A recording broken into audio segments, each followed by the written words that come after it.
I accidentally entered the world of One Piece and obtained the straw fruit. At first, everyone laughed at me, saying that I was a useless piece of shit who could only hide behind a scarecrow. However, they were completely unaware that this straw fruit was actually a superhuman fruit. It allows me to create and control multiple scarecrows at will. These scarecrows can divert all damage, allowing me to escape from dangerous situations repeatedly and making them difficult to defeat. In One Piece, Bajiru Hawkins has avoided pursuit many times with the help of this fruit and is regarded as the most difficult enemy. And now, I not only inherited this powerful ability, but also mastered more advanced development skills. In this regard, I vow to rise up on this sea and let my name resound throughout the entire pirate world. Chapter 1. My name is Locke. I am an ordinary office worker on Earth. I always have endless complaints about the trivial things in life. The monotony of day after day made me accustomed to ordinariness, but one day fate dramatically dragged me into a vortex of time and space.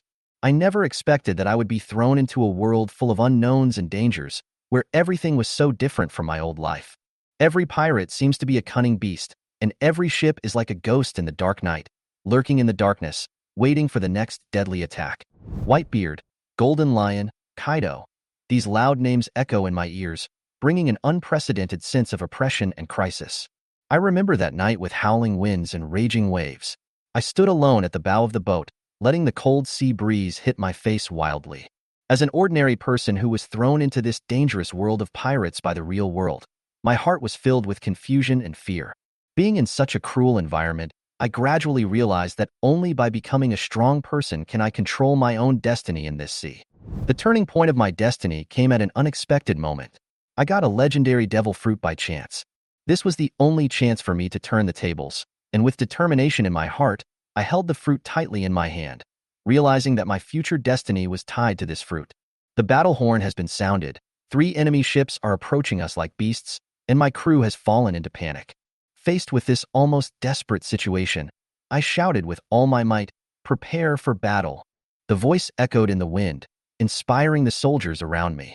Even though we are just a group of defeated soldiers, as long as there is a glimmer of hope in our hearts, we will never give up easily.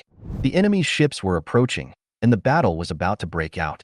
Cannon fire and sword flashes intertwined in the darkness, and blood dyed the waves red. I watched my former companions fall one after another, and the pain and helplessness in my heart surged like a tide. Every explosion, every scream, hit my heart like a hammer. Ajay, he was hit by a shell in front of me. His body exploded in the air, blood and flesh scattered everywhere, and I was powerless to do anything. I can still hear his laughter in my ears, but now there is only endless sadness. Charge! I gave a final cry, waving the sword in my hand, and leading the remaining soldiers in a desperate charge towards the enemy. We knew this battle was going to be disastrous, but we had no other choice. Every blow was a fight with death. The fear and unwillingness in the enemy's eyes were obvious, but at this moment, I only had one thought in my mind: fight to the end. As the situation on the battlefield became increasingly unfavorable, my eyes fell on the devil fruit. Countless possible scenarios emerged in my mind. Perhaps this fruit could really give me the power to control nature and change this hopeless situation. I took a deep breath, bit the fruit fiercely, and tasted like a rotten poison exploding in my mouth. I suppressed my nausea and silently prayed for hope. However, what happened next was far beyond my expectations. Chapter 2. My body no longer seems to be the same as I am familiar with it. When I tried to force myself to sense some change, everything around me suddenly became quiet. When I looked up, I found that those once familiar faces had become so small, and their pupils were full of fear, as if they were looking at a monster. But when I looked down and saw my hands, my brain almost stopped. My hands turned into straw. This is impossible. I screamed in my heart. This must be Hawkins's straw fruit, the pirate from one of the super planets. Hawkins's ability allowed the scarecrow double in my body to take the damage for me. However, the straw fruit's attack methods are single and limited. How to use it to survive this battle is the only question I can think about now. My hands swept across the ground quickly, binding up the swords scattered on the deck like bundles of straw. As these swords gathered into a huge sickle in my straw-like hands, with every swing, this sickle easily cut off the enemy's life, just like harvesting rice. However, every time the sword was swung, blood spurted out. Enemies on the battlefield fell one after another, and their blood soaked the deck. The pirates on the other side were just shocked at first, but soon their shock turned into fear. They were not facing an ordinary pirate, but a tall devil fruit user holding a giant scythe. I swung the sickle in my hand, feeling more powerful than ever before, and the enemies fell in front of me like scarecrows, their blood spilling all over the deck. The pirates began to flee in all directions, their screams of fear echoing on the narrow deck. However, the narrow space on the deck meant that they had nowhere to escape. I saw despair and helplessness in their eyes, and their desire to survive seemed so ridiculous in front of me. Run. He is a devil fruit user. They screamed as if they had lost their souls, and every swing of my sickle would take away one or several lives. They were once full of confidence, but now the only thought left is to escape. However, the sea is ruthless and there is only one way to go, which is death. I stood on the deck and watched all this happen. Straw waved his hands constantly, as if harvesting lives had become an instinct. My heart was calm. I just kept fighting until there were no more enemies left standing in front of me. Every time an enemy fell, the emptiness in my heart deepened. Everything before their eyes had turned into a sea of blood, and those pirates who were once full of confidence were now helplessly begging their captain. "Captain, save us." They cried for help, their voices filled with fear and despair. My body was like straw, and the blade raged on the battlefield like lightning. 7 or 8 swords that originally required 2 hands to swing were easily danced under the control of my one hand, instantly expanding the range of attack. Chapter 3. However, I was no longer a human standing in the center of the battlefield, but a giant scarecrow. I ate the mysterious straw fruit and turned into straw, but my straw body still retained its original flexibility and strength. Every time I swing my sword, it's like an octopus's tentacles are slaughtering people wantonly. Those pirates who were once so powerful are now like ants in front of me, unable to resist. My attack terrified them and they fled in all directions, trying to escape my pursuit. "Run. That monster has turned into a scarecrow," a pirate shouted in fear, his voice trembling. "What the hell is this thing?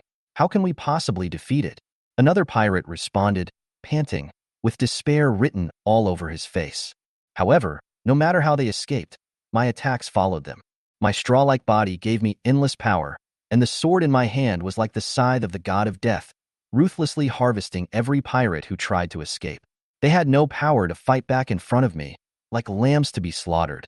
As my body continued to expand, my height had reached an astonishing 8 meters, standing on the battlefield like a giant. I looked down at these pirates, who were generally only a few meters to 2 meters tall, and felt like I had become a being from another world. My huge body and the sword I was wielding made them feel death was approaching, and they had no other thoughts. In the distance, 3 pirate ships were floating quietly on the sea, with the afterglow of the setting sun shining on the deck, gleaming with golden light. However, a strong atmosphere of solemnity permeated the calm sea. The captains stood at the bow and witnessed my crazy performance on the battlefield. Their faces, which were once strong, were now filled with fear and helplessness. They were once powerful figures on the sea and had never backed down in the face of countless challenges, but now they felt unprecedented fear in front of me. "What should we do?" A captain's voice trembled, his eyes filled with confusion and helplessness. "What else can we do? Surrender?" Another captain smiled bitterly, his words full of helplessness and despair. "We are no match for him." The third captain was silent for a long time, his eyes wandering on me, and finally he slowly raised his hands. "I surrender." They exchanged glances, knowing that they had no choice in the face of such a powerful enemy. So, they raised their hands and shouted, "We surrender." I stopped the knife in my hand. There was no expression on the scarecrow's face, but they could feel my sharp eyes examining them. This look was like the north wind in winter, biting and cold. The 3 captains carefully drove their ships closer to me, fearing that they would accidentally anger this terrifying scarecrow. After seeing the captain's actions, the pirates who originally wanted to resist could only shut up and give up resistance. The battlefield fell into deathly silence. The afterglow of the setting sun sprinkled on the blood-stained deck. Only my huge straw body swayed gently in the wind. "You have already surrendered. I will not pursue the matter any further," I said coldly, my voice cold and majestic. "But please remember, if you betray me, I will make you pay the price." The pirates lowered their heads, not daring to look me in the face. They knew that I not only possessed great power, but also ruthless determination.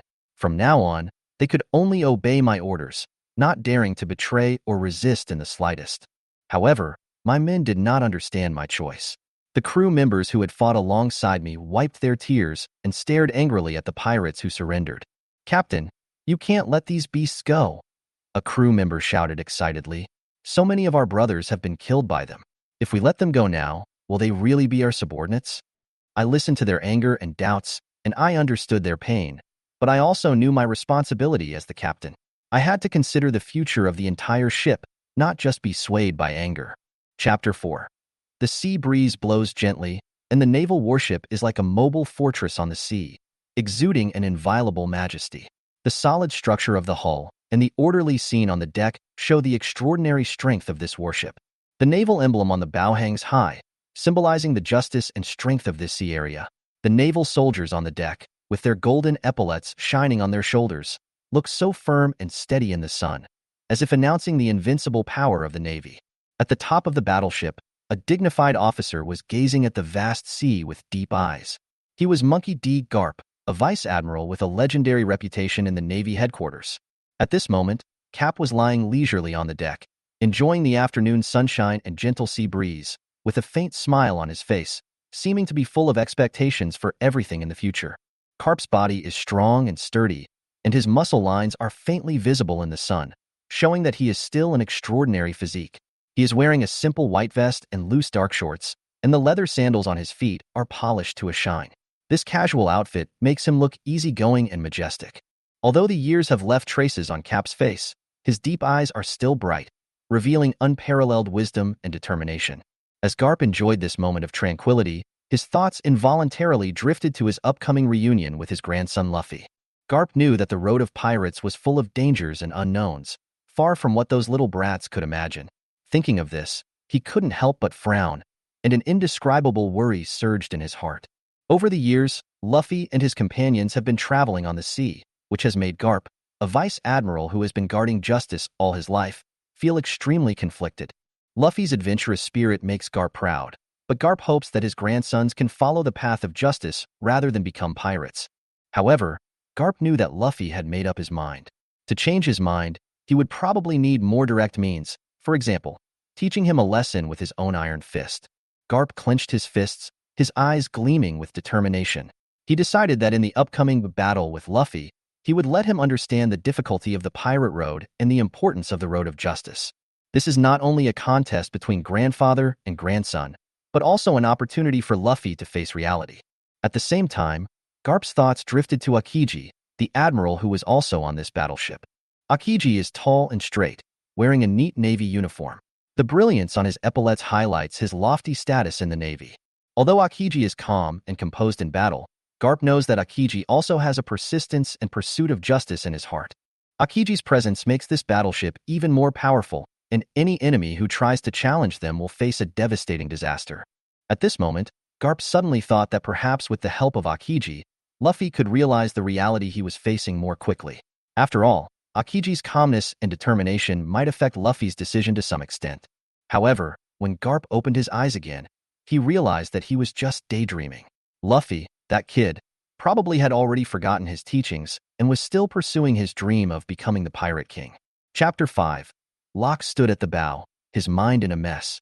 He had just received an incredible message. He is not a real pirate, but a pirate hunter similar to Roronoa Zoro, who specializes in hunting pirates and collecting bounties. What's even more shocking is that the world now seems to be in a timeline that has never begun. Luffy has not yet set out to sea, and the whole story has not really unfolded. Locke thought about the advantages he might have, not only the unexpected straw fruit, but also his ability to predict future events. This unique golden finger made Locke feel that he might have a chance to make great achievements in this world. However, the most important thing at the moment seems to be to find the young Luffy and to establish contact with red-haired Shanks, who has not yet become one of the 4 emperors. These 2 future strong men are undoubtedly the thighs that Locke can rely on. Buggy, who is still in the East China Sea, will become one of the 4 emperors in the future. This puts Locke in a difficult situation. Who should he choose to follow? However, all these thoughts were interrupted by a rapid knock on the door. A pirate rushed in and reported, "Captain, it's bad. A Navy ship is approaching us." Locke stood up quickly, his eyes sharp and decisive. He knew he had to make a decision now, to flee or to fight head-on. Although their strength was not enough to compete with the Navy, Locke did not intend to shrink back like ordinary pirates. On the contrary, Locke realized that as a bounty hunter, he could take advantage of this opportunity to sell the 3 pirate ships he had just captured and the pirates on them to the world government in exchange for a high bounty. Pull the boat over, Locke ordered calmly and firmly, with an unprecedented domineering tone. He suddenly remembered a man who was one of the 3 calamities in One Piece, and that domineering figure seemed to overlap with him at this moment. At the same time, on the naval ship, Aokiji was observing Locke's movements through a telescope, and a smile unconsciously appeared on the corner of his mouth. As one of the 3 admirals of the Navy, Aokiji has absolute confidence in his own strength. Even when facing 4 pirate ships, he is not afraid. He ordered his adjutant to investigate the origins of these pirate ships and soon received a detailed report. The report mentioned several famous figures among the East China Sea pirates: One-Eye Dragon Reno, Iron Hand, First Mate, Wind Swordsman Leo, Lightning Blade Matthew, etc. Although their bounties are not high, they are also considered famous figures in the East China Sea region. However, Aokiji's brows furrowed slightly as he noticed that the information on one of the ships was unusually scarce. There is no information about that ship? Could it be a minor character? Aokiji was a little confused and turned to ask his adjutant. The lieutenant explains that the ship appears to be the vessel of a bounty hunter team, but it appears that they are currently being held hostage by other pirates. Aokiji's interest was aroused, and he ordered to continue paying attention to the situation. However, when Aokiji observed again, he found that the kidnapped captain was actually called Pirate Thief Locke. Aokiji was curious about this strange name, and he realized that this encounter might not be as simple as it seemed. As Locke's ship approached, Aokiji began to seriously examine this opponent who might bring unexpected surprises. Chapter 6. Locke stood at the bow, looking at the busy Navy preparing for the battle, and couldn't help feeling a sense of tension in his heart. They were checking their guns and shells. Everything seemed in order, but the tense atmosphere hung over the entire warship like a dark cloud. At this time, Cap was also attracted by the busy noise and walked onto the deck. Garp spotted the 4 pirate ships heading towards them. His experience told him that these ships were obviously small-time pirates. The naval legend laughed out loud. Aren't they just a bunch of young pirates? They are simply courting death. Garp's loud laughter boosted the morale of the surrounding Navy, as if with the presence of Garp and Aokiji, the upcoming battle was no longer so scary. Everyone believed that as long as these 2 were present, this battle was destined to be an easy victory. After all, the East China Sea is recognized as the weakest sea area, and even the strongest pirate gangs cannot make them panic. Aokiji smiled with relief after hearing Garp's voice. He walked down from the command platform and reported the current situation to Garp in detail. Garp nodded to show his understanding, then sighed, "If my grandson Luffy can be a bounty hunter, it would be better than becoming a notorious pirate." Aokiji nodded in agreement. They all knew that Garp had always hoped that his family would stay away from the pirate world and live a stable life. Garp then stretched his muscles and prepared to personally fight in the next battle, which made the surrounding Navy officers feel more at ease. At the same time, the atmosphere on Locke's 3 captured pirate ships was tense. The pirates gathered in the captain's room, speculating about Locke's intentions. "What on earth does Locke want to do?" a captain asked with a frown. They knew very little about Locke, only that he was a bounty hunter, but now he was facing a hostage situation. "What should we do now?" Another pirate seemed a little panicked.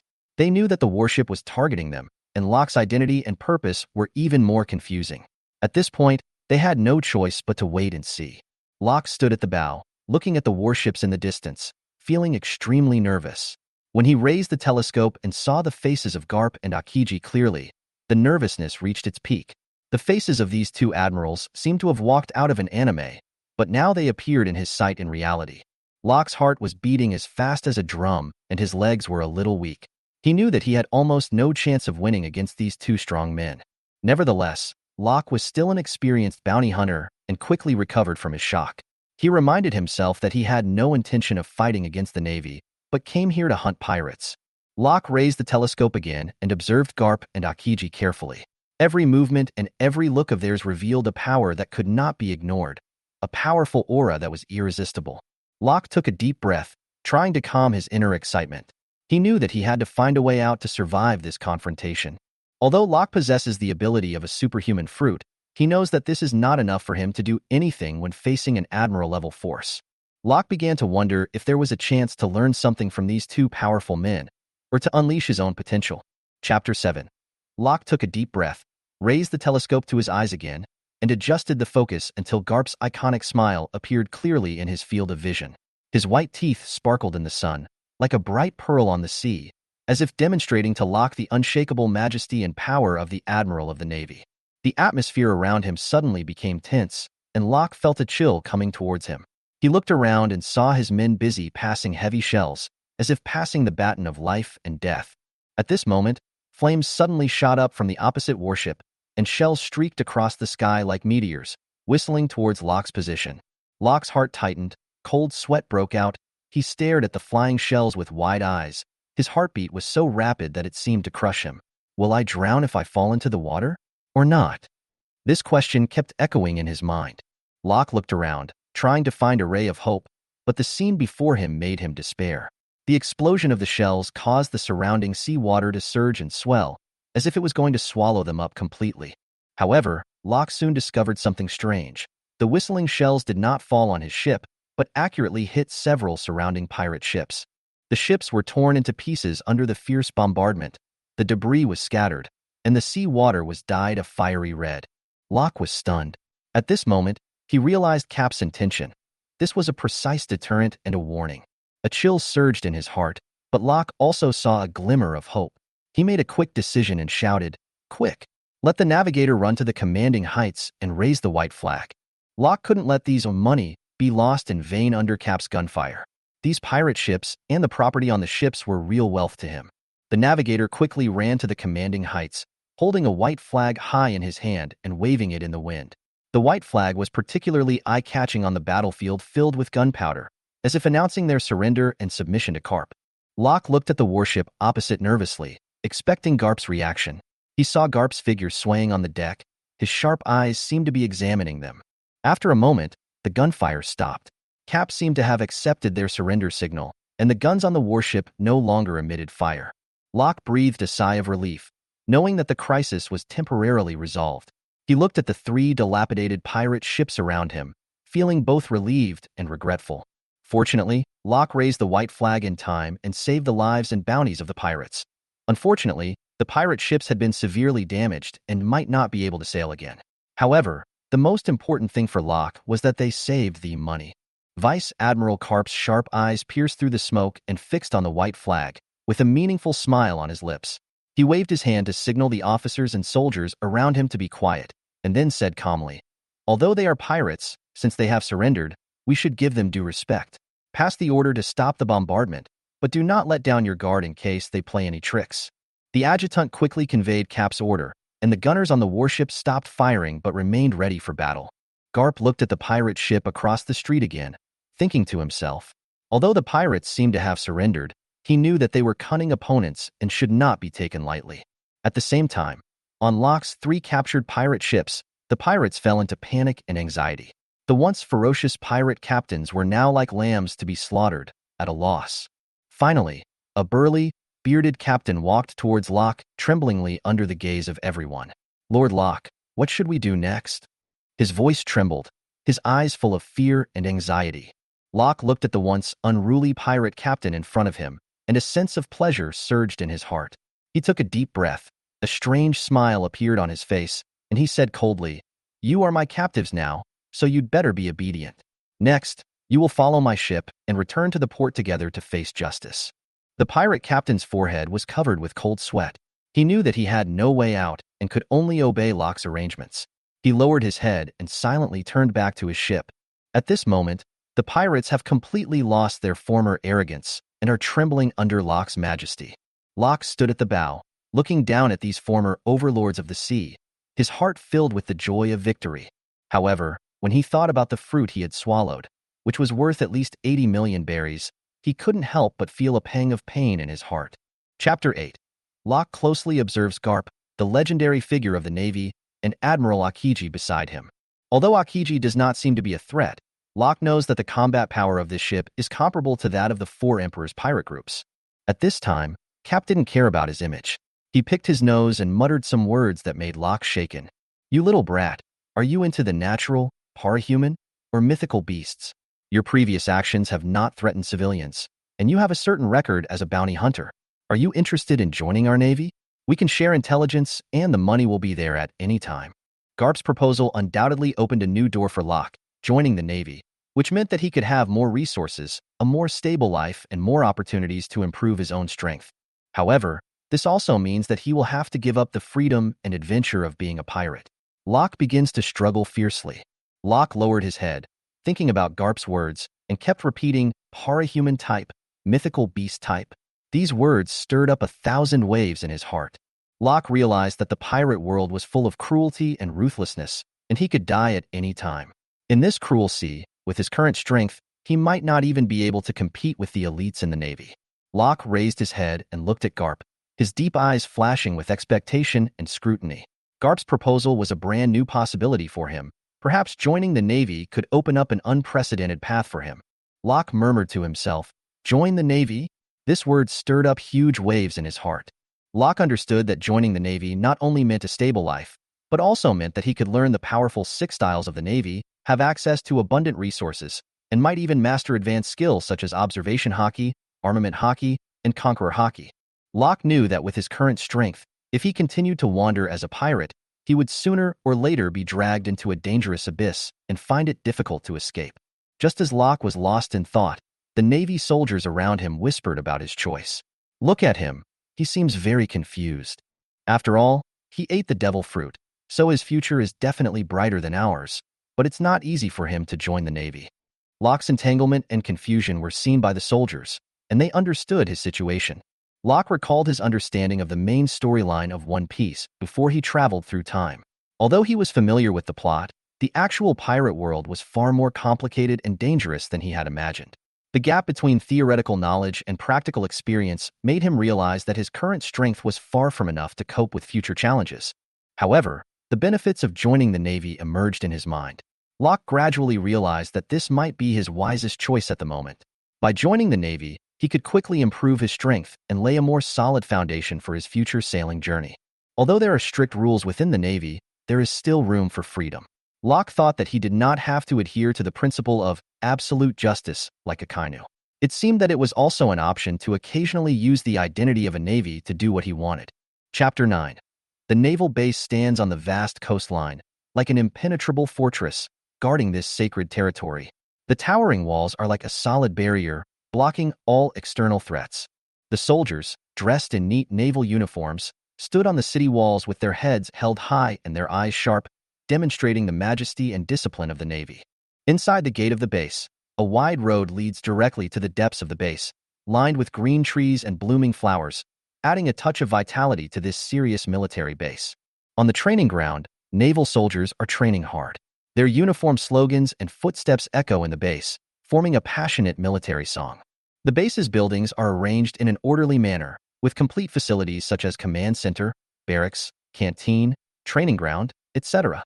Each building looks solemn and solid, as if silently declaring the Navy's strength and determination. In the command center, senior generals were concentrating on studying the nautical charts and formulating strategic plans, their faces full of determination and wisdom. Several huge warships are anchored at the base's port. These steel behemoths are quietly waiting for the order to set out. They are equipped with all kinds of weapons and equipment such as cannons and torpedoes, demonstrating the Navy's powerful firepower. Soldiers were busy shuttling back and forth on the warship, making full preparations for the upcoming voyage. As night falls, the base shines like a bright pearl under the lights, inlaid on the coastline. Soldiers changed shifts and patrols shuttled through the night to ensure the safety of the base. Every naval soldier shoulders the mission of protecting the sea and defending justice. Time flies, and half a year has passed in a hurry. During this period, Locke has undergone almost cruel training, and his physical skills have been greatly tempered. Under the guidance of General Aokiji, he has gradually mastered the mysterious power of the straw fruit. Aokiji, one of the 3 admirals of the Navy, uses his powerful ice fruit ability to make Locke feel as if he is in a world of ice and snow and feel the biting cold during every training session. Aokiji's coldness and strength is not only the biggest challenge Locke faces, but also the driving force for him to constantly break through himself. "Your straw fruit ability is quite interesting," Aokiji said to Locke with a smile during a training break. "However, you still need to learn how to combine it with your physical skills, otherwise the fruit ability alone is far from enough." Locke wiped the sweat from his forehead and smiled bitterly. "General, it's easy for you to say that. My straw fruit is sometimes effective and sometimes not. It's still a long way to go before I can compare it with your ice fruit. Aokiji smiled slightly and continued, don't underestimate yourself. Each fruit has its own unique features. Your straw fruit may be able to create unexpected tactics.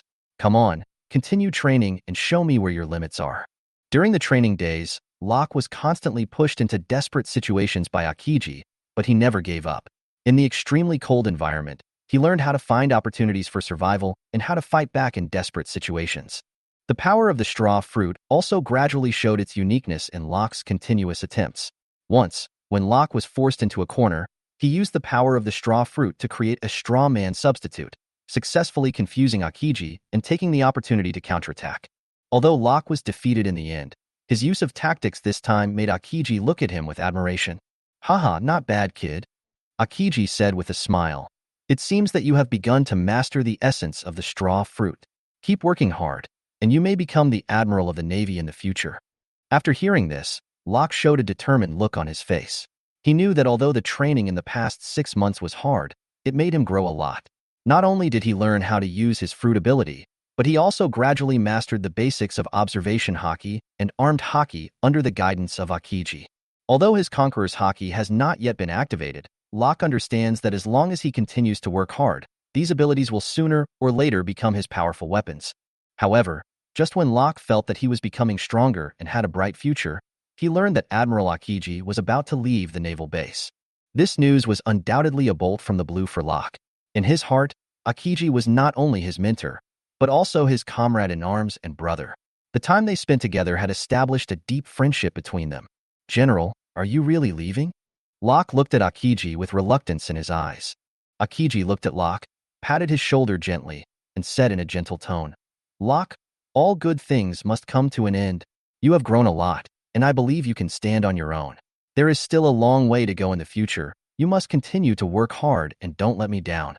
Locke lowered his head, feeling mixed emotions. He knew Aokiji had his own mission and responsibilities, but he still couldn't hide his disappointment and reluctance. General, I will continue to work hard, but I really don't want you to leave. Aokiji smiled slightly, his eyes full of care and expectation. I can't bear to leave you, Locke, but everyone has his own way to go, and you also have your future. Remember, no matter what difficulties you encounter, don't give up. I will always pay attention to your growth and look forward to the day when we meet again. Locke raised his head and nodded firmly. I will, General. I will not let you down. Chapter 10. Locke stood in the office of the naval base, recalling the hardships and gains he had made along the way. Although half a year was a short period of time, it allowed him to lay a solid foundation in this world. Now, he not only mastered the ability of the straw fruit, but also successfully promoted to warrant officer through his own hard work and intelligence. However, Locke's goal did not stop there. He knew clearly that he would need to face more challenges to gain a foothold in this vast sea. On the voyage to the East China Sea, Locke's thoughts often drifted to Nami. Her beauty and wisdom made Locke's heart beat fast, and her elegant S-shaped curves made her stand out among many women. Locke was not only interested in Nami's appearance, he knew that Nami had excellent sailing skills, which would undoubtedly be a great help to him.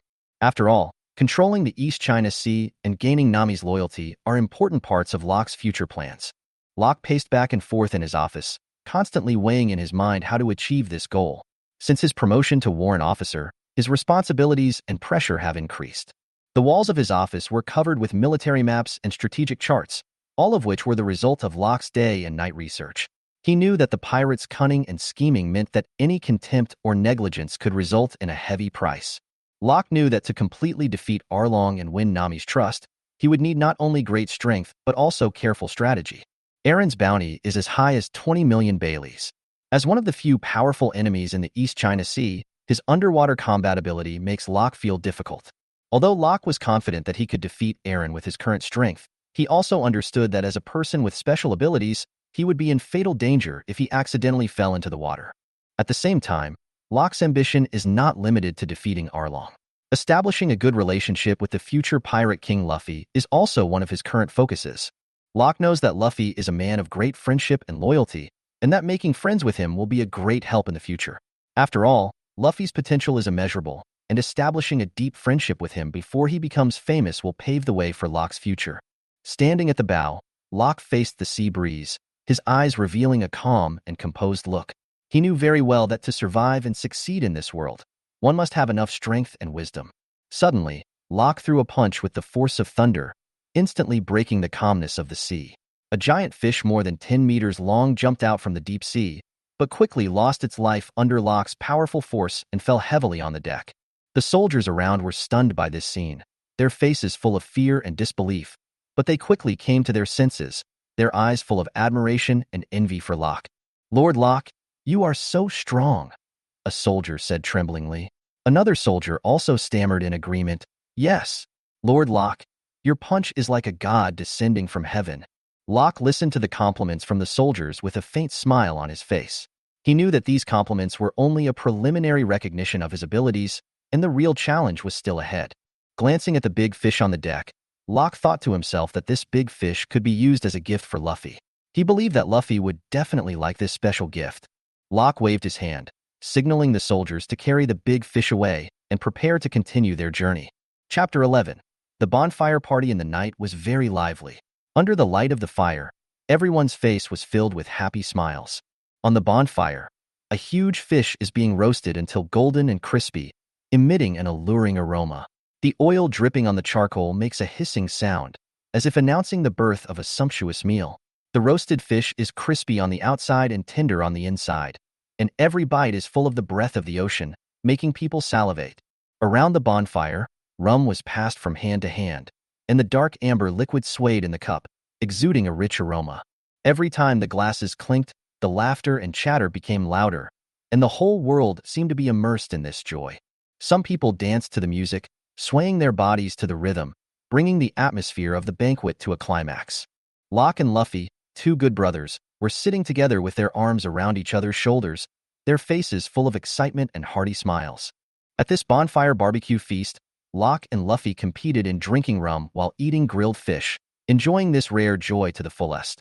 Luffy's generous personality and his love for eating meat and drinking made him and Locke quickly become brothers who could talk about anything. Locke knew that being able to be friends with Luffy was a great blessing in his life. Over the past 6 months, they had attended parties together, shared food and drinks together, and had formed a deep friendship. Locke knew that this experience would become a topic of conversation in the future and an unforgettable and beautiful memory in his life. If Luffy really becomes the Pirate King, then Locke can be said to have had a close friendship with the Pirate King, which is undoubtedly a great honor. Luffy also has a deep affection for Locke. In his eyes, Locke is not only a good partner who can satisfy his desire for food and drink, but also an opponent with whom he can learn martial arts. Luffy felt extremely excited about the competition with Locke. Compared to his grandfather Garp's way of educating him with iron fists, Locke's sparring seemed more gentle and effective. They released their strength in the competition without hurting each other, and this method deepened Luffy's feelings for Locke. Locke hugged Luffy and said with emotion, "Luffy, if you encounter any difficulties in the future, tell me by carrier pigeon. No matter where you are, I will rush to help you immediately. We are brothers. We share happiness and difficulties together." After hearing this, Luffy's eyes flashed with determination, and he nodded heavily and replied, "Locke, you too. If you encounter difficulties in the future, I, the future Pirate King, will definitely come to help you. Together, we will become the freest people on the sea." During the several months of getting along, Locke was the only one who firmly told Luffy, "You are the future Pirate King," and his words were full of trust and expectations for him. This made Luffy feel warm and strengthened his belief in pursuing his dream. The friendship between the two has surpassed ordinary friendship and has become a deep emotional bond. Locke secretly sighed in his heart. Others may not know whether Luffy can become the Pirate King, but he, Locke, knows it very well. Luffy's future is destined to reach the throne of the Pirate King. Locke knows that his friendship with Luffy is as close as that of brothers, and that in the future he may have the opportunity to carve out a place for himself on the sea, and may even become an admiral or one of the 4 emperors. After drinking too much, Locke's vision began to blur and his eyelids became heavy. He smiled slightly, full of expectations for the future. There aren't too many crises in the East China Sea right now, and it will take Luffy a year and a half to go out to sea. Thinking of this, Locke couldn't help but relax and fell into a deep sleep. Chapter 12. After eating and drinking to his heart's content, and enjoying the pleasure of traveling at public expense, Locke felt that this was a rare good day in his life. At this moment, Locke was clear-headed and knew his situation and advantages clearly. The fuel and naval expenses required for going to sea were all generously borne by the world government, and he only needed to concentrate on completing the mission at sea. This treatment was simply pie in the sky, making him feel as if he was the darling of fate. The pirates and giant fish that Locke captured at sea were the fruits of his hard work and also his spoils. These giant fish, each of which is more than 10 meters long and weighs from dozens to hundreds of tons, can easily earn hundreds of thousands of Baileys by selling them. This kind of income makes Locke feel that going out to sea is not only a mission, but also a pleasure. Locke knew that all of this was borne by the world government, and he was just sitting back and reaping the benefits. Such an opportunity was as rare as pie in the sky, and not going out to sea was a huge waste of resources. The government's money belongs to the government, and your own wealth is truly your own. Using the government's money to support your own people is what is most beneficial to Locke. However, most naval officers do not like to go out to sea to arrest pirates because going out to sea means risks and many people avoid it. Only Locke understood that there were no real tough guys in the East China Sea. In his eyes, those pirates with bounties below 10 million were nothing but insignificant scum. At this time, Locke was more aware that he needed to cultivate some confidence within the Navy. After all, who knows what will happen in the future? If one day, Locke has a new idea, or encounters an unexpected event, he may even take off the shell of the Navy and become a pirate. After all, the only constant in this world is change itself. The sun was shining brightly, and the waves gently hit the warship Captain Locke was on. The sunlight reflected thousands of golden rays on the sea, making the entire sea area appear sparkling. On the warship, the sea breeze gently blew across the flag on the mast, making a rustling sound. Inside the cabin, Captain Locke leaned on the sofa, flipping through the latest Navy Times in his hand, his eyes deep, as if he could see through everything. His black hair shone in the sun, complementing his unruly temperament. Suddenly, the hatch was pushed open, and Private First Class Renault rushed in, reporting anxiously, "Captain Locke, a pirate ship was discovered in the sea ahead. What should we do?" Locke put down the newspaper in his hand and smiled calmly. "Renault, don't panic. Find out the other party's background first and see how much their bounty is." Renault was stunned for a moment, then he understood what Locke meant and quickly responded, "Yes, Captain, I will go and get the news now." A few minutes later, Raynor brought back the news. "Captain, the bounty on that pirate ship is only 700,000. After hearing this, Locke showed a scornful smile on his face. "Then you don't have to be polite. Prepare for the bombardment." Following Locke's order, the gunners on the warship acted quickly, skillfully loading shells and adjusting the muzzle angles. After a round of fierce bombardment, the pirate ship was sunk. Huge splashes appeared on the sea, and the pirates jumped into the water to escape. Locke stood at the bow, looking deeply at the wreckage on the sea. He knew that only the strong could survive in this sea, and he and his crew were among the strong in this sea. After the victory, Locke returned to the cabin, still with a winner's smile on his face, but his heart was calmer and more determined. "Well done," Locke said to the crew, his voice full of affirmation and praise. The crew smiled happily, knowing that this victory was inseparable from everyone's efforts. Locke then ordered, "Now, send out the boats to salvage the bodies of the pirates. If you encounter valuable pirates with wanted warrants, bring back their bodies. If there are no wanted warrants, just feed them to the fish." The crew quickly followed Locke's orders, driving the boat across the sea, salvaging the pirates' bodies floating on the sea and possible survivors. Their actions were quick and orderly, showing the professionalism of the Navy soldiers. During the salvage process, a soldier found a pirate survivor floating on the sea holding onto a piece of wreckage. The soldier approached carefully and said in a gentle tone, "Don't worry, we are the Navy. You are safe now." The pirate survivor was obviously still in shock and asked tremblingly, Who are you?" "We are the Navy that maintains peace on the ocean," the soldier explained patiently. "You need to stay calm now.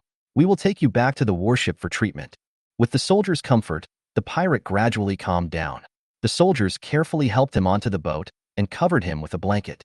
However, deep down in his heart, Locke had already made a decision. Although this survivor only had a reward of 100,000 Baileys, he understood that in this world, interests often come first. When the soldiers brought the pirates back to the warship, Locke calmly walked up to him and nodded slightly. When the pirate was still in doubt, Locke suddenly took out his rifle and ended his life with a bang. The pirate's eyes were full of doubt and fear, but everything was irreversible.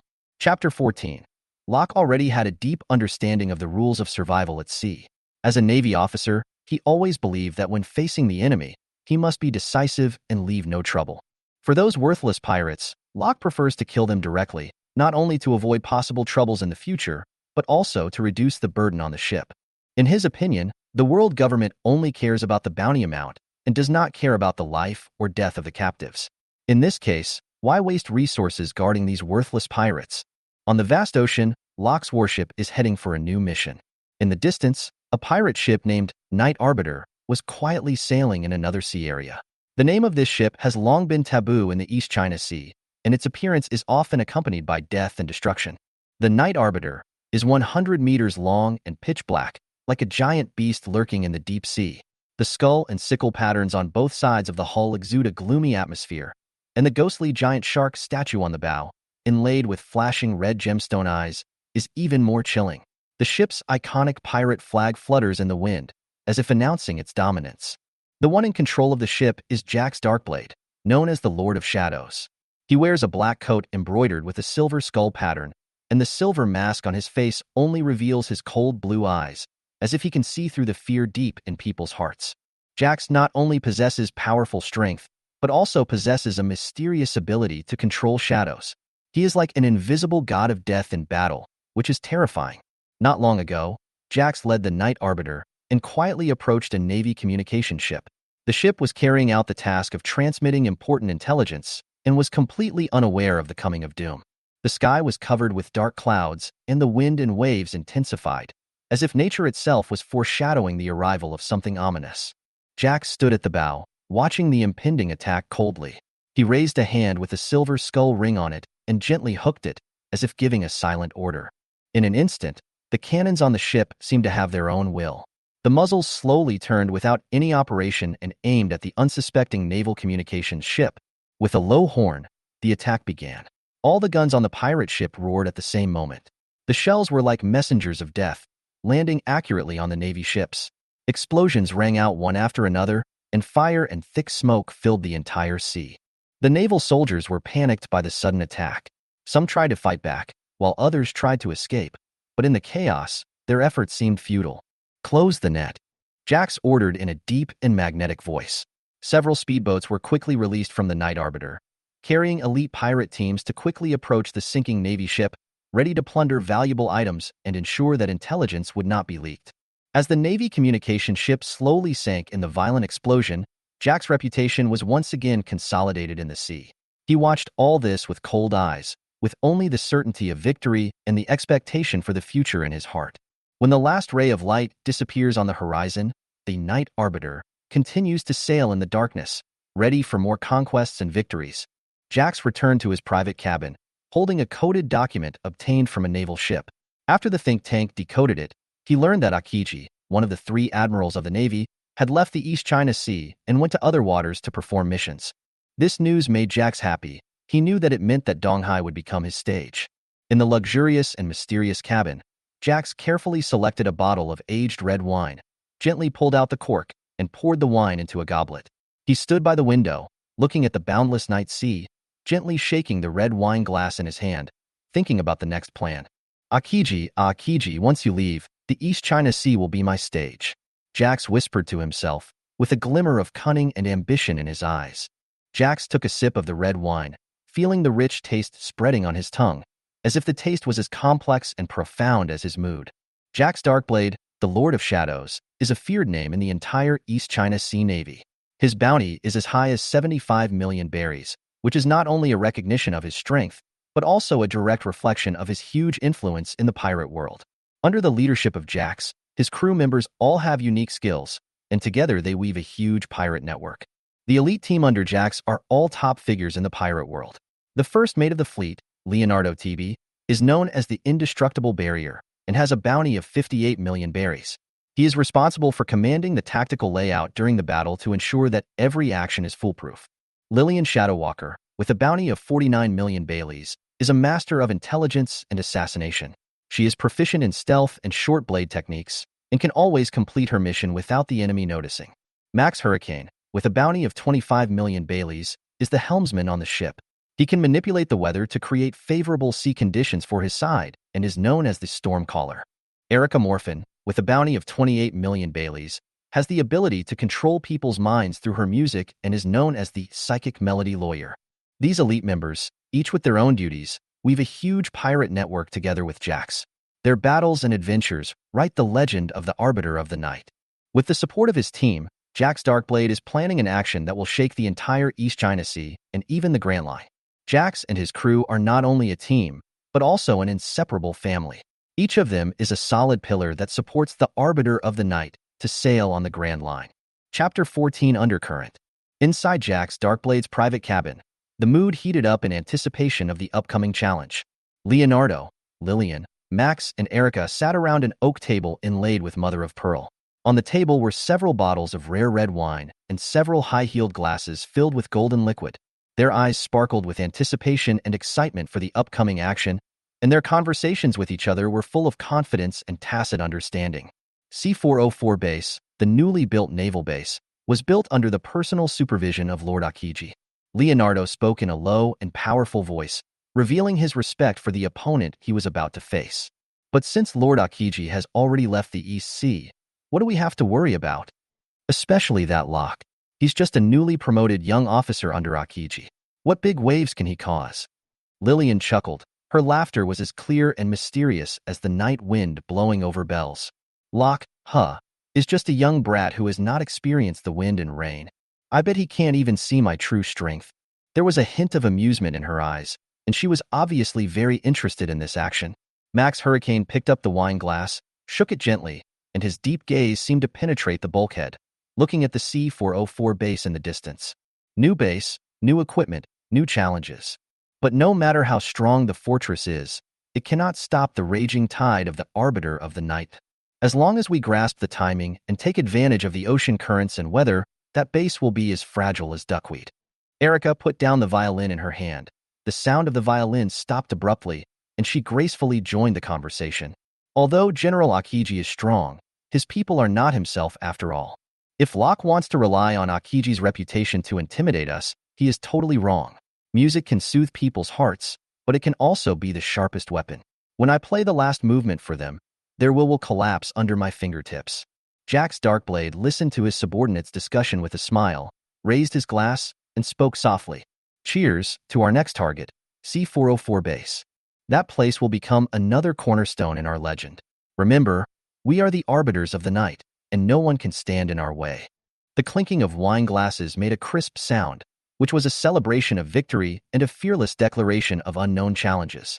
As the night deepened, this determination gathered above the dark Night Arbiter, and even the sea breeze carried a bit of solemnity. The action they are about to take is not only for wealth and power, but also to prove the weight of their names in the pirate world. The C-404 base is about to face its biggest test since its construction. Hidden in that blue sea is an unknown island that is not marked on any nautical chart. It is surrounded by gentle waves and is a lonely pearl in the ocean.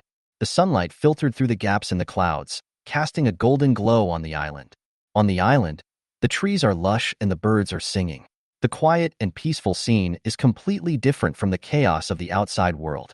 Surrounded by the beauty of nature, Aokiji, one of the 3 admirals of the Navy and known as the user of the ice fruit, is sitting leisurely on a protruding rock. At his feet was a strange-looking den mushy with the Navy logo painted on its shell, and it was making Garp's familiar and rough voice. Aokiji's eyes are deep and calm, able to see through all the secrets of the world. His long, dark brown hair flutters gently in the breeze, contrasting with his iconic white navy coat, making him look both majestic and casual. Teacher, about that kid Locke? Aokiji's tone was calm and confident, and every word revealed unquestionable power. I know his strength. His dedication to fighting and desire for victory make him fully capable of dealing with pirate groups with bounties of tens of millions of Baileys on his own. His growth is a testimony to all of us. Having said this, Aokiji smiled slightly, and in that smile there was both approval for the younger generation and a hint of barely perceptible pride. Of course, if the situation really goes beyond expectations. He continued. There was unquestionable firmness in his tone. I will naturally wait here as the last line of defense. My freezing power is enough to calm down anyone who tries to stir up trouble here. Aokiji's gaze passed over the den mushy and seemed to penetrate time and space and looked directly at the battlefield in the distance. There, his student Locke was going through his own trials. For this admiral, Protecting and guiding the next generation and ensuring peace in this sea area are his unchanging responsibilities and beliefs. After hanging up the Din Din Mushi, Aokiji closed his eyes, took a deep breath of the salty fragrance of the sea breeze, silently wished Locke well in his heart, and was also ready to face any challenge at any time. On this nameless island, Aokiji is like the ocean itself, deep, powerful, and full of unpredictable, mysterious power. Locke, a prominent officer in the C-404 naval base, is known for his indomitable spirit and dedicated protection of maritime security. The figure has almost become the most frequently appearing guardian symbol in the sky above the sea surrounding the base. Whenever the dawn breaks or the night falls, Locke can always be seen standing at the bow leading his team through the waves, carrying out countless patrol missions. However, despite its vastness, the East China Sea seems to lack powerful pirates who can stir up huge waves in the deep sea. Here, even a pirate with a bounty of 2 or 3 million berries is nothing more than a fleeting wave in front of Locke and his team. These small-scale pirate groups had simple equipment and mediocre strategies. For Locke, who had experienced countless storms and battles, capturing them was almost effortless. Every attack seemed like a routine, lacking the challenge that could inspire his full potential and passion. Chapter 15 Black Market, Sefno Dark Smile. The Black Market, this illegal trading place located in the dark corners of the city, is always shrouded in a hazy and mysterious fog. When night falls, it quietly comes alive into another world in the shadows of the city. The street lights on both sides of the street were dim and sparse, the light barely penetrating the thick haze, casting mottled shadows on the bumpy road surface. The air was filled with a complex scent of moisture, motor oil, and unknown spices, with an occasional hint of tension and uneasiness. In such an environment, all kinds of characters appear on the stage. The young man in a worn leather jacket had alert eyes and looked around from time to time, playing with a seemingly inconspicuous keychain in his hand, which was actually the key to open some secret warehouses. The old man, wearing a wide-brimmed hat, with a weathered face and deep eyes, smoking his pipe slowly, seems to know everything about the black market. There are also those women wearing tight leather pants and high-heeled boots. They have heavy makeup and a barely noticeable sneer on their lips. They wander among the crowd.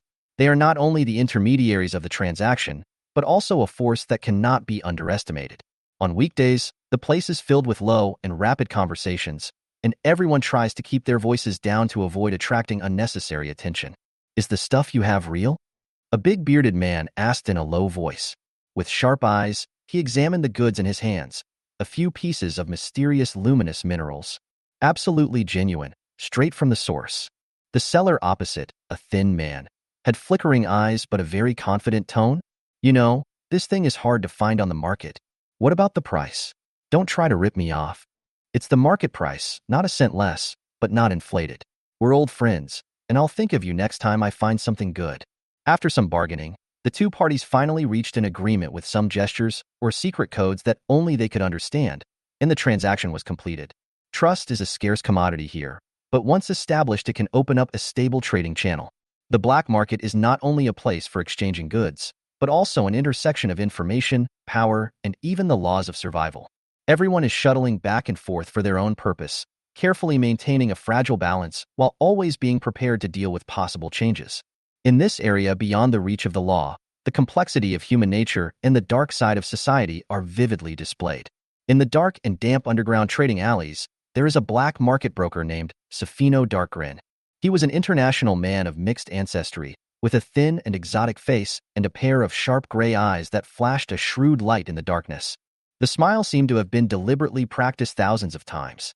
It was broad and empty, and could be instantly displayed at the corners of the mouth, but it never reached the eyes, giving people a cold feeling of smiling on the outside, but not on the inside. Sefino wore a dressy dark turtleneck and a well-worn brown leather jacket. This not only concealed any traces he might have left during his transactions, but also added a bit of mystery to him. She has slender fingers and often plays with a string of silver beads that seem to contain countless secrets whenever there is a special product that needs to be introduced. The rosary beads would make an inaudible sound in his hands, like the whisper of a devil, tempting everyone who stepped into his territory. Although the surrounding environment is filthy, Sefino's clothes and behavior reveal a strange neatness and elegance, which makes people wonder whether there really is some kind of survival law that belongs only to him under this abyss of sin. His voice was deep and magnetic, and every word was like a carefully calculated trap, luring greedy and curious souls step by step towards the trading scheme he had set. In the undercurrent of the black market, the name Sefno Dark Grin is both a symbol of opportunity and a synonym for danger. Deep in the dark alley, as a steady and powerful sound of footsteps gradually approached, Surfino Darksmile's usual empty smile rarely faded a bit, replaced by a subtle expression mixed with respect and caution. He looked up at the person coming and saw a tall and straight naval officer stepping into this world of light and shadow. That was Locke, a man who enjoyed a great reputation in both the black and white worlds. Locke was wearing a neat navy uniform, and the badge on his epaulets flickered faintly in the dim light, revealing his extraordinary status. In such a place full of sin and betrayal, Locke's existence is like a clear stream that makes people feel awe involuntarily. After all, this Locke is a naval officer trained by Aokiji. Surfino took a few steps forward and greeted the unexpected guest with an almost formal manner. "Warrant Officer Locke, what brings you to my humble abode?" The voice was still low, but the sincerity and respect in it were difficult to conceal. Those gray eyes that usually shone with calculation now revealed a rare sincerity. Locke nodded slightly, his voice calm and powerful. In the dim and slippery alleys of the black market, the corners of Sefno Dark's mouth rose slightly, revealing a smile that was only for a specific person, and this time the person was Warrant Officer Locke. Unlike the caution and assessment during their first meeting, Surfino's eyes were full of familiarity and ease with this old friend with whom he had worked many times. "Locke, long time no see. Has the sea breeze made you stronger?" There was a hint of sarcasm in Surfino's words, but there was no trace of contempt. He walked quickly forward and patted Locke on the shoulder. His action was natural and intimate, showing the trust and tacit understanding that had been established between the two. Locke, the young naval warrant officer, looked totally at home standing in this lawless place despite his neat military uniform. His smile in return was simple but firm. "Surfino, the wind here is more unpredictable than the gale at sea. I came here this time because I need your special service." The two talked as they walked through the winding alleys, heading towards Surfino's secret base. Along the way, the residents of the black market seemed familiar with the pair and looked at them with a mixture of awe and curiosity. Apparently, the partnership between Surfino and Locke is no longer a secret in this underground world. "Tell me, what treasure is it this time?" Surfino got straight to the point. He knew that every time Locke came, it meant an important mission or the search for key supplies. There was both expectation and confidence in his tone. He believed that no matter how difficult the request was, he would always find a way to satisfy this partner from the bright world. "Locke, as usual, this harvest looks like it will add a lot of delicacies to the black market table." As Surfino spoke, he skillfully pulled out a seemingly ordinary account book from his sleeve, but it actually recorded the secret codes and transaction details that only the two of them understood. The last transaction received great praise from many buyers, especially the batch of devil tuna, which was in short supply. "Tell me, how many miracles did you load on your warship this time?" Locke smiled slightly, revealing a bit of pride and confidence. "Surfino, your eyes are as sharp as ever. This time, we have not only the common large fish, but also some extremely rare deep-sea species. I think you know the market demand for this kind of rare ingredients better than I do." "Oh, treasures from the deep? This is getting more interesting." There was a gleam of excitement in Surfino's eyes. "You know, my clients are never stingy when it comes to rare items. Tell me, how can we estimate the value of this batch of goods?" Locke tapped the tabletop, as if doing rapid calculations in his mind. "Given the uniqueness of this situation and our long-standing partnership, I think." Locke quoted a number that sounded both reasonable and tempting. Hearing this, Surfino's lips curled up into a satisfied smile. "Deal, as straightforward as ever, Locke. Your efficiency and quality always impress me. Prepare to unload. My people will handle it immediately to ensure that these gifts from the ocean appear on the tables of those who know how to appreciate them in the shortest possible time and in the most appropriate way." "That's settled, Sefno. I hope our cooperation will be like this ocean, never drying up." Locke stood up. There was no need for any further words between the two of them. Their tacit understanding of cooperation made them clear about the next steps. Chapter 16. There are also scum in the Navy. During the transportation process, two privates first class took advantage of the gap to lower their voices and exchange views with each other. One of them whispered, "Have you noticed that those officers sitting in the office are as greedy as wolves, overbearing and domineering, only knowing how to issue orders and never considering the feelings of us at the grassroots level? If they knew we were here, they would wake up laughing in their dreams, because it would be another big profit." The other person nodded repeatedly, his expression mixed with disdain and relief. That's right. If they come to do business, they will probably not even let go of the anchor. But our warrant officer Locke is different. He is very powerful, but he also maintains a rare integrity. He never lets us get involved in dirty trades, even on the black market. He only uses the legitimate prey we catch from the sea to get what we need. Following him, I feel at ease. Just as the two were whispering, Locke's figure suddenly appeared near them, and his sharp eyes that could see through everything made them suddenly nervous. Locke's voice was deep and powerful. I heard your discussion, boys. Remember, what makes us different is our principles.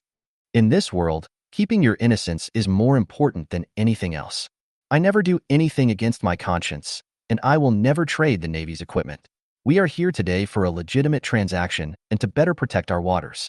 Let those greedy and domineering behaviors stay away from us. Do you understand?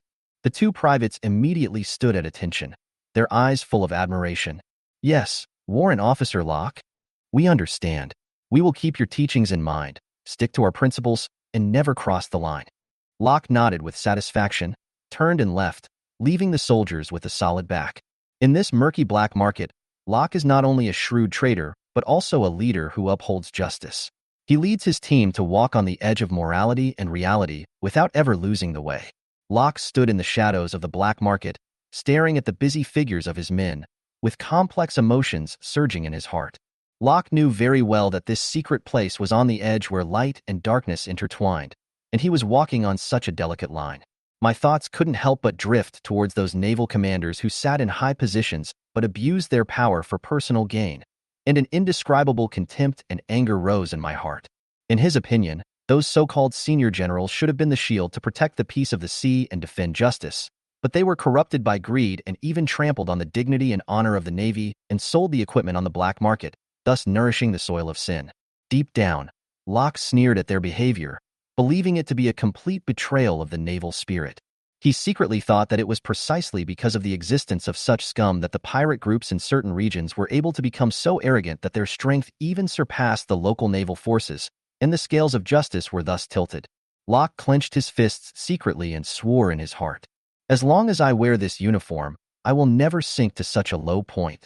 The Navy should be the protector of the people, not the slave of greed. I, Locke, will become the clear stream in this turbid world. Even if I have to fight against the undercurrent alone, I will protect the purity and pride." Locke's thoughts surged in his mind, like a tide that was difficult to calm. In this world where One Piece has a far-reaching influence, Locke knows that not all pirates are like Luffy, who has dreams and pursues freedom, or like other famous pirate groups, who have the ambition and a certain order to control islands or even countries. Most pirates roam across the boundless blue sky, driven only by instinct and desire, lacking lofty goals and restraints. Pirate, Locke hummed secretly in his heart, and a hint of coldness flashed in his eyes. Most of them are just plundering and killing in the name of freedom. To these guys, weak civilians are nothing more than fish on the chopping board, waiting to be slaughtered at will. They don't think about building a kingdom, nor do they have the patience to rule. For them, instant wealth and exciting battles are the only pursuits. Deep down in Locke's heart, he was full of disgust for the actions of these pirates. Locke understood that it was because of the rampage of these pirates that countless innocent people's homes were destroyed and their lives were shattered.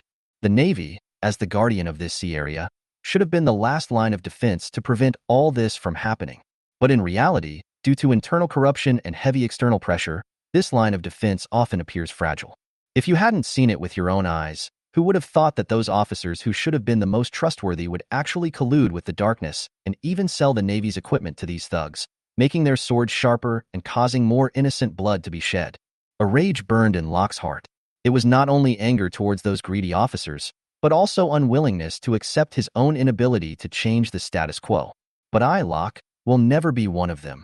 Locke swore silently. In my own way, even if I can only light a lamp in this chaotic ocean, I will illuminate a bright future and protect those who cannot protect themselves. Luffy and his friends may be able to make history, but I must at least ensure that history will not be rewritten by greed and violence in the waters under my jurisdiction. Chapter 17, Bloodclaw, Lawrence. Deep in Locke's heart, there is a tragic past that he learned about from history books. That epic history is like a deep scar, forever engraved in his soul. That was the real world before Locke traveled to this One Piece world. In that distant era, a greedy island nation and ambitious conquerors brought endless darkness and despair to countless islands like dark clouds covering the sun. They burned, killed, looted, and treated human life as worthless, leaving behind ruins and widespread misery. Those villains, even after the passage of time, are still unwilling to bow their heads for their crimes, trying to erase their atrocities in the dust of history. Locke's thoughts shuttled between the past and the present, with a cold light flashing in his eyes. This history made him feel an irrepressible anger and contempt for pirates who dared to attack innocent civilians. I will never show any mercy to them, and I will never mention the word hold back. Locke swore secretly in his heart, and every recall seemed to rekindle the flame of revenge. Those guys whose hands are stained with the blood of innocent people, only by using my sword to chop off their heads can I wash away the heinous crimes they have committed and bring some comfort to those innocent souls. Locke knew very well that his position and responsibility was not only to maintain the glory of the Navy, but also to protect every life from being harmed. Attacking civilians to increase their bounty is simply garbage. This is about which country in the world should have a point. Bloodclaw Lawrence is tall and thin, and nearly 2 meters tall, giving people a sense of oppression. He had messy, short, dark gray hair, and under his messy bangs hid a pair of cold and ruthless gray-blue eyes that could see into the deepest fear in people's hearts. There are several scars on his face, which are said to be left during the battle with the Navy, adding a bit of ferocity to him. The most striking feature is his hands. He wears a pair of special iron claws all year round, and each claw tip is stained with dried blood. This is not only his weapon of battle, but also the origin of his nickname, Shadow Slaughtering Pirate. He was wearing a tattered black coat with the corners fluttering in the wind, a red shirt with a skull pattern on it, a pair of baggy pirate pants, and a pair of dirty old leather boots. The whole person exudes an ominous aura, like a ghost from the dark abyss that people dare not look directly at. Although Bloodclaw Lawrence's actions were evil, he mostly committed crimes in small villages and avoided direct conflicts with large pirate groups or the Navy. Therefore, his bounty was set at 8 million belly by the world government. Bloodclaw Lawrence stood on a pirate ship flying a skull and crossbones flag, looking at the once peaceful village not far away, which was now shrouded in an uneasy haze. At the edge of the village, thick smoke and firelight intertwined, shining on his cold face, and a strange light flickered in his gray-blue pupils. Beside him, a group of his men hurried back and forth, carrying out their tasks in a tense and orderly manner, and their conversations spread intermittently in the night breeze. "Captain, everything of value has been collected," one of the men reported, with a hint of barely perceptible fear in his voice. Lawrence nodded slightly, his eyes swept over the spoils in his men's hands, and a sneer appeared at the corner of his mouth. "Very good, remember. Leave one house, we need to mark it." This sentence was short, but meaningful. The subordinates exchanged a few knowing glances, and then dispersed to carry out the order. In the center of the village, the only untouched hut stood alone, a small boat in the storm in stark contrast to the destruction and chaos around it. As the night deepened, faint crying and whispering could occasionally be heard in the distance, but they were quickly and deliberately suppressed. Lawrence and several of his confidants sat around the campfire. Under the light of the fire, the specially made iron claws reflected a faint cold light. "The weak always seek shelter." He spoke slowly, without any emotion in his tone, but they forget that the law of the ocean is never mercy. This lesson will make the next village more respectful. The words were steady and cold, and every word was like an invisible hammer, striking the listener's heart. No one questioned it, and no one refuted it, because in their hearts, Bloodclaw Lawrence's authority and fear coexisted. As the sun sets, apart from the crackling of the flames, there is also a faint, unnatural silence. It was a chill that penetrated deep into the bone marrow, a premonition of an unknown fate to come. Bloodclaw Lawrence and his pirate crew silently declared a fact with their actions. In this sea, fear can leave a longer-lasting mark than swords. There was a cold light flashing in his eyes, and his face was full of anger and madness. Bloodclaw Lawrence once tried to turn the residents of this village into a source of wealth for himself. He asked them to give him all the baileys they had earned in their lifetime. However, these civilians chose to refuse and bravely protect the fruits of their labor. Lawrence's anger surged like a tide, and he could not accept the resistance of these civilians. He decided to teach them a cruel lesson. So he ordered the massacre of these innocent villagers. In a pool of blood, wailing and despair intertwined into a tragic picture, the village turned into a hell on earth. In order to cover up his crime, Lawrence ordered the blood-stained thatched house to be burned down. Flames shot up into the sky, thick smoke billowed, and the once peaceful village was reduced to ashes in the flames. Bloodclaw Lawrence stood in the firelight with a smile that was a mixture of cruelty and indifference on his face. At this moment, he is the god who controls life and death. Bloodclaw Lawrence frowned. Even in the dim light of the campfire, the bounty that was about to exceed 10 million berries hung like a dark cloud over his heart. This astronomical bounty was both a symbol of glory and a heavy yoke for him. Lawrence also knew that once he crossed this line, he would no longer be just a target in the eyes of those fledgling pirates seeking fame, but would attract real hunters, those who were powerful enough to shake the new world. 10 million Baileys. He whispered to himself, with a rare trace of worry flashing in his eyes. In the world of pirates, fame and fortune often go hand in hand with danger.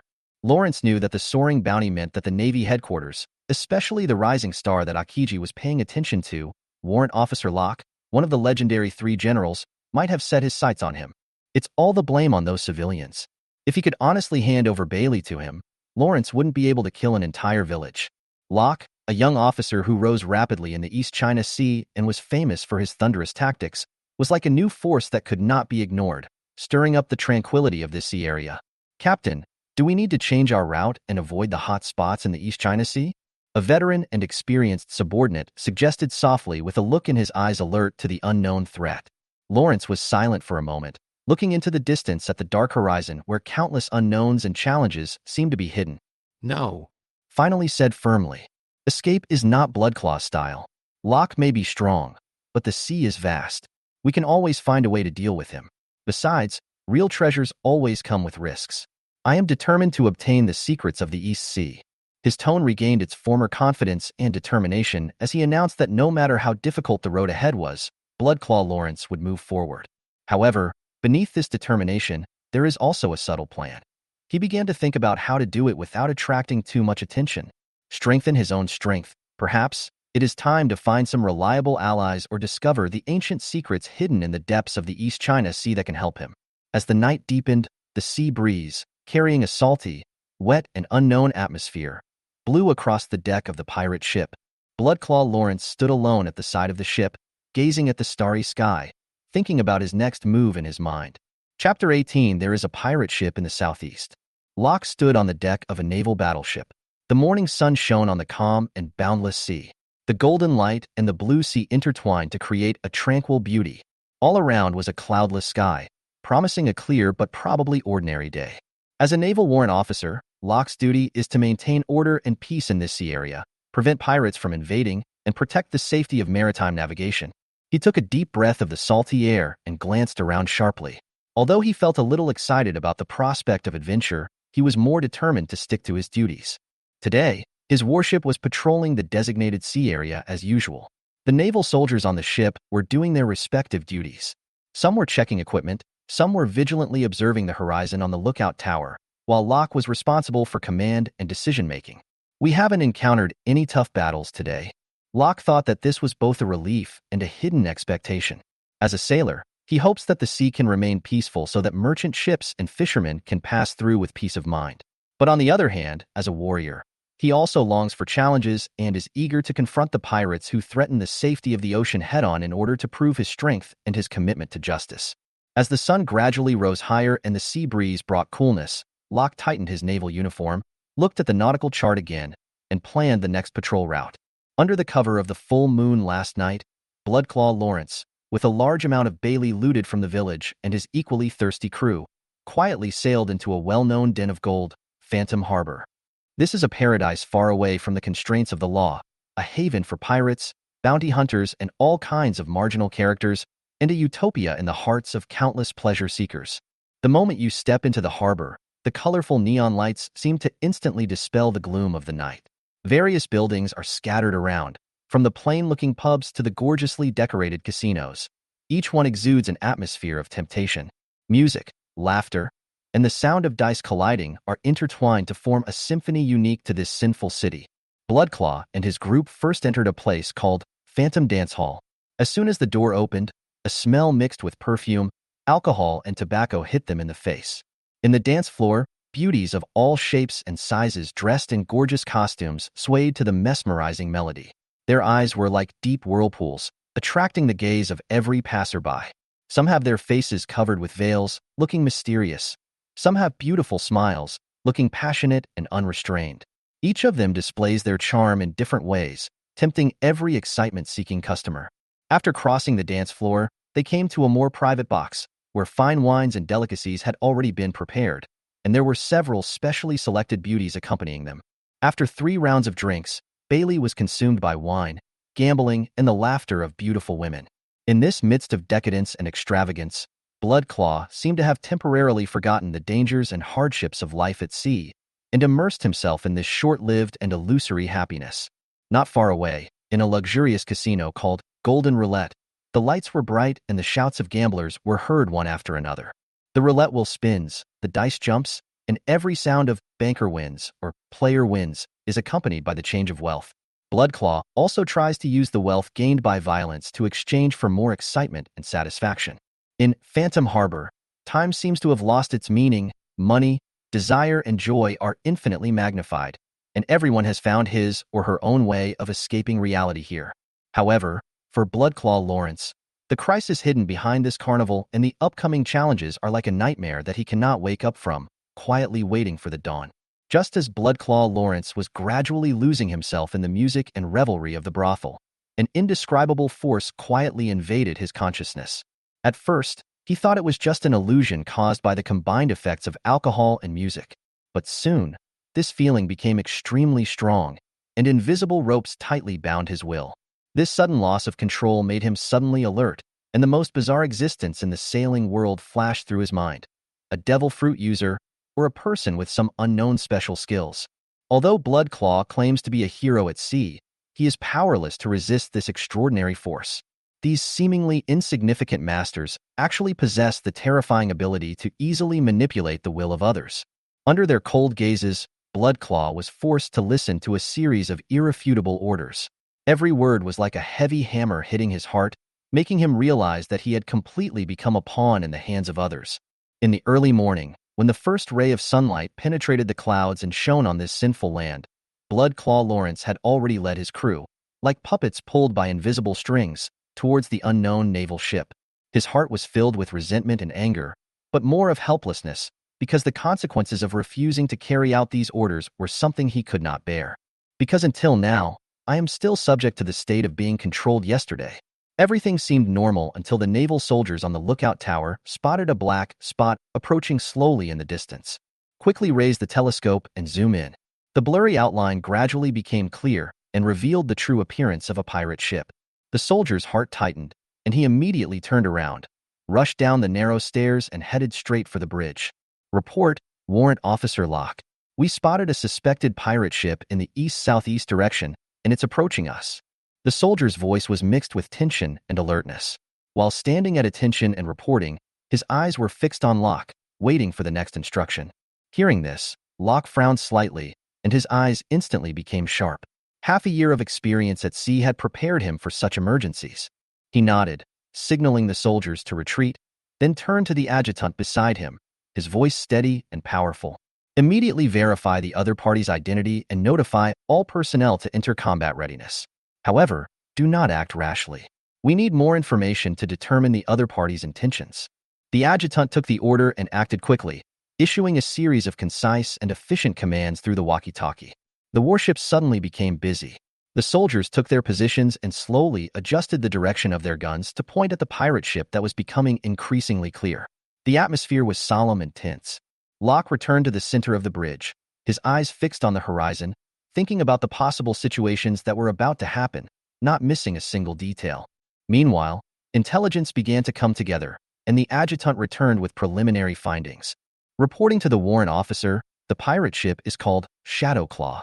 According to records, it belongs to Bloodclaw Lawrence, a notorious pirate leader in a small area, but he has never carried out large-scale attacks before. It is not clear why they were in our route, and we have not received any distress calls or reports of attacks. Chapter 19. Fire. After listening to the adjutant's report, Warrant Officer Locke frowned and looked at the pirate ship in the distance again. The sea breeze blew across the bridge with a salty and humid smell, but it did not relieve the tense atmosphere at all. Bloodclaw Lawrence, a guy who likes to walk on the edge. Locke whispered, quickly weighing the possibilities in his mind. Contact friendly units in the nearby waters to see if there are other ships encountering similar situations. At the same time, I need you to continue to dig deeper into Lawrence's recent movements. Any subtle intelligence may be crucial. The adjutant nodded and immediately set about carrying out the new mission. The ship's communication system began to busily exchange information, trying to find traces of allies or enemies in this vast ocean. Locke turned around and gave an order to the helmsman.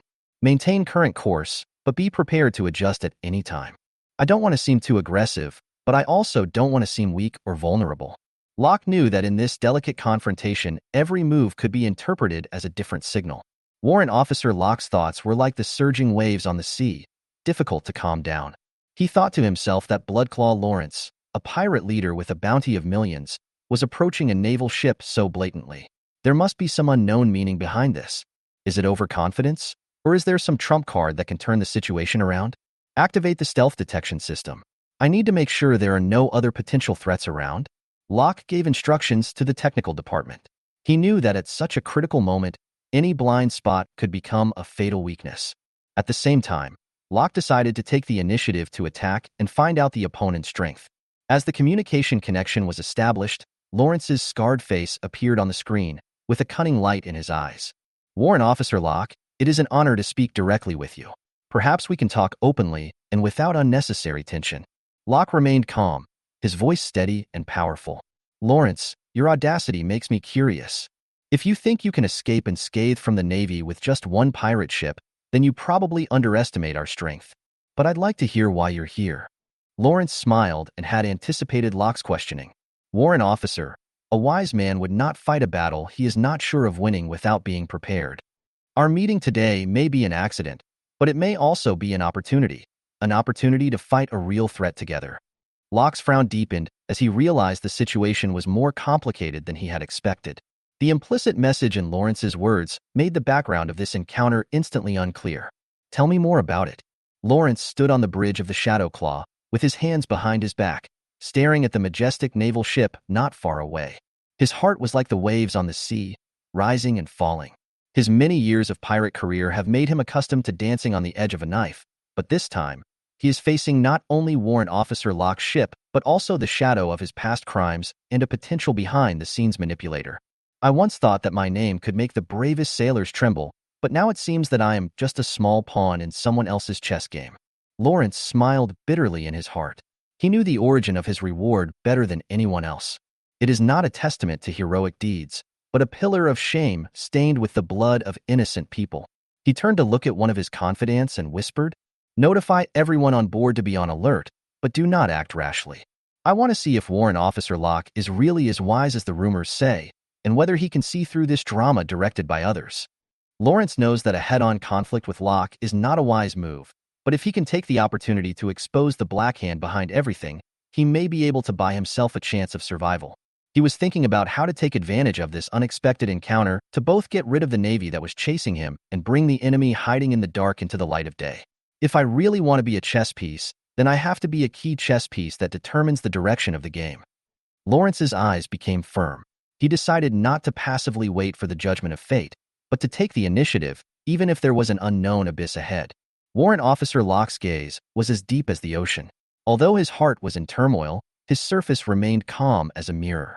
Locke knew very well that the conversation with the pirate Lawrence was nothing more than a delicate balance and a dance of intrigue maintained on the rough sea. Captain Lawrence, your proposal is indeed very interesting.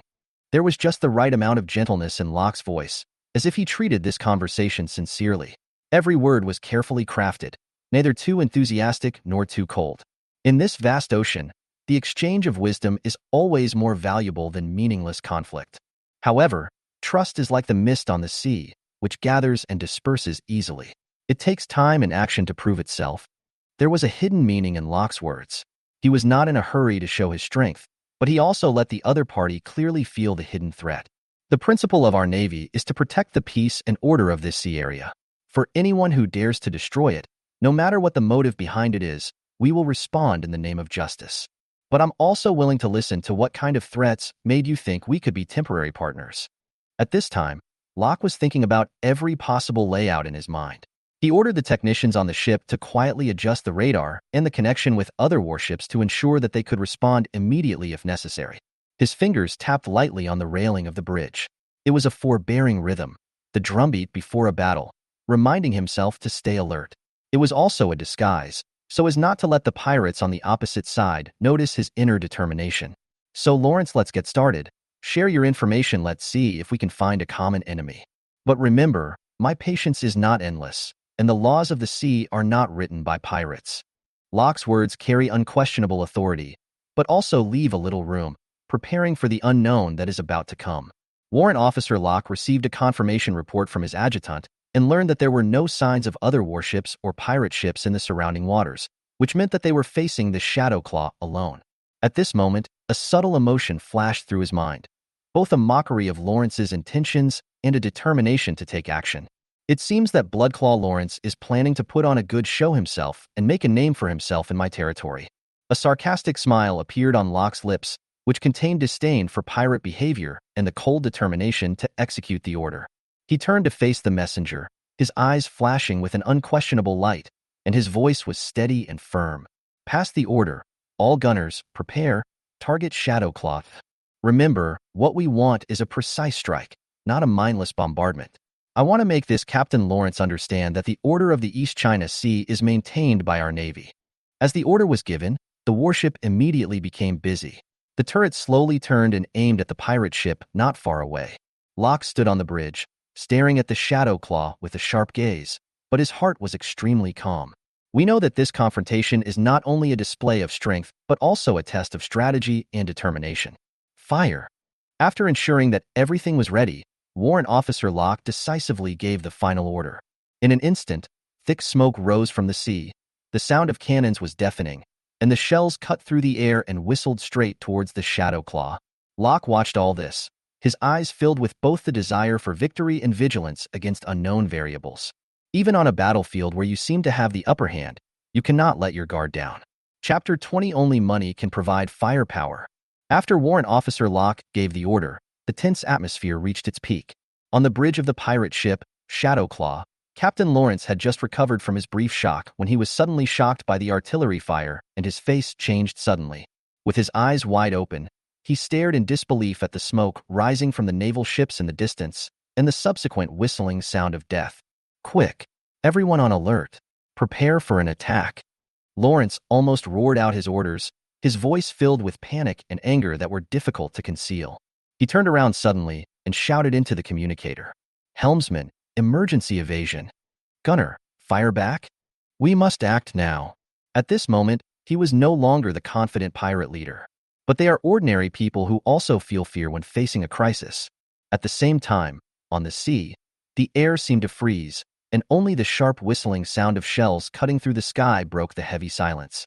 They are like messengers of death, rushing through the wind and waves with unstoppable power and rushing straight towards the Shadowclaw.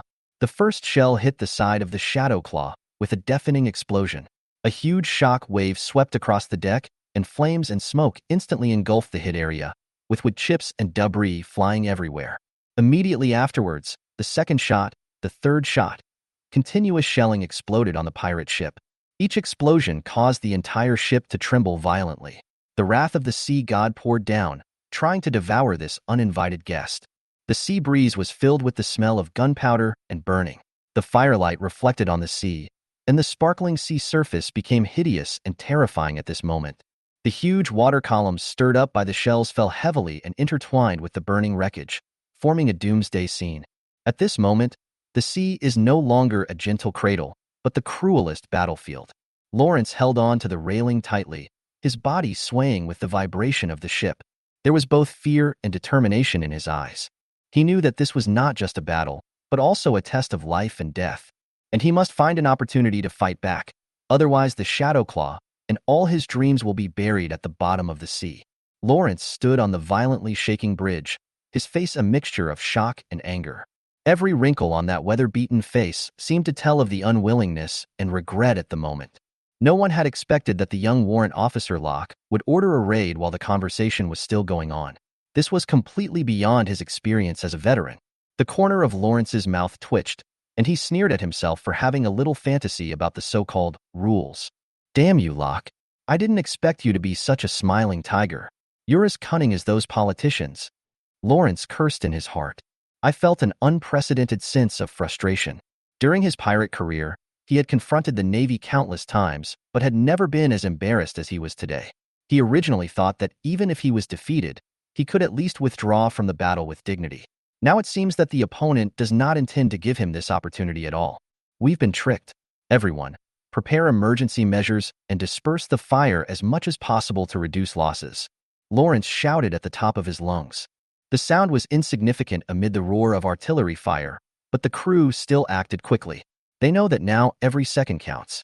As another round of shells rained down, the pirate ship was filled with fire and explosions, and thick smoke obscured the sky.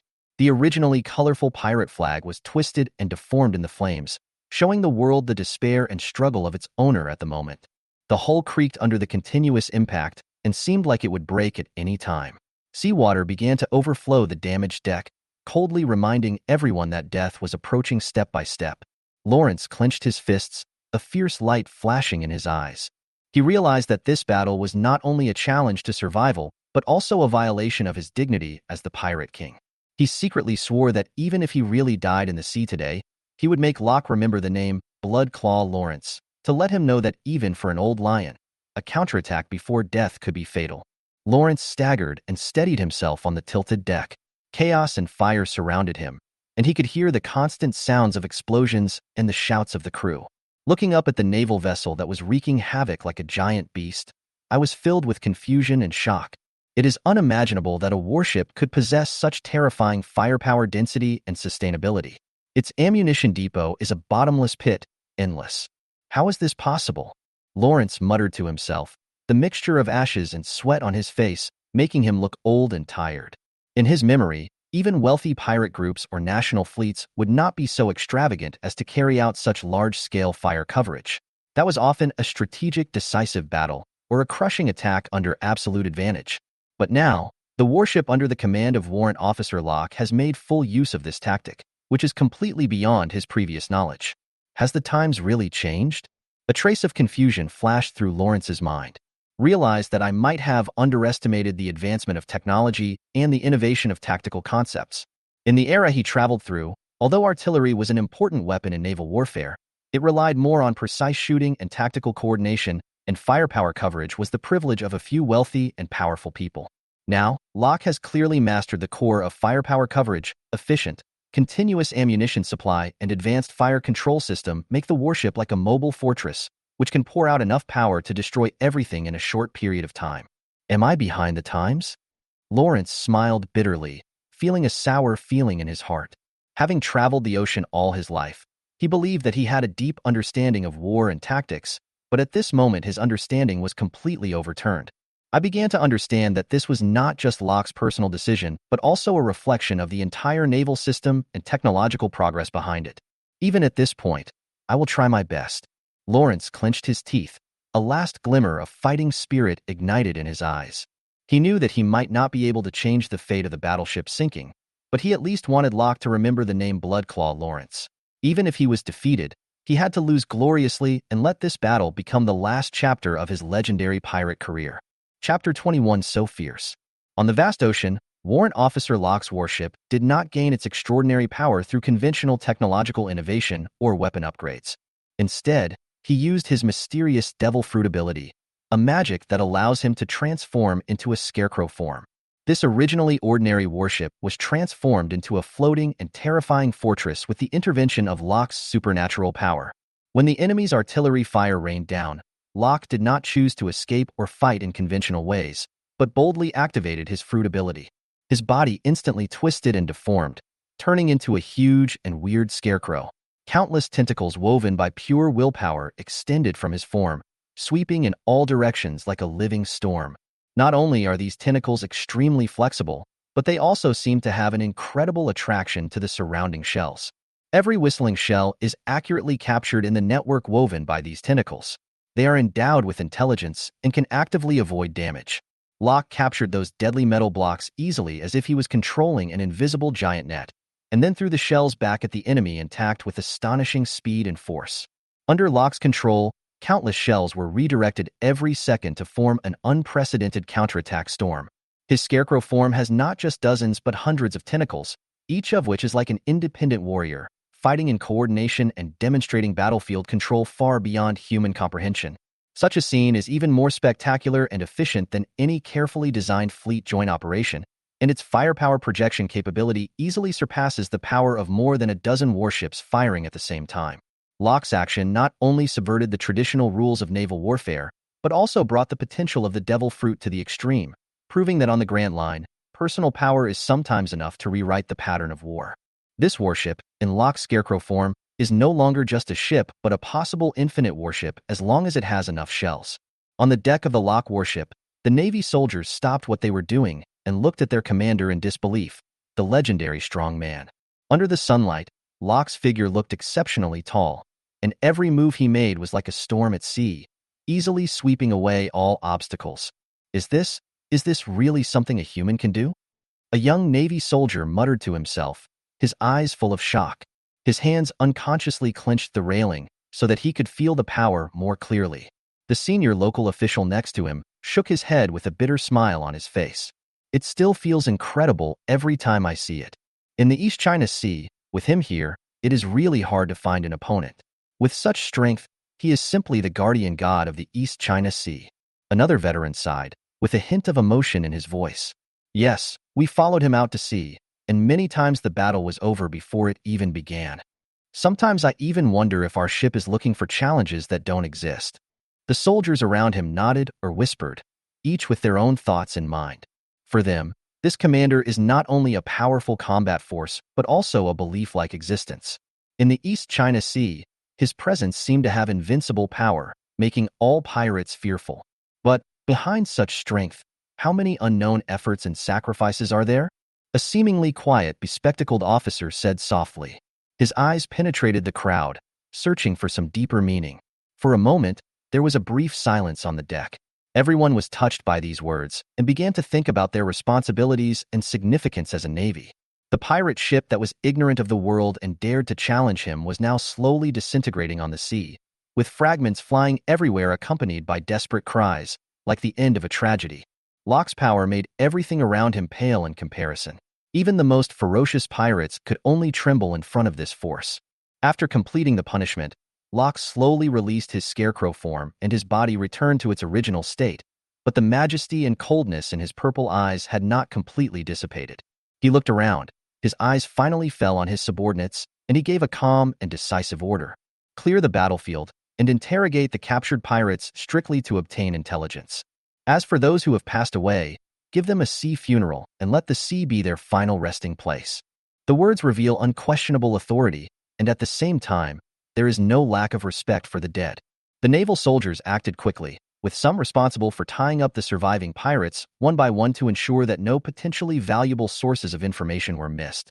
Another part began to collect the pirate corpses floating on the sea, preparing to hold a solemn burial ceremony at sea to allow these souls who once roamed the sea to rest in peace. During the whole process, Locke stood quietly at the bow, staring into the distance. His deep eyes penetrated the layers of waves and saw the more distant future. Because Locke always felt that there was something wrong at this time. But there are some things that I can't put into words. In a dark corner of Lawrence's pirate ship, there was a character standing quietly, as if blending into the surrounding shadows.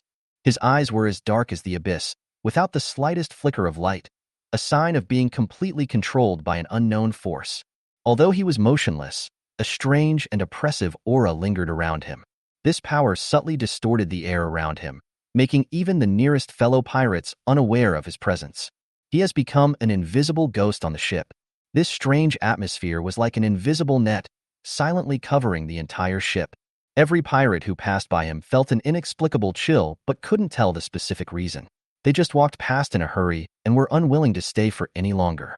Erica Main, a woman with extraordinary abilities, is actually the mastermind behind all these events. Using his unique sound magic, he silently controlled the pirate and indirectly manipulated Bloodclaw Lawrence and his gang to carry out this dangerous test. Her only purpose was to test the true strength of Nalak, the newly emerged strong man in the East China Sea and the naval lieutenant. As the controlled pirate was finished off by Locke's attack, Erica was filled with mixed emotions. Those sharp eyes seemed to penetrate the fog and see the deeper meaning behind the battle. She knew it was time to unveil the truth she had been hiding and share it with her companions. Erica opened her red lips slightly. The sound is clear and magnetic, and can be clearly heard by everyone, even on a noisy pirate ship. Everyone, what you just witnessed was not just a sudden conflict.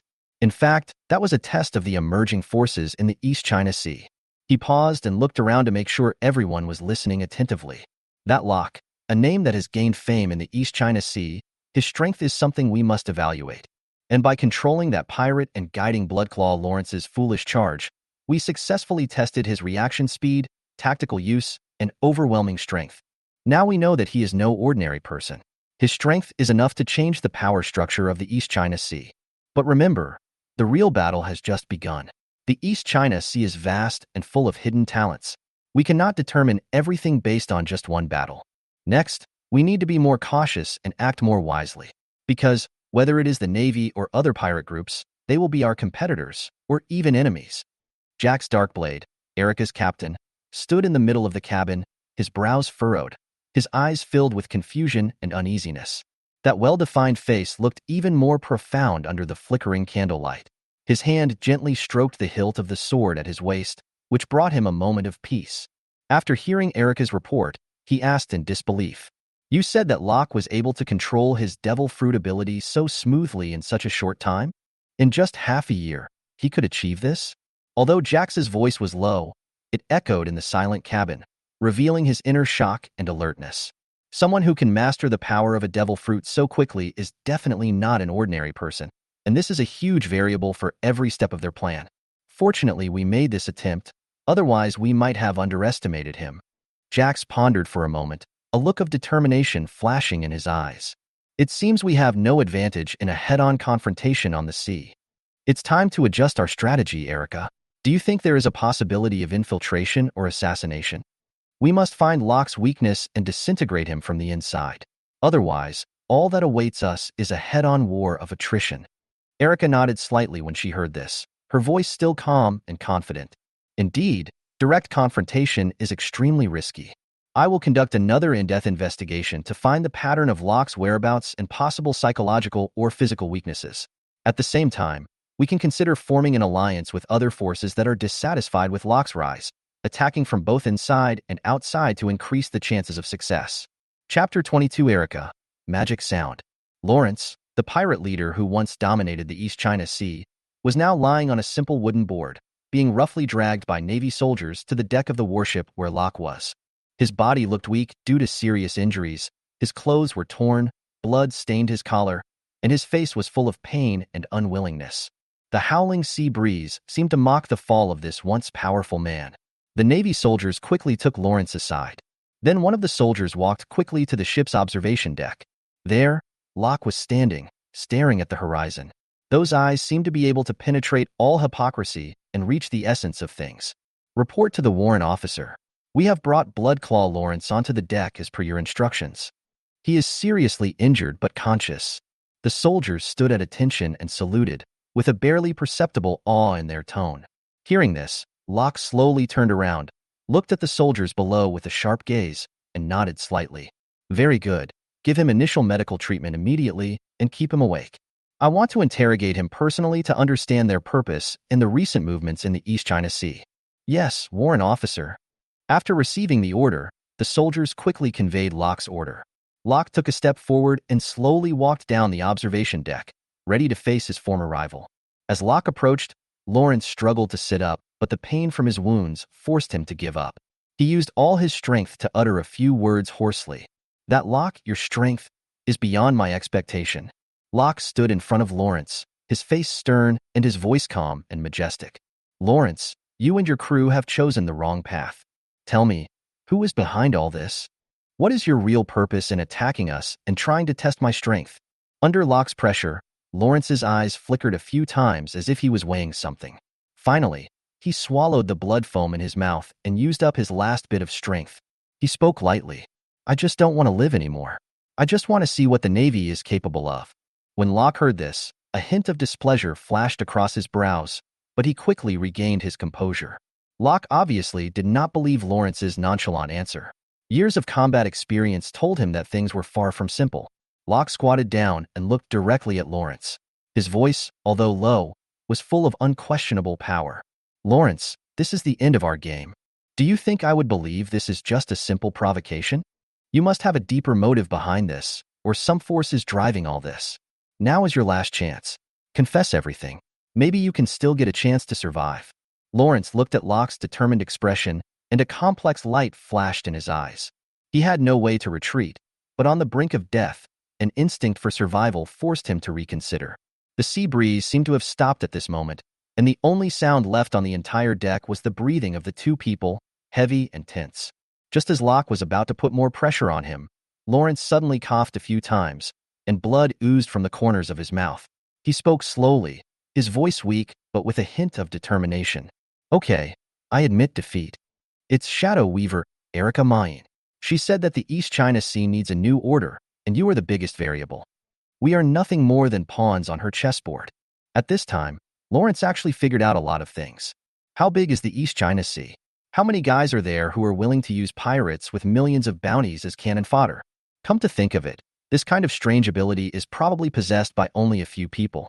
When Locke heard this, a hint of surprise flashed in his eyes. He was not unfamiliar with this name. Shadow Weaver Erica's music and ability to control people's hearts in the East China Sea were the invisible driving force behind many events. Unexpectedly, this incident was also related to her. Erica Magic Sound? Locke repeated the name in a low voice, quickly thinking about his next move. Locke knew that the contest with Erica would be a more complicated battle of wits, involving not only a confrontation of force, but also a contest of information and strategy. "Thank you for the information, Lawrence." Locke stood up and signaled the medical staff to start treatment. "Your cooperation may help you mitigate some of your guilt. But remember, the peace and order of the East China Sea will not be easily changed because of anyone's ambition." As Locke's back gradually walked away, Lawrence was carried to the medical area, and everything on the deck seemed to return to calm. However, a new storm surrounding the future of the East China Sea is quietly brewing. Chapter 23, Don't Let Him Get Too Comfortable. Warrant Officer Locke turned sideways and whispered a few words to the adjutant beside him. Although his voice was soft, it revealed his unquestionable determination. "Give him that potion to ensure he's alive, but not too comfortable." After saying this, Locke's sharp eyes swept over the adjutant, who immediately understood, nodded, and hurried away to arrange special medical treatment. Locke knew very well that a pirate like Lawrence was worth far more than the gold and silver marked on his bounty.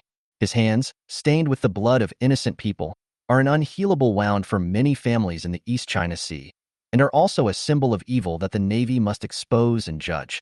But Locke's plan is more far-reaching. Using Lawrence as a clue, he will follow the clues to uncover the greater threats hidden in the shadows, such as the mysterious Shadow Weaver, Erica Mayan. Soon, the medical staff followed Locke's instructions and carefully injected Lawrence with a specially formulated medicine. This drug can maintain life while putting the human body in an extremely weak state, ensuring that he can neither resist nor escape easily during the subsequent interrogation. Lawrence's body trembled slightly under the effect of the drug, and his expression of pain and despair became more obvious. Locke stood aside, watching the whole process coldly, but his heart was in turmoil. As a naval officer, he must not only uphold justice but also consider strategic layout. Lawrence's life has now become a delicate balance point, both a bargaining chip and a key that can be used to open the door to the truth. What's more important is Lawrence's life, which can arouse more hatred among the civilians than a pirate with a bounty of millions. Then when Lawrence is beheaded in public, the effect will definitely be more valuable than that of an ordinary pirate. But Locke still needs to think carefully about what Lawrence said, because in Locke's memory, there was no such force organization in the East China Sea. How could a guy with a bounty of tens of millions target me? These guys who don't rely on massacring civilians often don't necessarily want to do the same things as those vicious pirates. Locke is not a fool and can figure things out using his brain. Could it be because of the relationship between me and Aokiji? They wanted to kill me to gain some fame, or they wanted to imprison me to negotiate with the world government. Anyway, this pirate gang with a bounty of tens of millions is definitely not easy to mess with. It's really a headache. If you expose your strength too early, you will easily get involved in other troubles. I don't know if I can call Aokiji back when the time comes. Locke turned around. His eyes swept across the busy deck, and finally stopped on the soldiers on duty on the lookout tower. He took a step forward and walked straight there, each step revealing authority and determination that could not be ignored. After arriving, Locke first cast a serious and inquiring look at the lookout and the communicator. Then he asked, "Has there been any abnormality in this sea area recently? Any signs of other ships, whether pirates or merchant ships?" The lookout quickly stood at attention and answered nervously. "Reporting to Warrant Officer, based on our continuous observation and radar scanning, no signs of any ship activity have been found in the nearby waters. The sea has remained unusually calm since we engaged Bloodclaw Lawrence's fleet." Locke frowned. The doubts in his heart did not decrease after this report, but became even stronger. "This is not right," Locke muttered to himself, then raised his voice and gave orders to the communicator. "Contact the base immediately and check the recent logbooks and radio communication records. I want to know if there are any ships that have passed or are hiding without our noticing. Pay special attention to those suspicious ships that are usually in collusion with pirates." "That's right, since they have made Lawrence a cannon fodder. Then you always need to monitor your own strength and your status in the fight with Lawrence. Then why are there no other pirate ships or merchant ships around?" Locke frowned. Although his heart was full of doubts, the reality seemed to tell him another answer. Locke looked at the lookout and the communicator again. There was nothing unusual on their expressions except concentration and diligence. This forced Locke to reconsider the current situation. "Confirm again, there is no record of any ship activity in the nearby waters, including the hidden channels and around the islands?" Locke's voice was low and powerful, trying to find clues from the smallest details. The lookout and the communicator exchanged a confirming look, and the communicator replied firmly, "Yes, Warrant Officer. We have repeatedly checked all observation data and communication records, including monitoring of emergency channels and encrypted channels, and have not found any abnormal approach or deliberate avoidance behavior by any ship. The sea is unusually calm, as if nothing had happened except for the conflict between us and Bloodclaw Lawrence." Hearing this, Locke was silent for a moment. The sea breeze blew across the deck, bringing a barely noticeable coolness. Looking at the vast sea, my heart was filled with waves. If what they said is true, then the Shadow Weaver, Ericamaine, or other potential observers have hidden skills that are far beyond imagination. Hidden so deeply, Locke whispered, more like he was talking to himself. Either they are absolutely confident in their own strength, or there is a secret passage that we haven't discovered yet. He turned around and gave instructions to the two soldiers. "Stay alert and don't miss any movement. At the same time, notify the diving team to conduct a secret search of the seabed to prevent the presence of submarines or other underwater vehicles." After giving the order, Locke took a deep breath and had a new plan in his mind. Even if the enemy is hidden perfectly, you must try to touch that unknown shadow. Behind the tranquility of the East China Sea lies an unknown undercurrent, and he, Locke, is the one who will clear away the fog and lead the Navy into the light. Chapter 24, Captain Jack. Locke's frown never relaxed. He didn't like the feeling of being kept in the dark, especially when the enemy was hiding so deeply that it was difficult to predict its intentions and next moves. However, he cannot let this uncertainty affect the overall progress. Locke took the initiative and decided to stabilize the current situation and make use of the existing results. Locke picked up the Din Din Mushi that was connected to the C-404 naval base again. His fingers firmly pressed each number key accompanied by the unique, buzzing sound of the Din Din Mushi, waiting for a response from the other end. "This is Warrant Officer Locke, reporting the latest situation." Locke's voice was calm and authoritative. "The diving team has completed an underwater reconnaissance and confirmed that no submarines or other concealed underwater vehicles have been found so far. However, this does not completely rule out the possibility of stealth operations by the enemy." After a brief pause, Locke continued, "In addition, I have successfully captured Bloodclaw Lawrence, who has a bounty of 8 million Baileys. In order to boost the confidence of residents on islands around the East China Sea, I hope the base can immediately spread this news to the islands through the carrier pigeon network. Let the people know that the Navy is effectively fighting against pirates who endanger them, especially villains like Lawrence who kill civilians. This will not only enhance people's sense of security, but also serve as a warning to other potential criminals." When Locke said this, his tone revealed unquestionable determination. In this invisible war, the transmission of information is equally important. It's a pity that there would be internal strife in the Navy. I had just arranged for the diving team to go to the sea. The officer who was far away at the naval base called the message from thousands of miles away. Everyone knows that Locke is a person with special abilities. After eating the devil fruit, he will never be able to go into the sea for the rest of his life. Therefore, the diving team in the entire naval base has always been controlled by that officer. The purpose is to be able to share the credit for something in the future and to also make some money from the seabed. Locke really didn't want to have any other unnecessary communication with the officer who could even buy and sell naval equipment. I can only shake my head and dismiss this idea. It's a pity for the civilians in the East China Sea. Making the people believe in the power of justice and feel the protection of the Navy is a key link in consolidating people's hearts and weakening the enemy's social foundation. This action must be swift and widespread so that the echo of justice can be heard in every corner. At the same time, please maintain high alert at the base. I suspect this is just the tip of the iceberg, and the real threat may still be lurking in the dark. Over. Putting down the din mushi, Locke gazed through the cabin window at the vast ocean, and his heart was ready to face all the challenges that were coming. Only by thoroughly exposing and eliminating the threats hidden in the dark can the East China Sea usher in true peace and tranquility.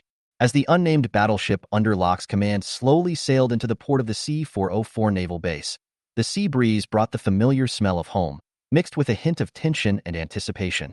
The naval soldiers on the deck were exhausted, but their eyes sparkled with pride as they completed their mission. Locke stood on the bridge, his eyes penetrating the twilight, gazing at the gradually clear outline of the base, planning the next steps in his mind. Inside the base, people had long known that Locke had captured the notorious Bloodclaw, Lawrence alive, and the atmosphere was boiling. There were banners hanging high, guards of honor lined up neatly, and faint celebratory music coming from afar. All this indicates that a grand welcome ceremony is about to take place. The public and naval soldiers gathered on both sides of the dock, talking excitedly, full of respect and curiosity for this heroic naval officer. When the unknown warship slowly docked and the mooring rope was secured, Locke was the first to step over the side of the ship and onto solid land. In an instant, applause and cheers came like a tide.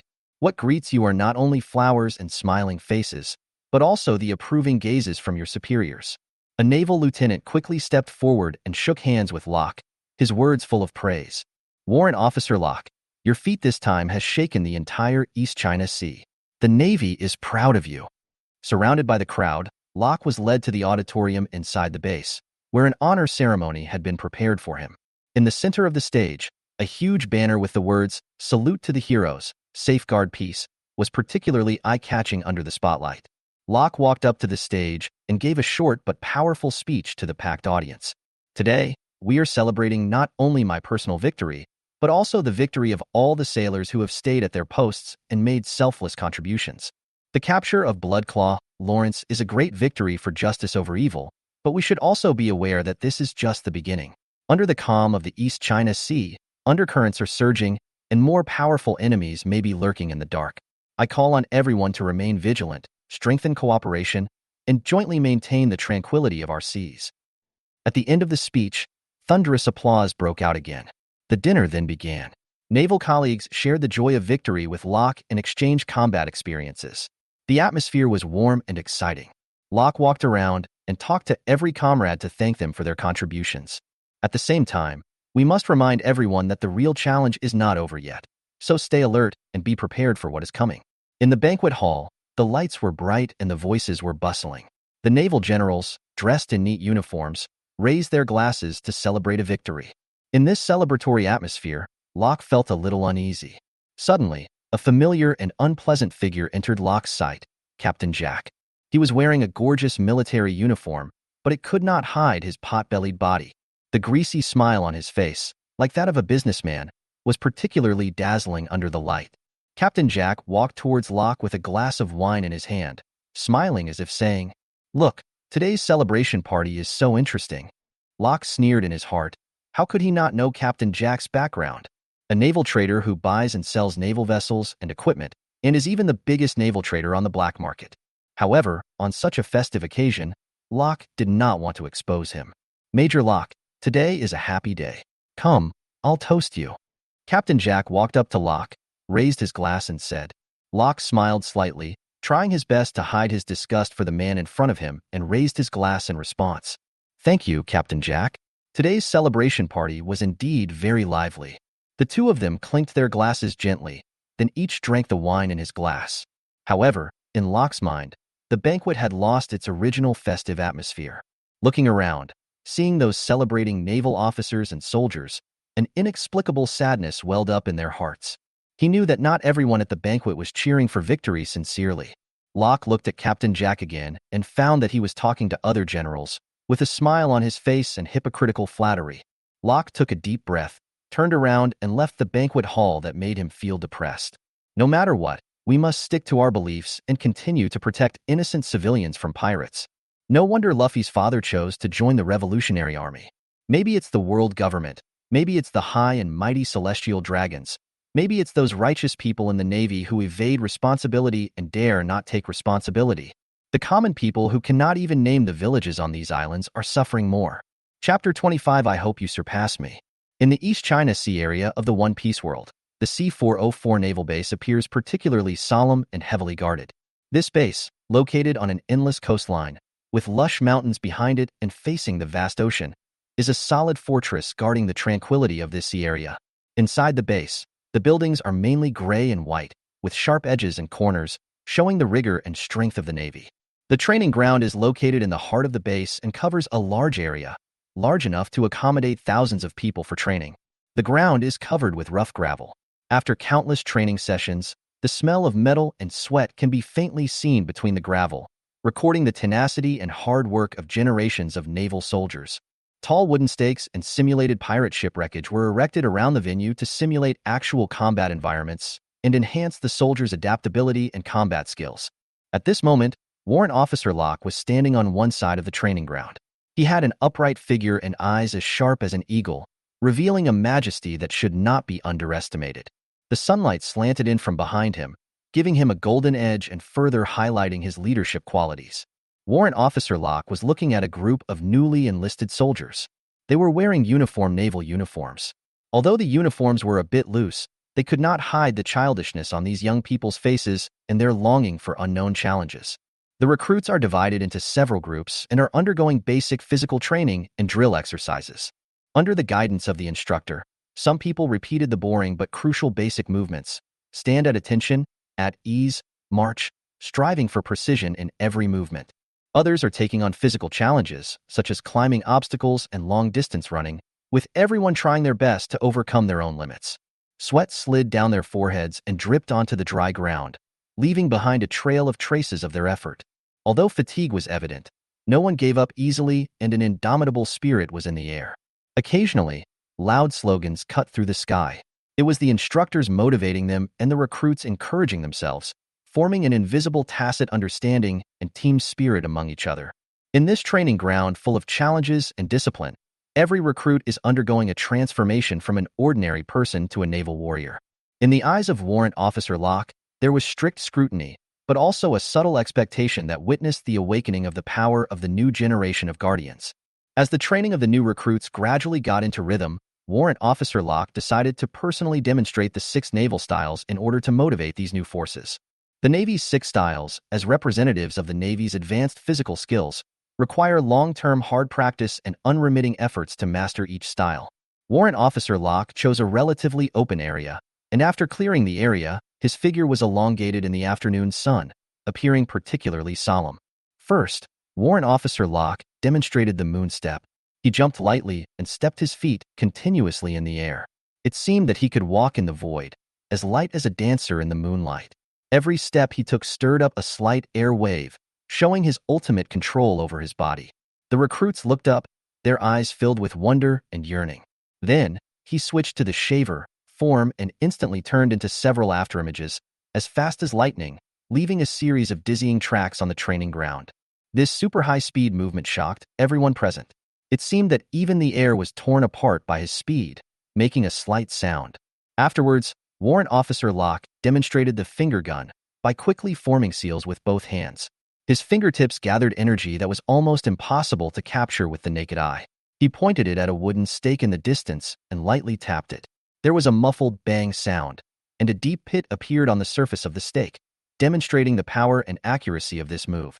Every time a skill was demonstrated, Warrant Officer Locke would pause and briefly explain the key points and mental methods of the movements, encouraging the recruits to not only imitate the form but also to understand its spirit.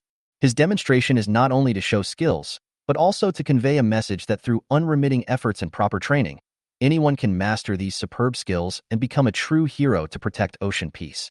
There was an unprecedented light in the eyes of the recruits.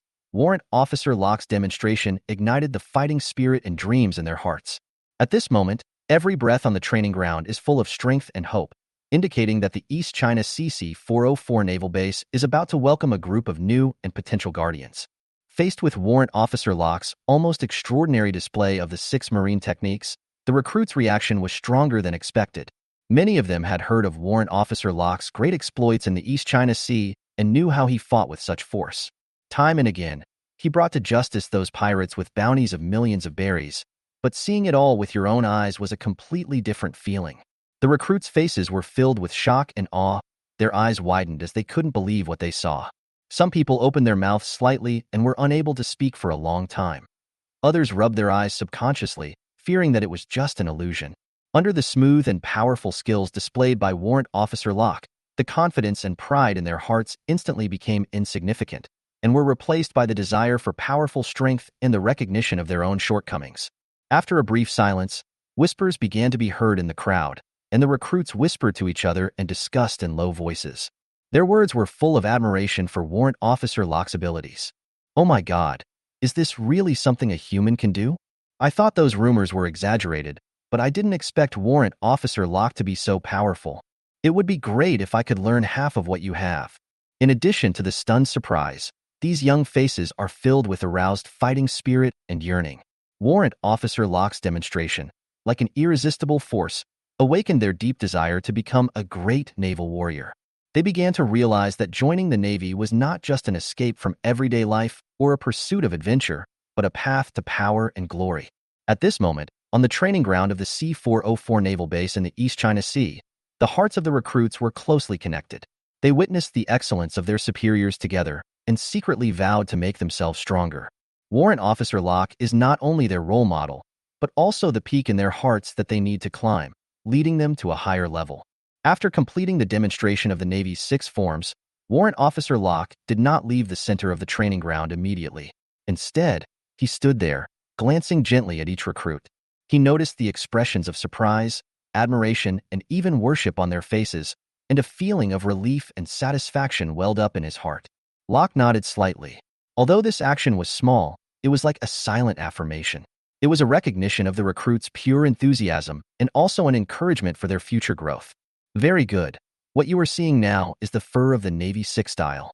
Locke's voice was steady and powerful, penetrating the noise on the training ground, and every word fell clearly into the ears of the recruits. In the East China Sea, there are indeed not many people who can master the 6 styles, but this is not the end, but the starting point for us to protect this sea area. Remember, strength is used to protect, not bully.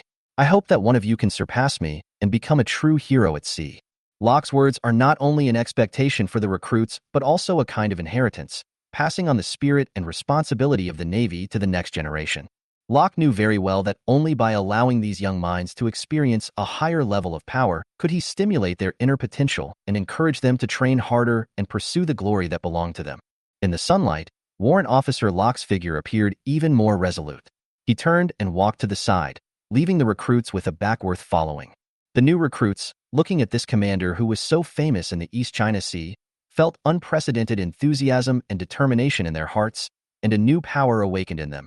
At that moment, the training ground of the East China CC-404 Naval Base was no longer just a place for sweat and training. It became a harbor for dreams and beliefs to set sail. Chapter 26: Protect the People You Want to Protect. As time went on, Warrant Officer Locke gained a deeper understanding of the world. The confusion and curiosity I felt when I first arrived have gradually dissipated, and have been replaced by a deep understanding of the current state of the world. He clearly remembered that when he first traveled here, his impression of the world of One Piece was still stuck on those exciting adventure stories. But after getting in touch with them, he discovered the other side of this world. Countless civilians were living in dire straits, without enough strength to protect themselves, and could become victims of pirate plunder at any time, and no one would even care about their own death. This realization gave rise to a heavy sense of responsibility in his heart. At this moment, looking at the young faces on the training ground, Warrant Officer Locke felt complicated. Locke realized that as their instructor, he should not only teach them fighting skills, but more importantly, make them understand that in this age of the survival of the fittest, passion alone is far from enough. So, he spoke again, with unquestionable firmness in his voice. There are many strong men on this ocean. Our Navy is the last line of defense to maintain justice and order. But please remember that true strength is not only reflected in strength, but also in the persistence of justice and the protection of the weak. I have personally witnessed too many innocent people suffer because they were unable to protect themselves, so the burden on our shoulders is much heavier than we imagined. Locke's eyes became deep as he recalled those heartbreaking scenes. We are not fighting to become the most powerful people in the world, but for the civilians who cannot fight, so that they can live in peace, and for the peace of this ocean. Remember, every time you swing your sword, it's to protect, not to conquer. Only by constantly working hard and constantly surpassing ourselves can we find our place in this chaotic world and win the respect of the world. Locke's words, like the fire that tempers steel, ignited the fighting spirit in the hearts of the recruits. They began to understand that as Navy officers, their mission was far more than personal glory and power, but carried the weight of more lives. Under the leadership of Warrant Officer Locke, they seemed to see a road that was both difficult and glorious, and this road led to the heroic dream in their hearts. Under the encouragement of Warrant Officer Locke, the new recruits at the C-404 Naval Base are filled with unprecedented passion and determination. Many of them chose to join the Navy because their hometowns had been invaded by pirates, and their relatives and friends had suffered greatly from them. They hoped to follow strong men like Warrant Officer Locke and protect more innocent people from harm. Warrant Officer Locke's display of strength and affectionate words undoubtedly added a strong touch to their inner ideals.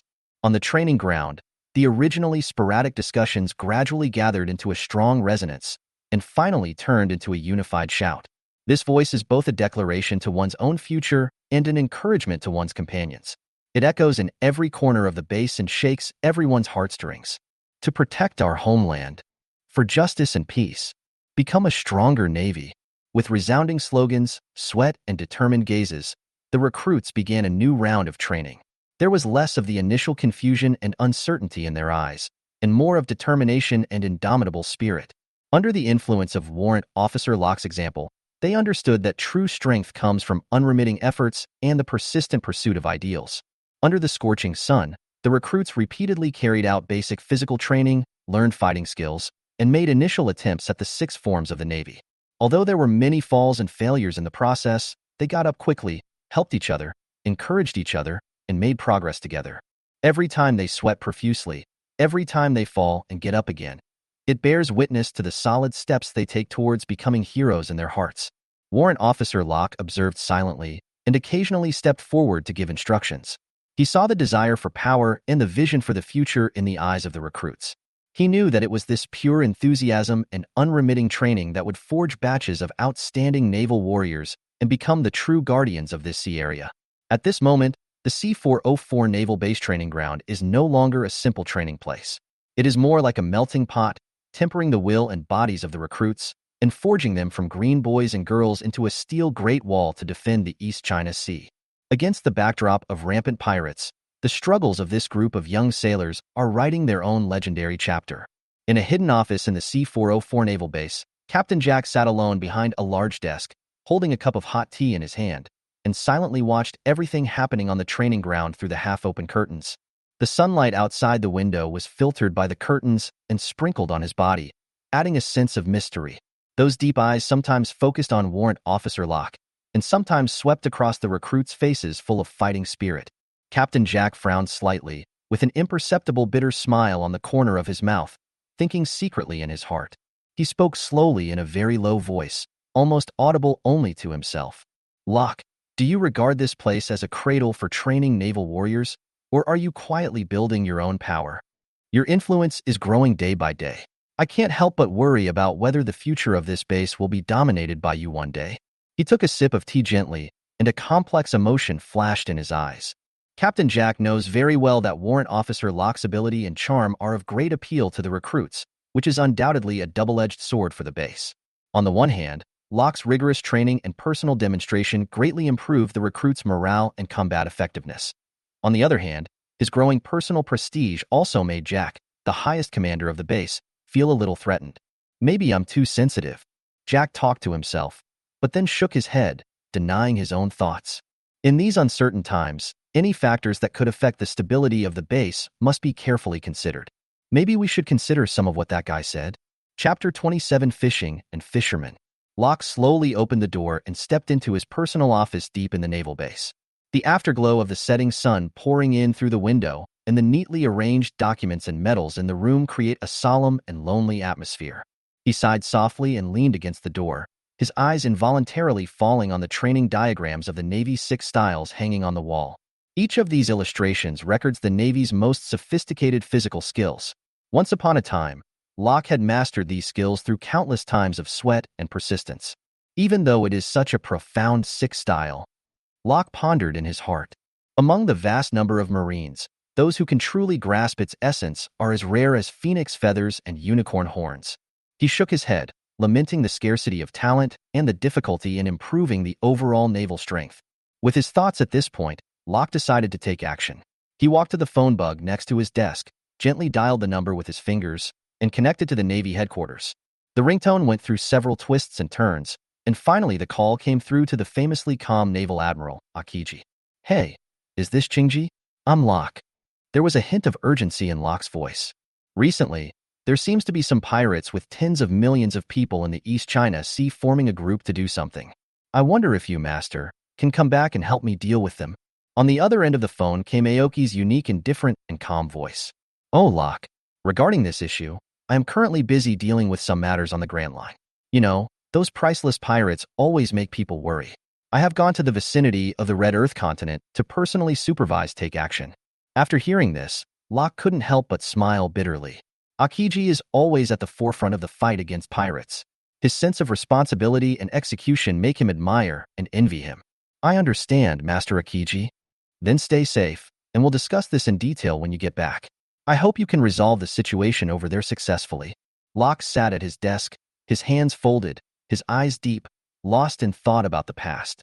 His thoughts came flooding back to those fierce battles with high-bounty pirates. "I remember that initially, it was due to his outstanding performance in several key battles and his successful defeat of several notorious pirate groups that he gradually became famous in the maritime world. At that time, he won the reputation of Cheetah of the Sea for his outstanding tactical command and mastery of the 6 naval styles." "Why me?" Locke asked himself. He realized that as he defeated more and more pirates, the bounty amount kept increasing, and he had unknowingly become a trophy in the eyes of those pirates who were eager for fame and challenges. He was fully confident of winning against 1 or 2 pirates worth tens of millions, but facing several powerful enemies who united and offered a bounty of tens of millions, the balance of victory would no longer be so tilted. Especially as a devil fruit user, he possesses powerful but limited powers. In the vast ocean, once the land is lost, the curse that grants him special abilities will also become his greatest weakness. The existence of this contradiction forces him to be more cautious every time he goes out to sea to perform a mission, because one careless mistake could lead to eternal damnation. Locke stood in front of the large floor-to-ceiling window, gazing at the sparkling sea outside, thinking of a bold and adventurous plan in his mind. He knew that conventional means were no longer enough to deal with pirates with bounties worth tens of millions of berries. An innovative strategy was needed, one that would both protect naval bases and effectively combat piracy. An idea gradually took shape in his mind, which was to use himself as bait to lure those ambitious pirates away from the naval base and into a battlefield carefully designed by him. To hook these guys, you have to give them an irresistible target. Locke muttered to himself, a sly smile on his face. The plan is to create the illusion of a huge treasure or important intelligence on an unknown island near the naval base, and then deliberately expose himself to the surveillance of those pirates, appearing to be carrying out a secret mission alone or transporting something of vital importance. Locke knows very well that as a devil fruit user, his own safety is the most critical link. You must ensure that, while you are acting as bait, you have adequate backup and an escape plan. Start planning every detail in your mind. How to ensure that the leak of information looks natural and does not arouse suspicion. How to set up a dragnet on the island and use the terrain to set traps. The most important thing is how to escape unscathed in times of crisis and make those pirates fall into a trap where they think they are hunters and actually become the prey. This is a psychological battle and a test of strategy and courage. Locke silently understood that such a plan was full of uncertainties, and if there was any mistake, the consequences would be disastrous. But for the glory of the Navy and the peace of this sea area, he was willing to take the risk. He compared himself to a lighthouse that remained strong in the storm. Although lonely, it pointed the way to justice. So, Locke began to secretly contact the elite team within the Navy and arrange a series of precise deployments. Personally review each link to ensure that each step is seamlessly connected. In the dead of night, he sat alone at his desk, which was covered with densely hand-drawn maps and action plans. His eyes were determined, revealing his fearlessness towards the upcoming challenges. I want to make these pirates understand that even the most ferocious sharks cannot escape the fisherman's nets. Locke silently swore in his heart, ready to put himself in the most dangerous position and play a dual role in a life-and-death game. Both the seemingly helpless bait and the wise man who controlled the overall situation and sat firmly on the fishing platform. This is undoubtedly a gamble, but Locke firmly believes that in order to achieve greater victory, sometimes one must dare to take risks. Deep in the naval base, in an office that was simply decorated but exuded a majestic atmosphere, Captain Jack sat upright, playing with a porcelain cup filled with hot tea in his hands. Outside the window, the sea breeze blew gently, bringing a hint of salty and humid air. But this did not affect the tense atmosphere in the room at all. There were several encrypted intelligence reports scattered on the desk, each of which concerned the coming storm. Jack's eyes were as sharp as an eagle as he examined the reports one by one. Locke's plan, although bold and risky, also revealed a wisdom that made people admire it.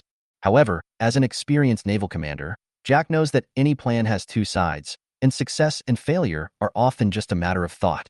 Locke, you are always so confident, even conceited. Jack murmured in a low voice, the heat of the tea blurring his lenses as if blurring the boundaries of his evaluation of Locke's plan. This time, you put yourself on the front line. Is it a heroic act or a foolish sacrifice? Although the leak of intelligence was carefully planned, Jack was keenly aware of the unusualness of it. These information, as if pushed by an invisible hand, were accurately delivered to the ears of those greedy pirates. He knew that once Locke's plan was launched, it would be like opening a Pandora's box, and unknowns and dangers would follow. How could special intelligence fall into the hands of the enemy so accurately? Is there an invisible hand behind this? Jack pondered secretly in his mind, and his brows tightened a little. He slowly put down the teacup, and the tea swayed gently, reflecting his complex yet determined face. Locke, if this is the war you want, then I can only wish you good luck. Jack's eyes penetrated the room and seemed to be looking at the distant horizon, where a fateful battle was about to take place. With Admiral Aokiji away, the safety of the base, the glory of the Navy, and even the peace of this sea area will be temporarily left to me to protect. He stood up and straightened his back. The helpless shaking of his head and calm drinking of tea were just superficial calmness. In his heart, Jack had prepared for the worst.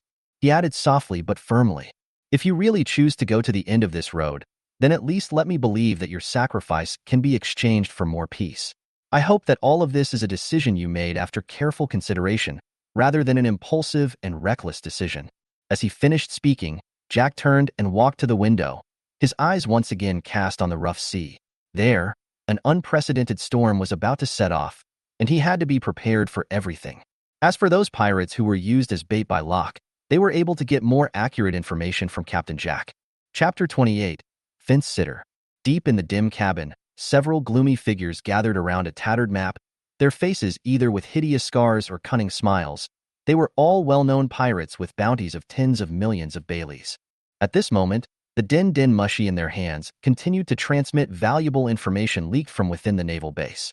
It was a trap carefully planned by Locke, but it was like a tempting gift that fell into their hands one by one. The hoarse voices of these din mushy are like the whispers of a devil, revealing every detail of Locke's whereabouts, including the secret island he is about to visit, the estimated time, and even the possible treasures he is carrying. The pirates' eyes sparkled with greed, and they exchanged meaningful glances with each other, as if they had already seen the wealth and fame that were about to come to their hands. Locke was completely unaware of all this. He was like a bug in a drum, still immersed in his seemingly perfect plan. He believed that his plan was flawless, but he didn't know that he had become a chess piece in someone else's game. The pirates took advantage of Captain Jack's helplessness about the situation and the subtle gaps within the Navy, easily obtained all the information they needed, and wove a large net against Locke. Humph, Locke, you think you are smart, but you don't realize that you have already walked step by step into the feast we prepared for you. A burly man wearing a pirate hat and with fierce eyes growled as the din mushy in his hand, had just finished transmitting the last piece of crucial information. Another pirate, with strange tattoos on his face, had a sneer on his face. He thought he could catch us by using himself as bait, but he didn't know that the real hunter had already been sharpening his knife in the dark. They exchanged knowing smiles with each other, looking forward to the upcoming hunt. In their eyes, Locke is not only the generous reward on the bounty order, but also an opportunity to prove their strength and declare their presence to the entire new world. At the same time, Locke was in his office at the naval base, pondering the strategic map on the wall. He was completely unaware that he was stepping step by step into a trap set by himself, but controlled by the enemy. In a hidden corner, far away from the hustle and bustle, Aokiji, one of the 3 admirals of the Navy of Light, stood quietly. His body seemed to be wrapped in a layer of faint chill, which was out of tune with the surrounding environment. His eyes penetrated the darkness, looking at the cabin where the pirates gathered in the distance, and Locke, who was busy but unaware of it. Aokiji had a barely perceptible smile on his face, as if he was appreciating the complicated chess game in front of him, or as if he had insight into some profound strategy. This Locke's mind is more powerful than those ordinary guys. Aokiji murmured to himself, his tone containing both admiration and a hint of indescribable amusement.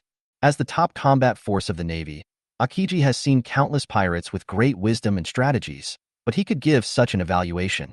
Obviously, Locke's behavior touched a sensitive nerve of his. Perhaps Aokiji saw that behind the trap set by Locke, there was a deeper plan hidden, a strategy of retreating to advance and sacrificing oneself in exchange for greater benefits. Locke may have deliberately leaked the information, taking advantage of the pirates' greed for the high bounty, and setting up a series of schemes to lure out some more important targets, or to take this opportunity to catch those pirate leaders who have been at large for a long time. This level of calculation not only requires a precise grasp of people's hearts, but also the courage to sacrifice small gains for big gains and to take risks. In Aokiji's view, this is far beyond the reach of ordinary pirates. At the same time, Aokiji may also be reflecting on the situation within the Navy. Locke's actions made him realize that even the most tight organization may have loopholes. How to exploit these loopholes, or how to patch them, became a new consideration in his mind. This insight into the depth of strategy and the complexity of human nature is precisely what makes Aokiji so outstanding as a Navy admiral. In short, Aokiji's evaluation is not only a recognition of Locke's personal wisdom, but also a profound reflection on his own and the Navy's future strategic deployment. Can you imagine how Locke could take advantage of this kind of thing? It's simply that some officers in the naval base have become fence-sitters. Aokiji frowned slightly, and the originally indifferent smile gradually disappeared, replaced by an indescribable seriousness and coldness. He closed his eyes and seemed to be quickly sorting out all possible intelligence and clues in his mind, trying to find the traitor hiding within the Navy. Aokiji has his own firm principles regarding loyalty and betrayal, and he cannot tolerate any behavior that endangers the unity and security of the Navy. It seems that some accounts have indeed reached the point of being settled. Aokiji whispered to himself. Although his voice was soft, it revealed an unquestionable firmness. We are well aware that if the pests within the Navy are not eliminated in time, they will become a more terrifying hidden danger than external enemies. This was not only a destruction of Locke's plan, but also a violation of the credibility and discipline of the entire Navy. Chapter 29: Stepping Stones. Locke is not a fool. He can figure it out if he thinks carefully. It seems that his role and potential in this world government are definitely higher than that of Captain Jack. Otherwise, the world government would not have used Captain Jack's rank to take over the position. How could Admiral Aokiji, who was in this place before, not know about the shit that Captain Jack had done? It seems that you are destined to be your own stepping stone. In other words, the Admiral felt that he had the ability to defeat that group of pirates worth tens of millions. Locke stood by the stream on the island, his eyes following the water slowly flowing towards the seaport, but his heart was filled with thousands of thoughts. Locke knew very well that his promotion to the position of warrant officer at the C-404 naval base was no accident. In this world government where power and strength are intertwined, there are hidden meanings behind every decision. Locke secretly thought that since the world government was willing to sacrifice Jack to pave the way for himself, then the task he is responsible for must be very important, and his potential and value have obviously been recognized by the top management. Locke recalled the appearance of Admiral Aokiji before. It was not a coincidence, but the acquiescence and indulgence of Jack's misdeeds until the final cleansing of the house. All of this was within Aokiji's calculations. Locke realized that he was not only the person chosen to succeed Jack, but also was expected to play a key role in the upcoming major event. Admiral Aokiji has a very sharp vision. He must think that Locke has the ability to deal with those pirates worth tens of millions. This is both a test and an opportunity. The corners of Locke's mouth rose slightly, revealing a confident smile. Now Locke understands that every move on this island may be under the surveillance of Admiral Aokiji. Therefore, he must perform at his best, and even if he only needs to show half of his strength, he must do it flawlessly. He must show enough strength but not be too ostentatious so as not to cause unnecessary trouble. Locke took a deep breath, adjusted his mindset, and began to walk along the stream. Every step he took was steady and powerful. He began to consciously demonstrate his abilities, easily jumping over the stones in the stream, using his observation haki to sense his surroundings, and even occasionally wrapping his hands in armament haki to smash the rocks along the way as a practice. His every move revealed an aura of majesty without even being angry, as if he was silently announcing it to the outside world. Locke's era is coming. Locke secretly vowed in his heart that he would not only complete the mission, but also win the trust of Admiral Aokiji with outstanding performance and strive for a higher position for himself in the world government. It is clear that this is not only a test of one's own ability, but also the only way to the pinnacle of power. On this blue sea, Locke is ready to write a new legend in his own way. Deep down, Locke was dissatisfied with the world government's treatment of the Navy as pawns. In this complex system of power, everyone is just a screw in a huge machine and may be replaced or sacrificed at any time. This feeling of being manipulated hung over Locke like a shadow, making him feel angry and helpless. However, Locke also clearly realized that his current strength was indeed not good enough, and he was in an embarrassing situation of being at a lower middle level. In the new world where powerful people abound, especially in the sea area behind the Red Earth continent, there gather countless monster-level powerful people.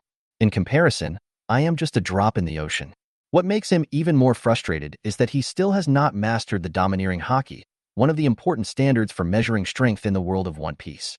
Locke often sat alone on the deck in the dead of night, gazing at the starry sky, his heart full of confusion and unwillingness. He wondered whether he really had the potential to unlock that power, or whether he was destined to never have it. This unknown made him feel more uneasy than any battle, because the domineering aura was not only a symbol of strength, but also a manifestation of leadership and destiny. Without it, it was as if he was missing a ticket to become a top powerhouse. Locke knew very well that he lived in a world where the strong preyed on the weak and there was no sympathy or mercy.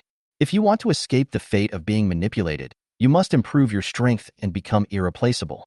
Locke began to train even harder, sparing no effort in physical skills, swordsmanship, and domineering training. Locke understood that in order to gain a foothold in this world, he must first learn how to survive in adversity and how to find breakthroughs in the cracks. So, Locke began to silently make a plan in his mind, not only to complete the mission at hand, but also to find opportunities to learn the secrets of Conqueror's Haki and even explore whether he has potential Conqueror's Haki qualifications. As long as you don't give up, one day you will be able to stand on the top of the world, no longer be at the mercy of anyone, and use your own way to guard the justice in your heart and rewrite your own destiny. Locke's gaze passed through the stream in front of him and turned to the distant horizon. There is where his dream begins. Locke sat in the dim cabin, tapping his fingers lightly on the table, his eyes deep and complex. His thoughts were wandering, sketching out pictures of the future in his mind. He imagined that if he could be promoted to the rank of lieutenant general or even admiral, he might be able to win a place in the Navy and have more say. At that level, one can at least influence some decisions and reduce the possibility of becoming a mere pawn. Locke knew that this was not only for personal glory, but also for the purpose of being able to truly protect those in need of protection in accordance with his own beliefs. However, whenever this thought comes up, the cold water of reality ruthlessly extinguishes it. Recalling the plot in the animation, even the mighty Navy Admiral seems to have no choice but to obey orders in front of the 5 Elder Stars. The 5 Elders, those old men who seem to be powerless, are actually the real behind-the-scenes manipulators in the pirate world. Their true strength is unfathomable, and they can influence the direction of the entire world with just a look or a word. Locke couldn't help but smile bitterly. Even if he reached the level of general, it was still unknown whether he could really achieve anything. In a flash, Locke's thoughts jumped to another level: escape. Assessing his own abilities, he was confident that his speed and stealth skills would allow him to find a chance to escape even when facing a strong opponent. This confidence is not groundless. Years of experience at sea have endowed him with rich survival wisdom and emergency response capabilities. Locke was thinking, if that day really comes, He needs to extricate himself from this complicated political vortex. With his agility and clever mind, it should not be difficult to escape. At this moment, Locke felt unprecedented contradictions and struggles. On the one hand, there is a desire for power and justice, and the hope to promote change within the system. On the other hand, there is an instinctive pursuit of freedom and survival, an unwillingness to be bound, and a readiness to deal with the worst situation at any time. On this turbulent sea, Locke's heart is like the sea before a storm, calm on the surface but surging undercurrents. He took a deep breath and his eyes became firm again. No matter what the future holds, he will be ready to face all challenges. Chapter 30. Catching a Turtle in a Jar. Under the dim candlelight, Warrant Officer Locke was thinking about his next move. It is clear that according to reliable intelligence, his main opponents are the pirates Leonardo TB, Lillian Shadow Walker, Max Hurricane, and Erica Magic Sound, who have established a great reputation in the East China Sea without the help of devil fruit abilities. They each possess formidable combat capabilities and special expertise, forming a formidable team. But Locke's advantage lies in his detailed preparation and well-thought-out strategy. Realizing that he would undoubtedly be at a disadvantage in a direct confrontation with these water-savvy pirates at sea, he decided to use wisdom rather than pure strength. Locke planned to use the information of Captain Jack's trading colleagues through carefully designed information transmission to release smoke bombs to the pirates, tricking them into thinking that they were taking action on a certain piece of land. And that place was actually the battlefield carefully arranged by Locke. Locke knew very well that land warfare would greatly weaken the mobility of these pirates and limit their capabilities. Locke received rigorous training in the jungles and mountains on land, and his familiarity with the terrain and the tactics of mountain warfare made him almost invincible in such an environment. Locke estimated that with such a layout, he could increase his chances of winning on land to nearly 100%, a reflection of his well-trained team and his confidence in his own strategy. He whispered to himself, "Leonardo, Lillian, Max, Erica, you may be strong, but in this land, I am the one who makes the rules. Let's see if you can maintain your arrogance when you leave that familiar ocean." Locke's plan unfolded step by step. He knew that this was not only a challenge to the enemy's strength, but also a test of his own wisdom. Beneath the waves of the East China Sea, a contest centered on intelligence, strategy, and strength is quietly unfolding. And Locke is preparing to rewrite his own destiny with this carefully planned land war.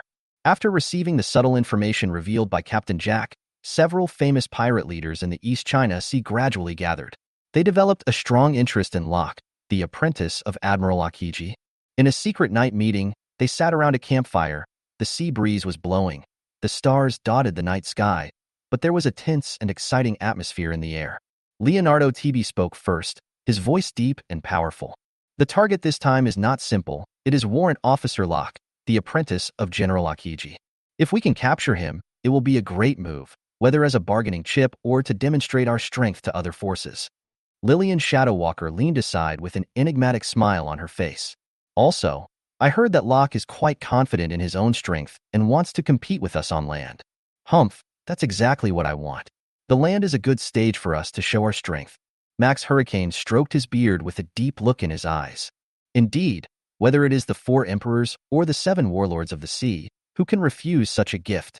General Aokiji's reputation cannot be easily purchased. We must be careful in this operation and not allow Locke any chance to escape. Erica Main plucked the strings in her hand lightly, and the beautiful melody echoed in the night sky. Said softly, "Don't worry, I will use my piano music to add some insurance to our actions." Locke and the others don't know that when they thought they had set a trap, they actually fell into our trap. Amidst murmurs of approval, they formulated a careful action plan, and everyone's face was filled with joy and anticipation of imminent success.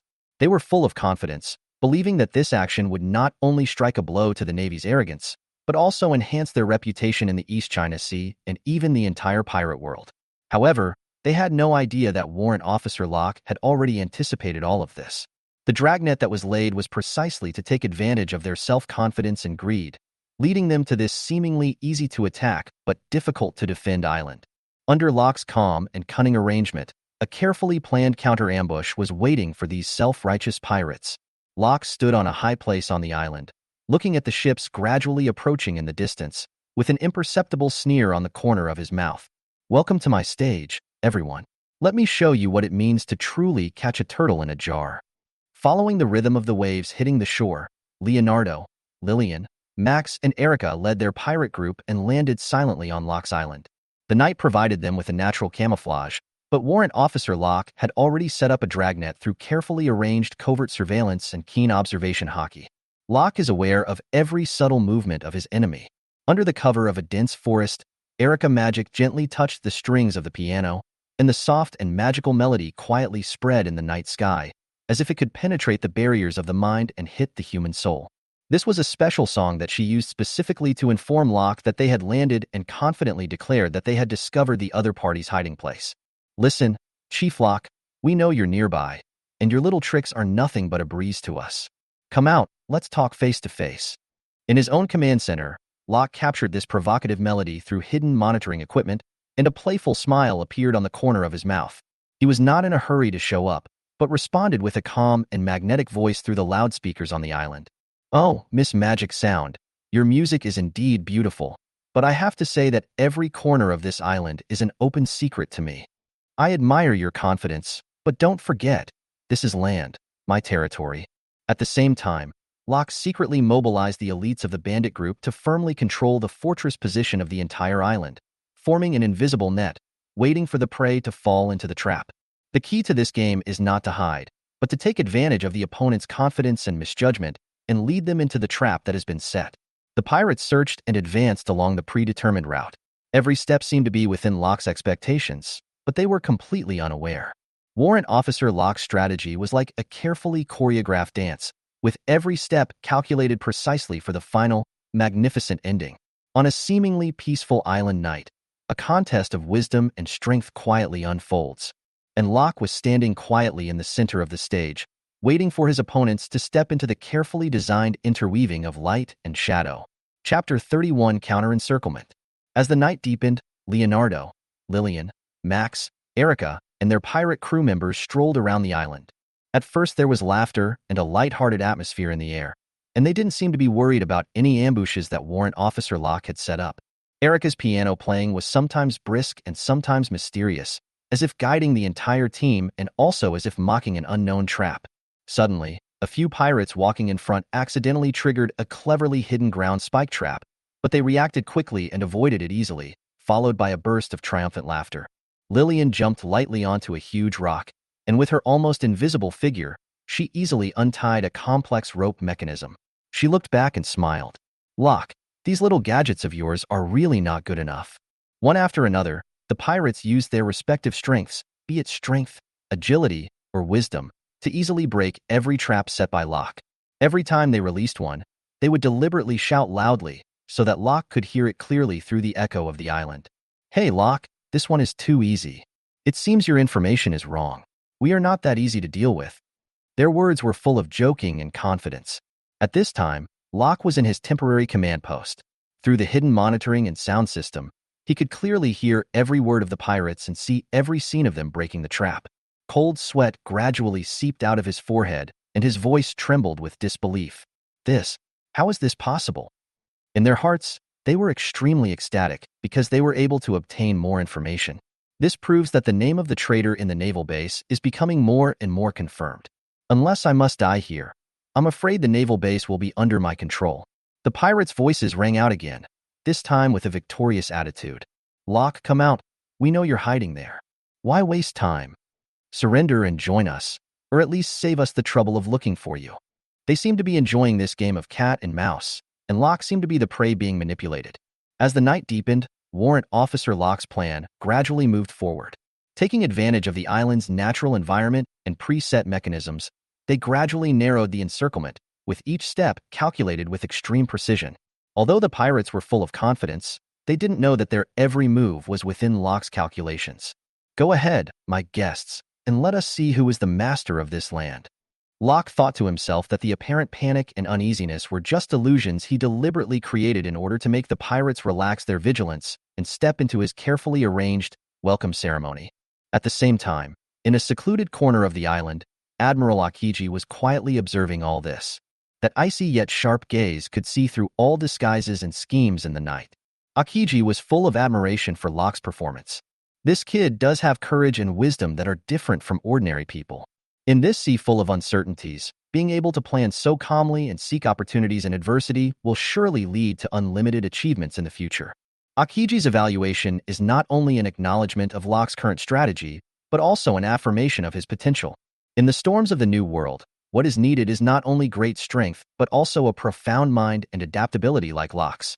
What Locke showed at this moment was the qualities that a leader should have who could lead the Navy in the future and even change the pattern of the ocean. As the plan entered its final stage, Locke activated the final mechanism.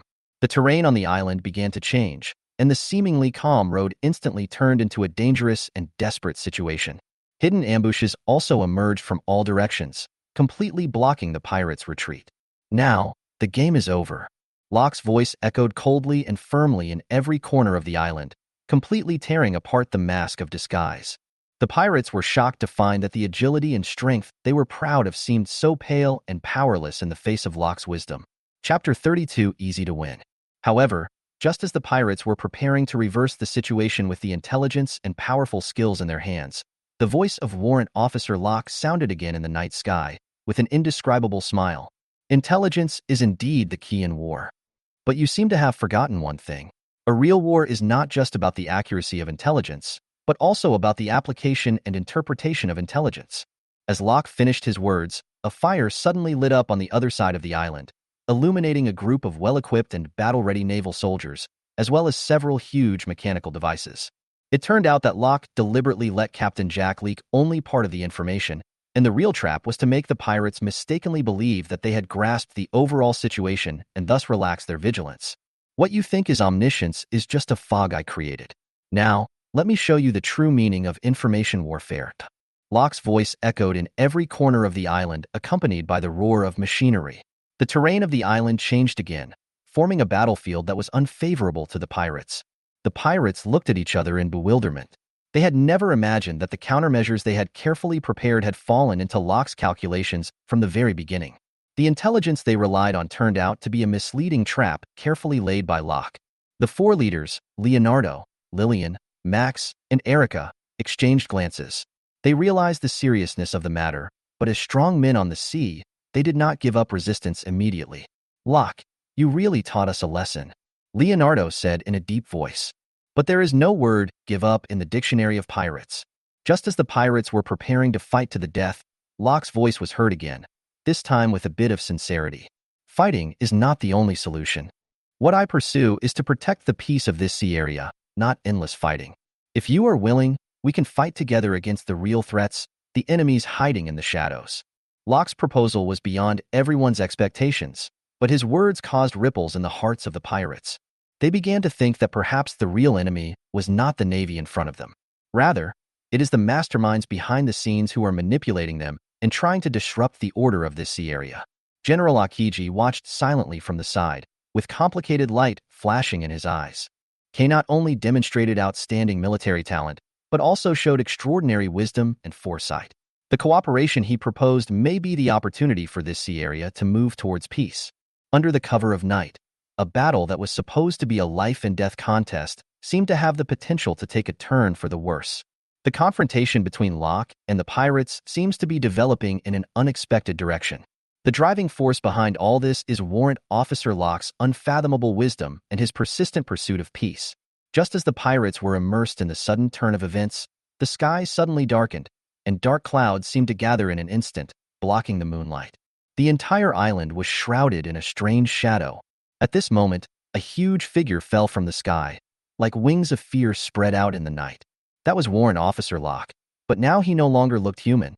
Instead, it transformed into a giant scarecrow, standing above the pirates' heads. Locke's scarecrow fruit ability is fully released, transforming him into a towering straw giant. Every straw seems to contain invisible pressure, which makes people shudder. The arms woven from straw were hung with all kinds of weapons, shells, sharp blades, and even small cannon barrels.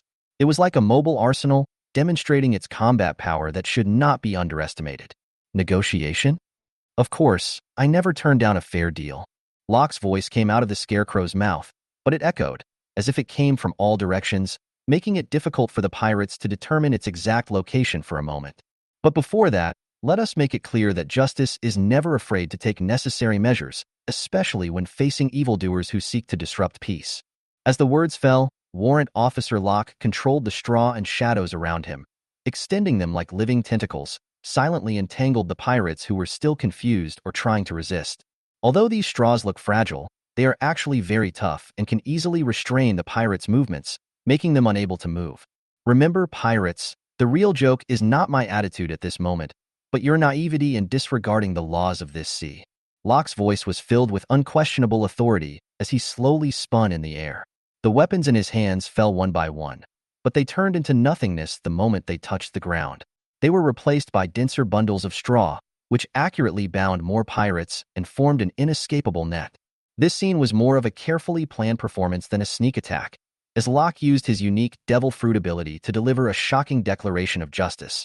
On this battlefield shrouded in darkness, he proved that even in darkness, justice can shine in its unique way and illuminate the way forward.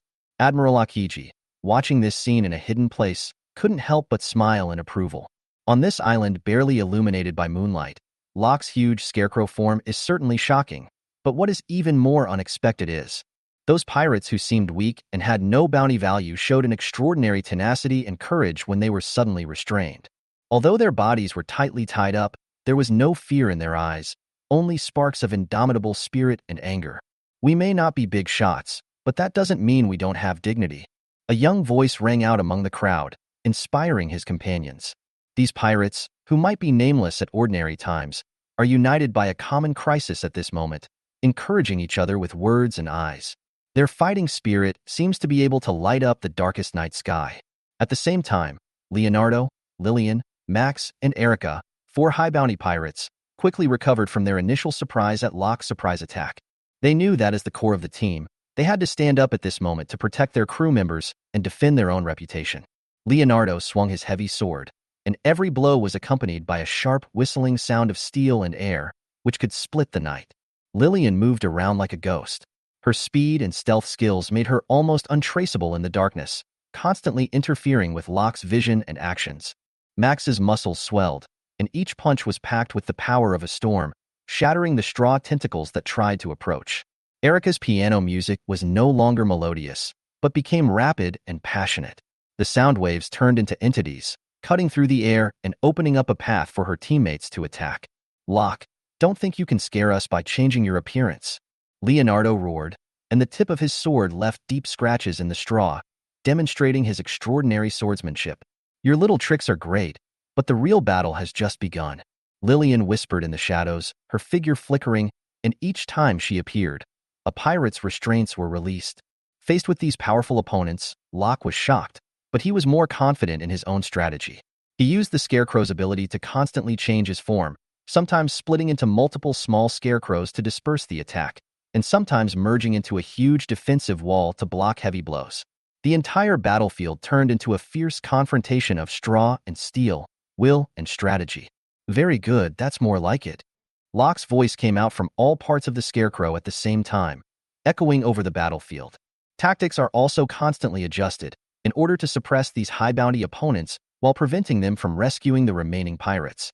This battle is no longer a simple contest between justice and evil, but a collision of strategy and courage, belief and strength. The confrontation between Locke and the 4 pirate leaders not only tests each other's strength, but also tests their sense of responsibility to their partners. The battle reached a climax under the cover of night on the island. The 4 pirate leaders, Leonardo, Lillian, Max, and Erica, each used all their skills to engage in a fierce confrontation with Locke, who had transformed into a giant scarecrow. Each strike was accompanied by the collision of elements and the agitation of energy. The sea breeze was filled with the smell of iron and blood, which was suffocating. However, as time went on, these pirates who were famous in the East China Sea gradually discovered that Locke's power was beyond their imagination. Locke's armament hockey was wrapped around the giant body made of straw, and he actually blocked all their powerful attacks. Neither Leonardo's heavy sword nor Max's hurricane force fist could shake Locke at all. On the contrary, every collision made the attacker's palms hurt and even his bones crack. This is impossible. With your strength, how could you?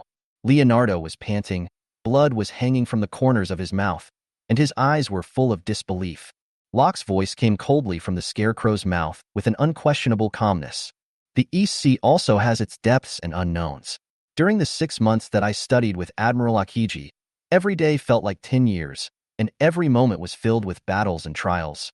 Armament hockey is not only about the accumulation of time, but also about the tempering of understanding and actual combat. Lillian's figure was erratic, and she tried to use her speed and stealth to launch a sneak attack, but she had nowhere to hide under Locke's perception. After several confrontations, she was forced to retreat again and again. Her clothes were torn, and her breathing was disordered. Your observation hockey is too powerful. It seems that you can foresee the future, Lillian said with difficulty, with both reluctance and admiration in her eyes. Locke shook his head slightly, and the scarecrow's head seemed to be making a helpless expression. A true battle is never a simple contest of strength. It's about strategy, psychology, and surprise. I took advantage of your pride and underestimation of the enemy and set up this trap. As the battle continued, Max and Erica were defeated one by one. They lay on the ground, wounded, looking at Locke in the form of a scarecrow hanging in the air. In addition to shock, they also felt deep frustration. East Sea monster, Max muttered to himself, with a complex light in his eyes, which was a recognition of Locke's strength, but also regret for underestimating his opponent. Locke slowly landed, regained his human form, and stood in front of them. His eyes contained both the pride of a victor and respect for the warriors. Chapter 33 World Government Investigation. On a hidden reef not far away, Aokiji stood quietly, his figure almost blending into the night. Only the occasional twinkling starlight illuminated his stern face. Having witnessed the entire battle, from Locke's clever trap setting to his heroic performance in fighting single-handedly against 4 famous East China Sea pirate leaders, Aokiji's eyes flashed a barely perceptible approval. It seems that you have grown a lot in the past 6 months, Locke, Aokiji whispered to himself, a faint smile on his face. As Locke's mentor, he was well aware of the young Marine's potential, but it still made him gratified to witness him transforming his potential into actual combat power and making such significant improvements in strategy and mentality.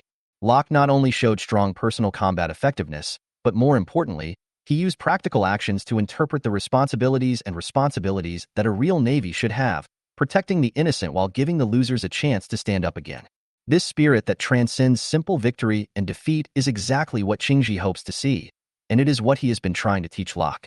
The vastness and depth of the East China Sea are far more than the surface wind and waves. It also tests the wisdom and soul of everyone who sails on it. Qingji silently thought that he saw the shadow of his youth through Locke.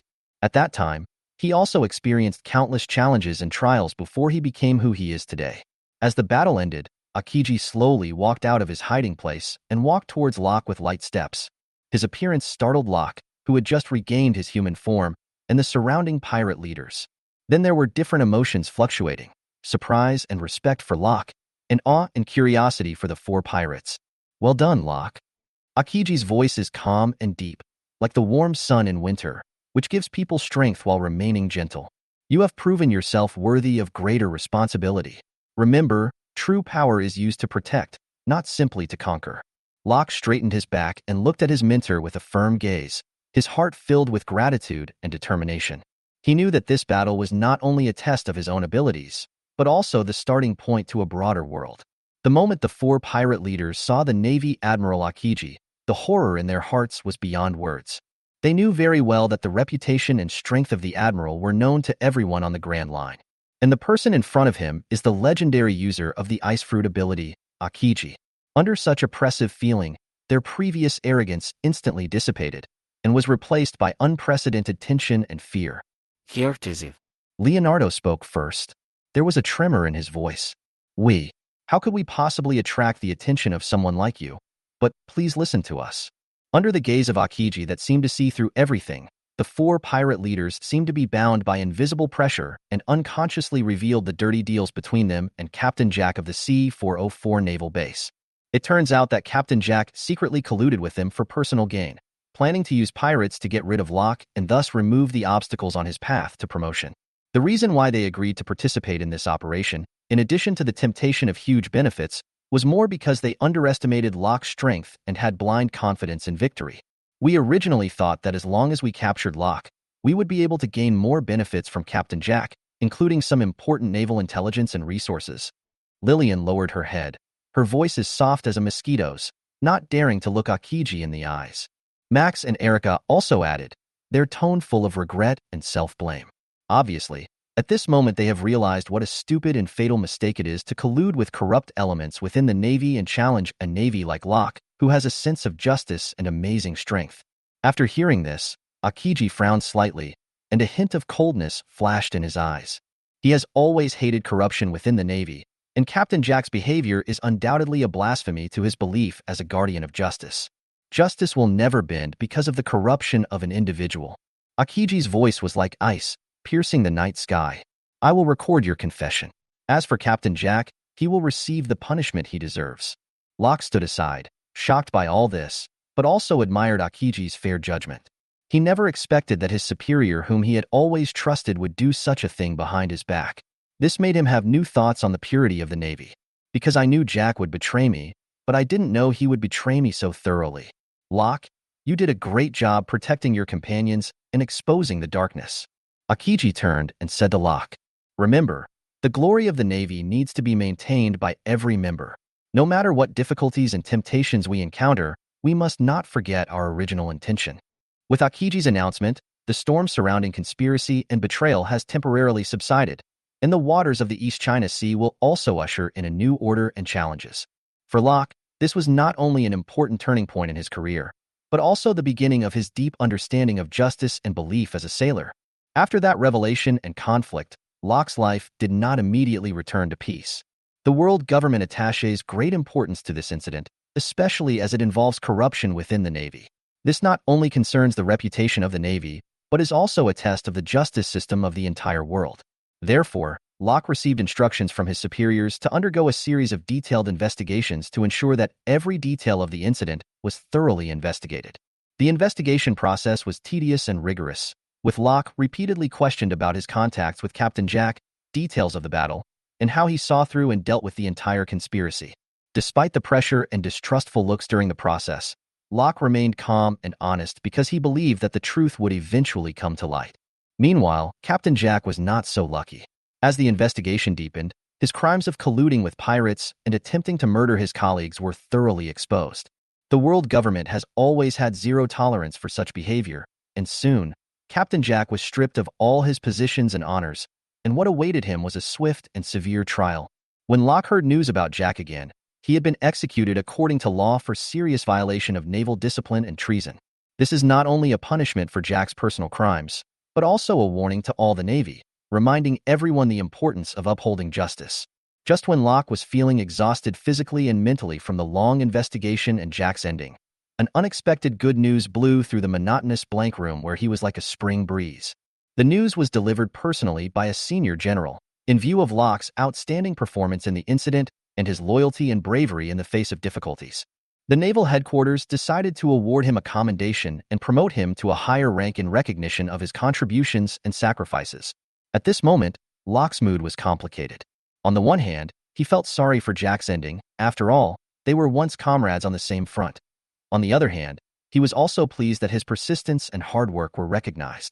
What's more important is to realize that as a Marine, every choice you make can have far-reaching consequences, and he is willing to continue on the path of justice and protect the peace and tranquility of this sea. Chapter 34, 1 year. The sun was exceptionally bright on the day Locke returned to the East China CC 404 naval base, and the sea breeze was salty, wet, and filled with anticipation. The entire base was newly decorated, with flags flying. Soldiers in neat uniforms lined up on both sides of the dock to form a solemn guard of honor. In the distance, as a naval ship slowly entered the port, the base's horn sounded, melodious and solemn, announcing the arrival of the new chief commander. The ship docked and Locke stepped steadily onto the dock, each step appearing steady and powerful. Wearing a brand new lieutenant colonel uniform, with his chest held high and his eyes determined, he exudes a new spirit. He was greeted with thunderous applause and uniform salutes, and the soldiers' faces were filled with pride and expectation. "Welcome home, Commander Locke." The adjutant came forward and handed over a bouquet of flowers. Locke took it with a smile and felt the warmth of home. Afterwards, surrounded by the crowd, the first inspection at the base began. Wherever he went, he would stop to talk to the soldiers and ask about their lives and work. His friendliness and attentiveness made everyone feel valued. As night fell, the base was brightly lit and a grand welcome dinner was held in the base's hall. The hall was decorated magnificently, and the long table was filled with all kinds of delicious food, with a fragrant aroma. Locke sat in the main seat, surrounded by the core team of the base and naval colleagues who came from all over the place. Everyone raised their glasses to celebrate, and the atmosphere was warm and lively. At the climax of the dinner, Locke stood up and gave a speech. "Thank you all for the warm welcome. From today on, we will jointly protect this sea area and let the light of justice shine in every corner of the East China Sea. I believe that as long as we unite as one, there will be no difficulties that we cannot overcome. Let us join hands and work tirelessly for the glory of the Navy and the peace of the East China Sea." The applause was thunderous, and the dinner entered into a free exchange session with laughter and conversation. Locke moved around and communicated cordially with everyone, further consolidating his connection with the team. Before leaving the world government and heading to the East China Sea, Locke had a private meeting with Aokiji, one of the 3 admirals of the Navy. In Aokiji's spacious and simple office, the two had a profound conversation. Aokiji looked deep and spoke to Locke earnestly. "Locke, Donghai is your stage now, but remember, with great power comes great responsibility. We must not only fight against pirates, but also prevent corruption from happening. Remember, justice is our compass, and we cannot deviate from it in the slightest." Locke listened carefully and nodded in response. "Lord Aokiji, I have always kept your teachings in mind. I will do my best to not only protect the East China Sea, but also the reputation of the Navy, and not let any stain tarnish our name of justice." Aokiji nodded with satisfaction and added, "Also, don't forget to care about your soldiers. They are the source of your strength. Only a united group can be invincible." The moment Locke learned that he was not only promoted to lieutenant colonel, but would also officially take over the East China Sea 404 Naval Base and become the highest commander, there are mixed emotions surging inside. This is not only a great affirmation of his personal abilities, but also gives him unprecedented responsibilities and missions. He knew that from this moment on, he was no longer fighting just for himself, but was also responsible for every soldier in the base and even the peace of the entire East China Sea. Locke stood on the command tower of the C-404 Naval Base and looked at the soldiers below who were ready to go, with an unprecedented passion surging in his heart. "Thinking back on the hardships and challenges I have gone through along the way, every day and night of fighting, every time I held on to my beliefs, it all seemed to be a preparation for this moment. Lieutenant Colonel, congratulations on officially taking over this base." The adjutant stepped forward, stood at attention and saluted, his eyes sparkling with admiration and expectation. Locke returned the standard military salute, then looked around and realized that the real challenge had just begun. In the following days, Locke began to reform and reorganize the base. A strong team requires not only outstanding individuals, but also solid trust and understanding among members. Therefore, he first set about building a team of loyal, brave, and capable officers. Among these people are old comrades who fought alongside him in battle, as well as new faces who demonstrated outstanding leadership in daily training. Locke understood that a solid and reliable team was the key to efficient command and mission execution. Be personally involved in the selection process to ensure that each person is selected based on ability and character, not connections or qualifications. Through a series of rigorous training and actual combat simulations, Locke and his team continued to work together, and the trust and understanding between them increased. In addition, Locke also attached great importance to the cultivation of discipline and spirit of justice in the base. Crack down on any corruption and negligence. At the same time, we actively advocate a culture of fair competition and teamwork, so that every soldier can feel that they are an indispensable part of the base and stimulate their sense of belonging and honor. As time goes by, under Locke's leadership, the C-404 Naval Base not only greatly improves its military strength, but also becomes a symbol of justice and order in the East China Sea. Locke knows that there are still many unknown challenges waiting for him on this road, but he is ready to protect this sea area with his team and write their own legend. A year passes like the ebb and flow of the tides in the East China Sea, with spring going and autumn coming. Locke's reputation in the East China Sea gradually spread like waves and became a highly regarded presence in this sea area. During this period, he not only strengthened the defense of the C-404 Naval Base, but also turned it into a solid fortress to fight pirates and uphold justice in the East China Sea. In the spring, Locke led the base soldiers on a large-scale sea patrol, established good relations with the residents of nearby islands, helped them resist the invasion of pirates, and won wide praise from the people. Amid the continuous spring rain, Locke always appears where he is most needed, whether rescuing ships in distress or assisting fishermen in resolving disputes. His fairness and kindness warm people's hearts like a spring breeze. In the summer, Locke organized several precision strikes against active pirate groups and achieved remarkable success repeatedly with his excellent tactical deployment and in-depth understanding of the East China Sea terrain. In a famous battle, he led an elite team deep into the pirates' lair, defeated the larger force with a smaller one, and successfully rescued the kidnapped civilians. This feat made the name of Locke feared among the pirates of the East China Sea and also made him famous within the Navy. In the autumn, Locke paid more attention to the construction and training within the base, introduced more scientific training methods, and improved the soldiers' combat capabilities and teamwork efficiency. We also offer legal and ethical courses that emphasize the importance of justice and humanity, striving to enable every naval member to become a principled and warm guardian. The base in the autumn not only reaped the fruits of training, but also gained the soldiers' deep respect for Locke. In winter, facing the dual challenges of severe weather and pirate activities, Locke prepared for a rainy day, strengthened the base's winter defense, and personally participated in maritime rescue, saving ships in distress many times in storms. This year, Locke earned the reputation of Iron Wall Locke in the world of Donghai for his outstanding leadership, extraordinary courage, and persistent pursuit of justice. Not only did he become a hero in the hearts of the people of the East China Sea, he also set an example within the Navy. Even in the mouths of some pirates, Locke's name represented an insurmountable obstacle. Chapter 35 Sea King. Tsuewu Island, located in the embrace of the East China Sea, is a mysterious island gently wrapped in light sea fog all year round. It is named Chui Wu because it appears every time the dawn breaks or dusk falls. The dense tropical rainforest on the island will be intertwined with the mist rising from the sea, forming a dreamy scene of emerald green and milky white, as if the entire island is floating above the clouds.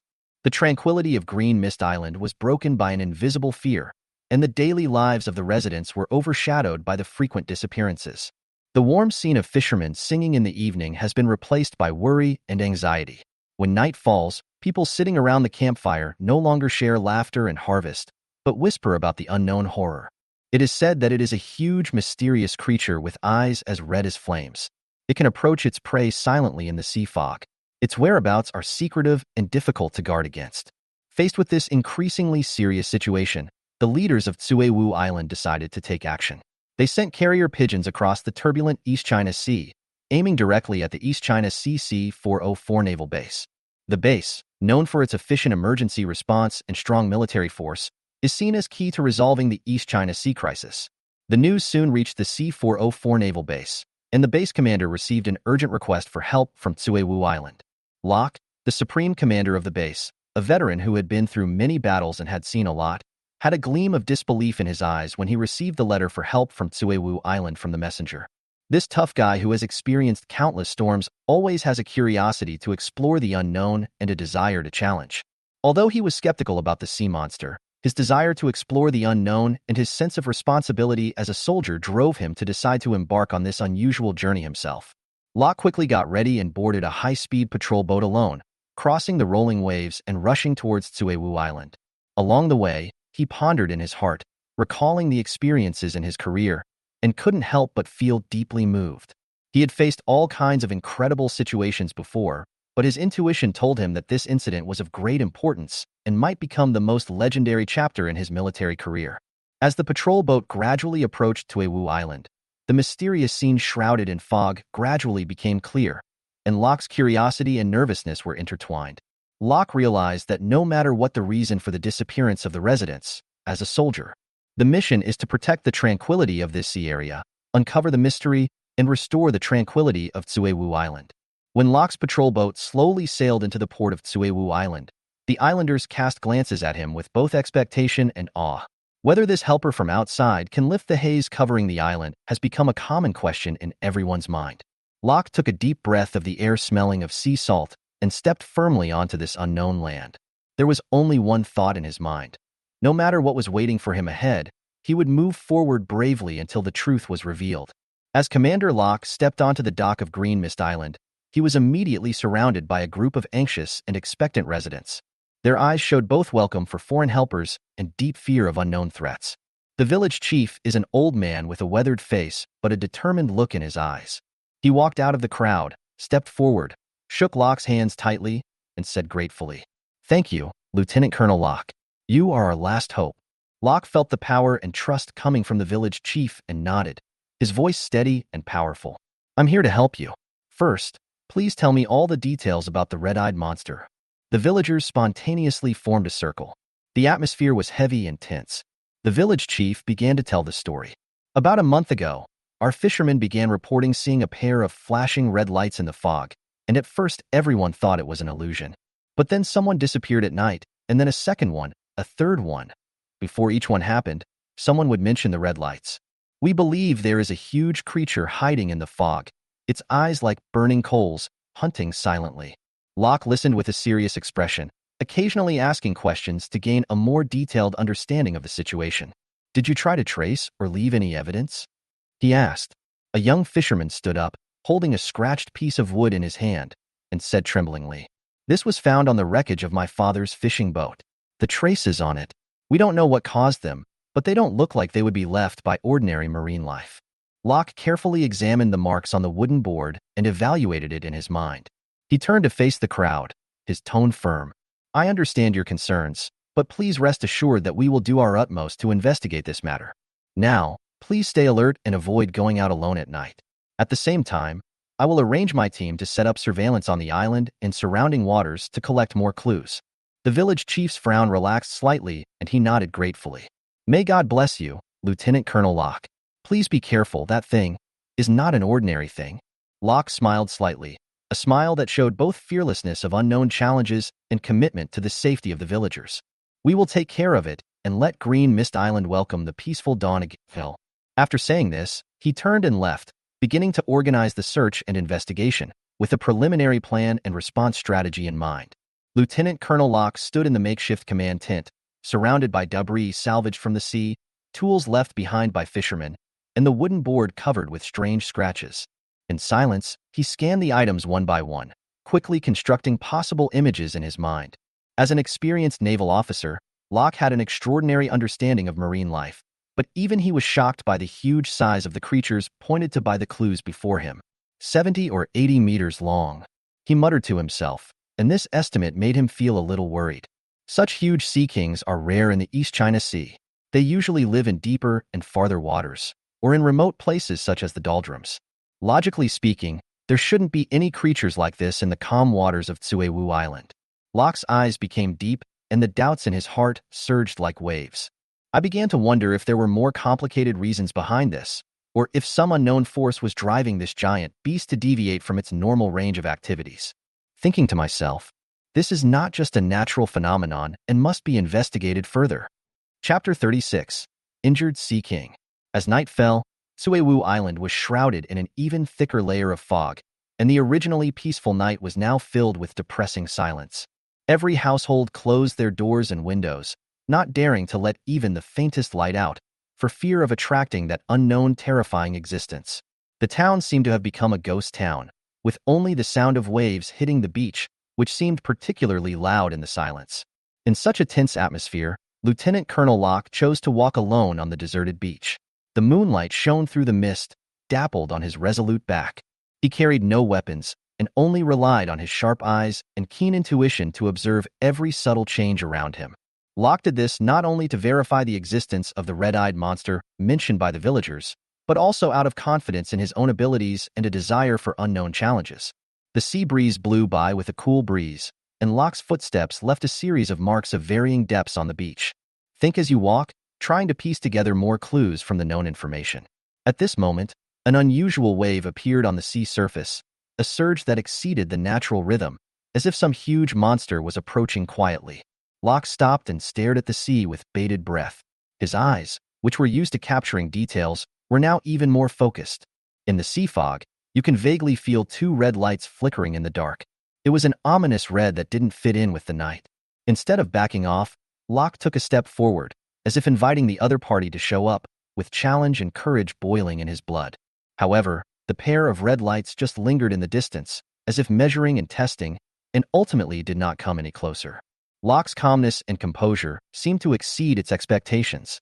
The faint red light gradually disappeared into the sea mist and merged back into the darkness.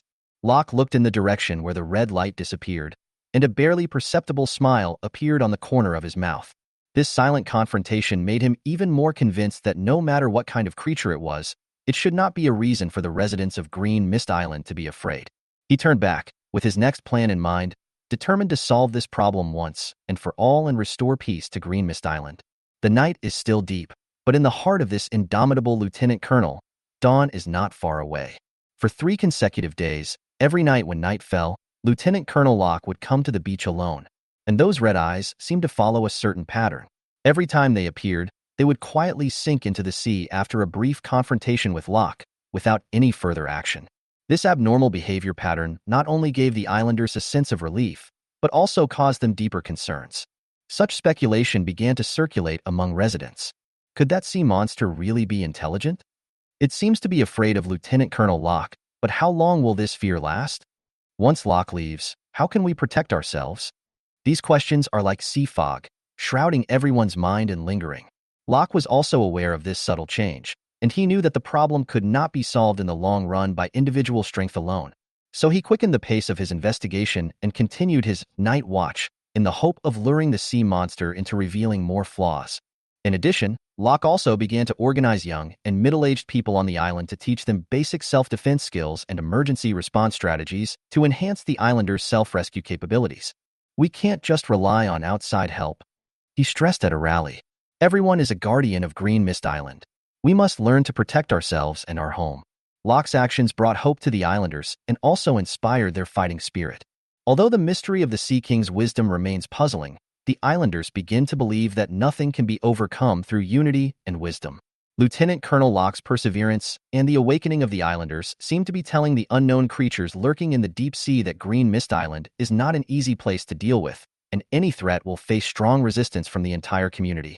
In this way, Green Mist Island, in a mixture of anxiety and hope, quietly waits for the coming dawn and the ultimate truth. On the 4th day, Lieutenant Colonel Locke decided to take a bold and unconventional tactic. He learned that many marine creatures have an instinctive reaction to the smell of decaying flesh. Especially for predators at the top of the food chain, the smell of rotting fish often means an easy source of food. Therefore, Locke decided to take advantage of this and set a bait to try to attract the mysterious sea monster so as to better observe its behavior and even find a way to control or expel it. Locke enlisted the help of some fishermen to pick out the fish entrails that had begun to rot and gave off a strong smell from the warehouse. Without any hesitation, he smeared these pungent-smelling internal organs all over his body, from head to toe, making sure every corner was covered. The strong smell was almost suffocating, but for Locke, it was a necessary sacrifice in order to solve the mystery. Afterwards, he personally piled the remaining rotten fish entrails on the beach to form a small hillock, and the location was deliberately chosen near the area where the red eyes had often appeared before. After everything was ready, Locke did not retreat, but curled up directly in the pile of smelly fish intestines, hiding his body, leaving only a pair of vigilant eyes exposed, closely watching the movements on the sea. When the residents of the island learned of Locke's plan, they were surprised at his boldness and spirit of sacrifice, but they were also moved by his determination and prayed silently in their hearts. Hopefully, this plan will be successful and relieve the fear that has plagued them for days. Night fell again, and the sea fog gradually spread, but this time, in addition to the moisture of the sea fog, there was also an unignorable smell of corruption in the air. On the sea, the pair of red eyes finally appeared again, but this time, they seemed more cautious, lingering near the pile of carrion, as if hesitating whether to approach. Locke held his breath, waiting for that moment to come, feeling nervous and expectant. He knew that the next few minutes would be a decisive moment. As the night deepened, the fog on the sea became thicker. The pair of red eyes, tempted by the stench, finally couldn't hold back their curiosity and slowly approached the beach. Lieutenant Colonel Locke hid under the cover of rotten fish entrails, his heart beating rapidly, but he remained highly alert. On the sea, a huge figure gradually emerged. Its body is covered with deep black scales that reflect a dim luster in the moonlight, making it look both mysterious and majestic. As the sea monster approaches, Locke finally has the opportunity to take a closer look at this legendary creature. Its size was astonishing, far exceeding previous estimates. It was at least 70 or 80 meters long, with a huge head and a shocking wound on its neck. The edges of the wound were jagged, and it was obvious that it had experienced a fierce fight. Locke thought to himself that this was probably the scar left behind when it fought for territory in the calm belt with other powerful creatures. After the defeat, it was forced to flee and mistakenly entered the East China Sea, and came to the vicinity of Tsuewu Island. This wound appears to have become a weak spot in the sea monster's movements, making it cautious when hunting, and also explains why it chooses weaker targets, such as fishermen's boats and lone pedestrians. Locke realized that the emergence of this sea king was not accidental, but a chain reaction after the balance of the marine ecosystem was broken. Just as Locke was thinking, the sea monster seemed to smell something wrong. Its red eyes suddenly locked onto where he was hiding. Angry air spurted out of its nostrils, and the waves surged. Chapter 37 Investigation of Sea Kings. Lieutenant Colonel Locke took a deep breath, and the domineering energy in his body surged like a tide. As a naval elite who has experienced countless battles, he knows that direct confrontation may be the most effective method when facing such a powerful sea king. His eyes were fixed on those red eyes that revealed fear, and the fire of justice in his heart burned fiercely. In an instant, Locke condensed all the armed color domineering in his body at his fingertips, and the essence of the Navy's 6 styles finger gun was ready to go. Accompanied by a low chant, Locke's fingertips seemed to turn into extremely sharp bullets, which, with the sound of breaking through the air, struck directly into the depths of the sea monster's soul. Boom! A deafening sound erupted in the air, and the huge body stiffened in an instant, with eyes full of disbelief and surprise. Locke's attack was precise and deadly. Even this sea king could not withstand its power. Its huge body slowly tilted and finally fell silently between the waves and the beach, causing huge waves and shaking the entire island. People on the island were awakened by the sudden loud noise, and anxiety and panic quickly spread. But when they found that the terrifying red eyes were no longer on the sea, instead, the sea returned to calm, and the uneasy feeling was gradually replaced by an indescribable relief. Locke stood on the beach, looking at the place where the sea monster sank, with mixed feelings. While the use of force resolved the immediate threat, this show of strength also reminded him that true peace should not be maintained by force alone. Only with absolute strength can you have absolute voice. Lieutenant Colonel Locke approached the huge body cautiously. Although he was not a biologist, as an experienced naval officer, he always maintained a curiosity and sense of responsibility towards various strange phenomena. Walking slowly around the corpse of the Sea King, carefully observing the shocking wounds and other characteristics, trying to find some clues. The skin of sea kings is as hard as iron, but under the moonlight, the irregular scars are particularly eye-catching, as if telling the last battle it experienced in its life. Locke thought to himself that this wound might be one of the reasons for its recent abnormal behavior. Perhaps it had mistakenly entered human territory in order to avoid a stronger enemy or to find a refuge for treatment. This thought gave him a mixed feeling about his previous action, a mixture of relief that the crisis had been resolved and sympathy for the unfortunate experiences of the Sea Kings. Realizing that there was a limit to what he could do, Locke decisively raised his wrist and activated the Den Den Mushi he was wearing there. Den Den Mushi is his important tool for communicating with the outside world, and this specially customized model can connect directly to the Navy headquarters. After a few beeps, the other end was connected.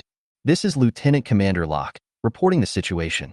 I have dealt with the unknown Sea King threat near Green Mist Island. Locke's voice was calm and firm. However, I found that this Sea King had a serious wound on its body, which may be the key to its abnormal behavior. It is recommended that a science squad be sent to investigate so that we can learn more and prevent similar incidents from happening again. The person on the other end of the phone briefly confirmed the order and said it would be arranged immediately. After hanging up the call, Locke stood there, staring at the sea, thinking about the follow-up arrangements and how to explain the incident to the islanders, ensuring that they could understand and gradually eliminate the fear in their hearts and rebuild their trust in the ocean. The first rays of dawn broke through the mist and shone on Tsuewu Island, bringing new hope to this island that had just experienced a sleepless night. Driven by anxiety and curiosity, the villagers walked out of their homes and gathered at the beach. When they saw the huge monster lying on the beach from afar, and Lieutenant Colonel Locke standing beside it with a resolute posture, the crowd first fell into a shocked silence and then burst into cheers and applause. "Commander Locke, you did it!" An older fisherman shouted excitedly. Tears glistened in his eyes, not only because the threat was lifted, but more because of his admiration and gratitude for the hero. Lieutenant Colonel Locke smiled, but there was a hint of seriousness in his smile. He raised his hand, signaling everyone to be quiet so that he could speak. "Thanks to everyone's trust and support, we have spent an extraordinary night together. But our mission is not over yet. This is just the beginning." He continued. "Soon, the scientific research team from the Navy headquarters will arrive. They will conduct a detailed investigation on this Sea King to find out why it deviated from the shipping route, appeared here, and exhibited abnormal behavior. Until then, please keep your distance and do not touch or try to move the body to avoid destroying important research clues. The villagers nodded in understanding. Although they were full of curiosity about this huge monster, they were more willing to cooperate with Lieutenant Colonel Locke's arrangements in order to find the root cause of the problem and ensure future peace. Locke's eyes swept over the body of the Sea King again, and he silently promised in his heart to uncover more unknown mysteries in order to protect this sea area and the residents on the island. Know that true peace and understanding come from exploring and respecting the unknown, not simply conquering it. As Lieutenant Colonel Locke's report was submitted to the Naval headquarters, a team of top scientific researchers responded quickly. They boarded a well-equipped research vessel, crossed the rough sea, and headed towards Tuewu Island. After completing the handover and making sure that everything was arranged properly, Locke reluctantly bid farewell to the residents of the island and returned to the naval base on a speedboat. The work of the scientific research team will be a long-term battle, and there are many other tasks waiting to be dealt with at the base. A few days later, the research vessel slowly approached Tuewu Island. On board were not only various advanced scientific research equipment, but also researchers who were full of enthusiasm and curiosity about unknown creatures. The head of the scientific research team, a middle-aged man named Dr. Harvey, has many years of experience in marine life research, and he has great expectations for this mission. Lieutenant Colonel Locke, thank you for your timely handling and detailed report. We finally saw this miracle with our own eyes. Dr. Harvey expressed his respect to Locke on the communicator. Although Locke himself was no longer on the island, the communication between them remained close.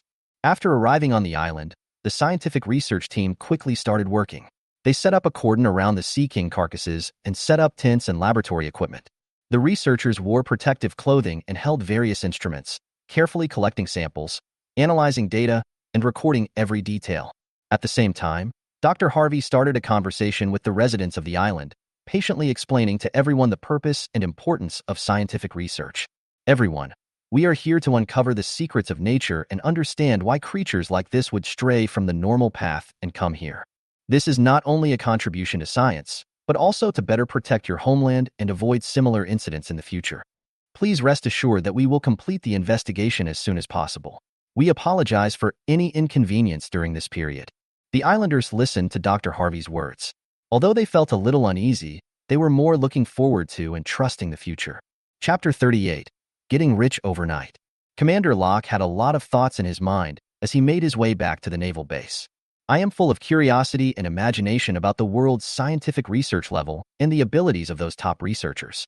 As a human being from another world, he is fully aware of the power of technology and knowledge, but he also understands his own identity and limitations in this new world. I have never had the opportunity to directly contact the top figures in the field of scientific research. As for their specific achievements and the depth of their scientific research, I can only know a little about them through internal Navy reports and rumors among the people. I thought that in this world, scientific researchers seem to have the ability to change the laws of nature and decipher the mysteries of all things. That was a kind of knowledge power that I, as a soldier, did not possess. What I am good at is the tactics and strategies on the battlefield, while they use the light of wisdom to illuminate the unknown darkness. Locke smiled self-deprecatingly, recalling some of the basic scientific research projects he participated in before he traveled through time. Those explorations seemed to be cutting edge at the time, but in this world full of exotic fruits and unfathomable, domineering power, they seemed so small and insignificant. He realized that becoming a scientific researcher requires not only a deep accumulation of knowledge, but also a deep understanding of the unique rules of this world, which is exactly what he currently lacks. Perhaps, I am more suitable to stay in the Navy and protect this ocean in my own way. Locke made a decision in his heart. He knew very well that his strengths lay in practical combat and leadership, rather than precise operations and theoretical research in the laboratory. Above the East China Sea, a small pirate ship named Freedom Storm is sailing against the wind and waves, with its sails bulging, carrying a group of young faces towards an unknown distance. These are a group of newcomers who have just embarked on the road of piracy. The immaturity on their faces has not yet completely faded, but their eyes are shining with the desire for adventure and the yearning for wealth. Not long ago, they successfully attacked a small coastal village. For these young people, most of whom came from poor backgrounds, it was an unprecedented harvest. Hey brothers, look at our harvest today. These hundreds of thousands of Baileys are enough for us to have fun on the sea for a while. Captain Jack, a young man full of energy, waved a heavy bag of Baileys in his hand, his excitement evident. The words ignited the passion of the crew like a spark, and the deck suddenly became lively. It's just like a dream. I used to farm at home and worked hard all year round, but I could barely make ends meet. Now, haha, in just one day, I became a millionaire. Tom, a former farmer and now the first mate on the ship, couldn't stop smiling. The laughter was rough, full of relief from past life and longing for the future. Yes, I used to go fishing with my father, rain or shine. What I feared most were storms and empty nets. Now, the storm has become our partner, and this freedom storm is our home. The helmsman of the ship, a tanned young man named Ivan, spoke with a deep love for the sea and pride in his new life. Think about it. In the future, we can drink in the bars on the Grant Line, exchange stories with pirates from all over the world, and maybe even find the legendary treasure. A young pirate with stars in his eyes who dreams of romantic adventures. His name is Peter, and he is one of the youngest members of the ship. They sat around on the deck, sharing their dreams and talking about future adventures. Although hundreds of thousands of Baileys may not be a big deal in the eyes of the great pirates of the Great Pirate Era, for these new pirates who are just starting out, this is undoubtedly the first pot of gold on the road to freedom and dreams. Cheers to our first victory, to freedom, and to the endless possibilities that are yet to come. Jack raised the jug, and the others responded. The sea breeze was mixed with the sweetness of rum and the passion of young people.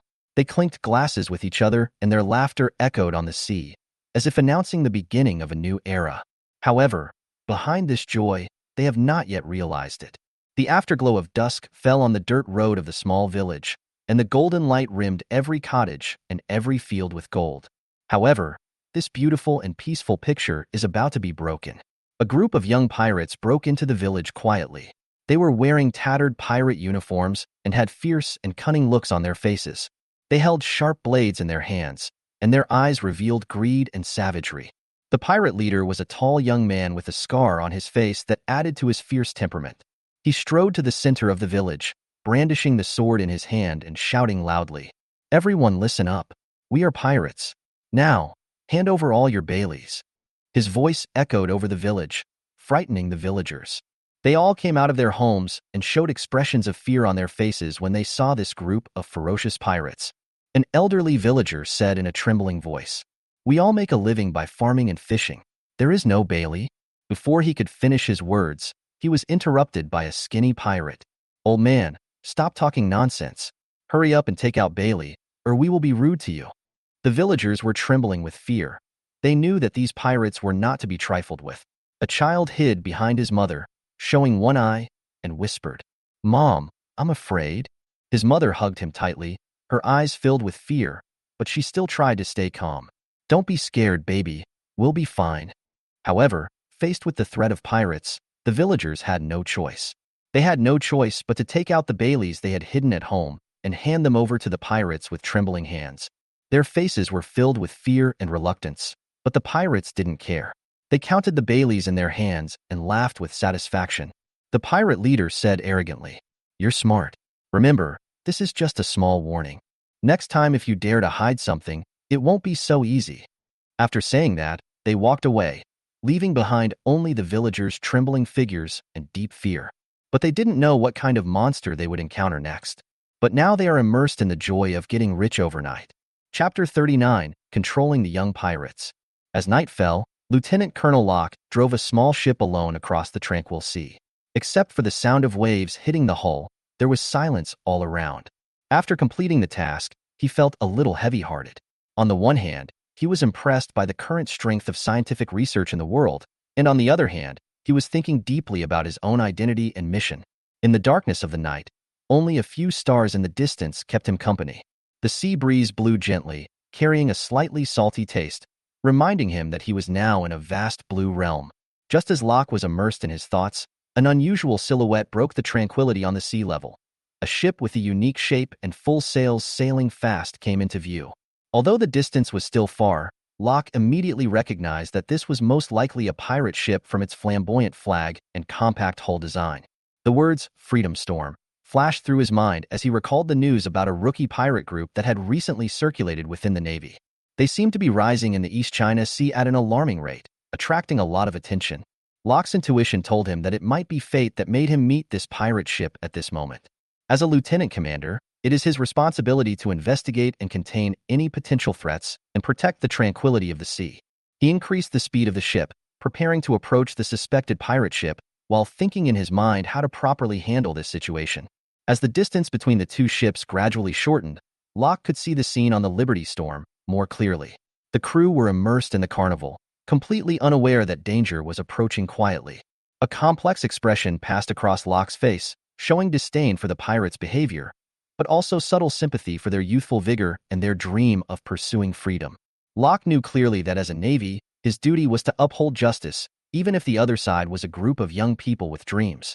Relying on the stealth skills accumulated from his experience, Lieutenant Colonel Locke approached the Liberty Storm silently and using the cover of night and waves to easily climb onto the deck. Carefully walking through the drunken pirates, their faces were filled with satisfied and carefree smiles, and they had no idea that the crisis was approaching. Locke looked at these young faces with mixed feelings. He lamented their desire for freedom, but was also saddened by their infringement on innocent people. He tiptoed to the control room and quickly and skillfully took control of the ship. After confirming that everything was ready, Locke turned on the Din-Din Mushy device worn on his wrist and connected to the emergency channel of the naval base. The unique, slightly mechanical voice of the Din-Din Mushy sounded, conveying Locke's calm and firm instructions. "Base, this is Locke. No support is needed. I have successfully boarded the target ship, the Freedom Storm. The crew is completely unprepared and all are fast asleep. I expect to bring this pirate ship back to the base safely before dawn. Please be prepared to receive it." After sending the message, Locke looked around the control room and silently thought about every next step in his mind. It was decided to first ensure that all the pirates were subdued without being harmed. After all, many of them may just be dreamers rather than heinous criminals. Locke decided that this time, he would restore order in this sea area at the lowest cost, and at the same time, provide those young souls with an opportunity to re-examine their life path. In the following time, Locke checked the ship's safety systems one by one to ensure that no accidents would occur during the voyage. Lieutenant Colonel Locke decided to take action. He closed his eyes, concentrated, and activated his rare devil fruit ability. Suddenly, there seemed to be an invisible force fluctuation in the air, and then, ordinary-looking but actually extremely tough straws appeared out of thin air and silently entangled the sleeping pirates, ensuring that they lost their ability to move without being hurt. This straw, created by the power of the fruit, is much stronger than steel and is enough to restrain any pirate who attempts to escape. After ensuring that all the pirates were safely restrained, Locke walked deeper into the cabin, looking for clues about the Liberty Storm's log. Turning the pages of the diary recording their adventures, Locke discovered that this group of young pirates had indeed attacked a small coastal village just a day or two ago, as he had guessed. The diary described more of their yearning for freedom and their desire for the unknown world, but there were very few records of violent acts. It even mentioned that they tried to avoid harming the villagers when plundering their property, which made Locke's originally frowned brow relax a little. His eyes revealed a complex emotion, a combination of his insistence on law and order and his sympathy for the innocent dreams of these young pirates. Locke knew very well that everyone had their reasons for embarking on this journey, some because of poverty and some out of a desire for adventure. I began to think whether there was a way to uphold justice and give these lost people a chance to reform. Locke put away the logbook. While waiting for dawn, Locke made a silent promise in his heart. "We will do everything we can to ensure that this incident becomes a turning point in the lives of the crew of the Liberty Storm. A starting point for learning from mistakes and ultimately finding true freedom." Chapter 40, Do You Dare to Duel With Me? On the deck of the Freedom Storm, the young pirate Captain Jax woke up in a daze and found that he was tightly tied up by Lieutenant Colonel Locke with special straw and could not move. He was startled and immediately realized that something was wrong. He began to struggle hard and shout loudly, "Hello? Who tied us up? What's going on?" The air around seemed to still retain the coolness of the night and an unusual quietness. Jax's shout was particularly abrupt in the quiet morning, but the only response he got was the sound of waves gently hitting the side of the boat. His crew members woke up one by one and found themselves in the same predicament and shouted out confusion and dissatisfaction. Lieutenant Colonel Locke now appeared in Jax's sight, standing straight, his eyes firm and deep, revealing unquestionable majesty. "Quiet." The voice is calm and powerful. "I'm Lieutenant Commander Locke. Your voyage ends here. However, today I will give you a chance to choose." Jax's eyes widened. Although he was tied up, there was still a defiant light in his eyes. He asked, trying to challenge her. Choose. The Navy will also discuss options with us pirates? Locke nodded slightly, his expression becoming serious yet sympathetic. Yes, Choice. I have read your journals and understand your desire for freedom. However, freedom cannot be built on destruction and fear. If you are willing to lay down your weapons, cooperate with the investigation and promise not to harm innocent people again, I can fight for a lighter sentence for you, or even a chance to start a new life. This stunned Jax, as he had not expected to hear such a proposal from a sailor. The crew members around gradually quieted down. They looked at each other, as if they were thinking about the sudden turn of events proposed by Locke. At that moment, the sea breeze seemed to be much softer, carrying a subtle sense of hope. Lieutenant Colonel Locke stood there not only as a law enforcer, but more like a guide, giving the lost young people the possibility to correct their course and set sail again. And what choice the young Captain Jax will make will not only affect the fate of the Freedom Storm, but also the future of each of them. Jax's face turned red with anger, and disbelief and frustration made him almost roar out of control. You despicable villain. You must have used some shameful special means to tie us up so easily without us noticing. If you are really a righteous Marine, do you have the guts to fight me one-on-one?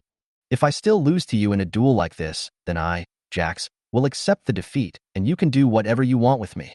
His challenge was like a gust of wind, stirring up the tense atmosphere on the deck. The crew's eyes moved back and forth between Locke and Jax, and the air was filled with a mixture of anticipation and uneasiness. Hearing this, Locke curled up a faint smile, which was a kind of understanding and tolerance for the young and energetic. Jax, that's great for your courage, but that's not the way to solve this problem.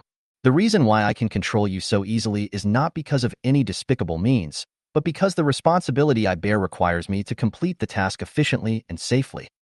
The abilities I possess are for protecting the peace of this sea, not for showing off my personal glory. Locke paused, his eyes becoming deep as he considered something. However, I also understand your desire for a fair fight. Well, if you can prove to me in the days ahead that you are capable and willing to embark on a path of freedom that does not harm others, I am willing to consider your request. But before that, we must return to the naval base and follow the procedures. Jax was stunned. He didn't expect Locke to give such an answer. These words were both a challenge to him and a possible way out for him and his crew. He clenched his teeth, his inner struggle like the waves on the sea. Finally, he nodded slowly, with a complex and determined light flashing in his eyes. Okay, I accept.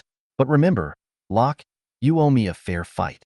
We will prove to you that we are not just pirates pursuing freedom, but also brave warriors who can protect this sea. As the sun gradually rose, golden sunlight spread over the sea and shone into the hearts of every member of the Freedom Storm. For them, this day is an end and a new beginning. After Jax agreed to Commander Locke's conditions, the other young pirates on the ship fell silent. Some of them began to sob softly, tears streaking down their rough cheeks, which looked particularly glaring. These young men, who were once full of passion and dreams of going to sea, never expected that their first plundering trip would end in such an embarrassing way, let alone what kind of verdict awaited them at the naval base. A burly young man named Carl first broke the silence, his voice trembling with unconcealable despair. How did we become like this? We promised to pursue freedom, but in the end we were taken back. My family, what will they think of me if they find out? Sitting next to him, Leah, who had always been known for her bravery, couldn't help sobbing. She wiped her tears with her sleeves and choked out. I just wanted to see the outside world and prove that I can live a different life. Now, everything seems to be over. Another young pirate, Tom, slammed his fist on the deck, a mixture of indignation and regret. It's all my fault. If I hadn't suggested going to that village, we might still be sailing freely on the sea. Jax felt mixed emotions when he saw this. He tried his best to calm himself, turned around, and spoke to them in the most firm tone possible. Crying won't solve the problem, guys. We did take the wrong path, but that doesn't mean there is no chance to turn back. As Lieutenant Colonel Locke said, as long as we are willing to change and prove ourselves, one day we will be able to sail freely in the blue sky again. Now, we have to be strong, for ourselves and for our families who still believe in us. Chapter 41. Take action to make up for the damage. While Jax and the crew were still sleeping, Lieutenant Colonel Locke has already used Din Din Mushi to contact the naval base. In addition to reporting the successful control of the Freedom Storm, A special request was made to send a team to the coastal village that was recently attacked to investigate whether there were any casualties and to collect the villagers' true opinions on this group of young pirates. At dawn, as the Freedom Storm slowly sailed towards the naval base, feedback came from the naval base. A naval liaison officer reported to Locke via Den Den Mushi. Lieutenant Colonel, according to our team's preliminary investigation, the damage to the village was mainly property. Fortunately, no villagers were killed in the attack.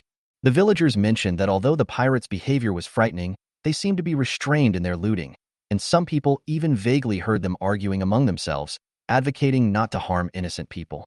After hearing this, Locke's frown relaxed a little. Perhaps this is the result of the conscience that has not yet been completely extinguished in the hearts of these young pirates. So he decided to give the crew of the Liberty Storm a chance to explain and apologize face to face. Under Locke's arrangement, when the Liberty Storm arrived at the naval base, not only did Jax and other crew members participate in the necessary interrogation process, more importantly, a special face-to-face meeting was organized, inviting several representatives of the affected village to the base. In a meeting room at the base, people from both sides sat down and the atmosphere was extremely solemn. Facing those simple villagers who still had fear and confusion in their eyes, Jax and his crew members seemed particularly nervous. For the first time, they faced the harm their actions had brought to others. Jax mustered up his courage and spoke first. We know we did something wrong. We pursue freedom, but ignore that freedom should not be built on the suffering of others. I would like to apologize to you on behalf of my crew. We are willing to compensate you for your losses and, if possible, hope to have the opportunity to make amends for our mistakes. The villagers looked at each other in bewilderment. They had never expected the pirates to behave in such a manner. An elderly villager slowly stood up and looked at the group of young people with a complicated look. We accept your apology, but more importantly, we hope that you can truly realize that true freedom and dreams should be built on respect for others and the law. This special meeting not only allowed the members of the Freedom Storm to deeply reflect on their own behavior, but also provided them with an opportunity to correct their mistakes and start over. Under the supervision of the Navy, they began the work of compensating the village, and at the same time embarked on a journey of doing good, heading towards the true dream of freedom. The sun shone obliquely on the once plundered village, and a subtle and tense atmosphere filled the air. The young pirates stood at the entrance of the village, each with a different expression. Some lowered their heads and remained silent, some avoided eye contact, but the common point was the anxiety and uneasiness that was difficult to conceal. What they face are not only familiar scenes, but also the direct consequences of their own actions and the moral torture deep in their hearts. Lieutenant Colonel Locke stood between them with a gentle but firm look in his eyes, trying to ease the tense atmosphere. I know this moment is not easy for you, but facing up to your mistakes is the first step to growth. Remember, courage is not only about confrontation, but also about facing your own demons. If anyone wants to prove themselves in some way, or just wants to vent their inner anxiety, I am here and ready to accept the challenge. Locke's words are encouraging and contain deep meaning, knowing that sometimes release is also a form of healing. Jax, the passionate and impulsive captain, lit up his eyes when he heard this, as if he had found an outlet to release his inner conflicts. He was already brooding over the previous proposal, and Locke's proposal at this moment undoubtedly ignited the fire in his heart. Before Locke could finish, he took a step forward, his body naturally positioned for a fight, his fists clenched, his eyes gleaming with determination. Okay, Lieutenant Colonel Locke, I accept your challenge. Not to escape, but to prove that even in desperate situations, we have the courage to stand up again. Jax's voice was loud and firm, revealing a determination that transcended victory or defeat. Locke smiled slightly. He understood the meaning behind this youthful vigor and respected this way of seeking self-salvation through direct conflict. Very well, Jax. Remember, this duel is about much more than winning or losing. Let's get started. As Locke finished speaking, the atmosphere between the two suddenly became tense, and an extraordinary duel was about to unfold on this land that had witnessed their mistakes. Although the pirates around had their own thoughts, they all held their breath and waited. As the duel began, the air around them seemed to freeze, and the young pirates stared at the two people fighting. Jax attacked with all his might, and every move was filled with power and determination. He hoped to prove his strength and his determination to change.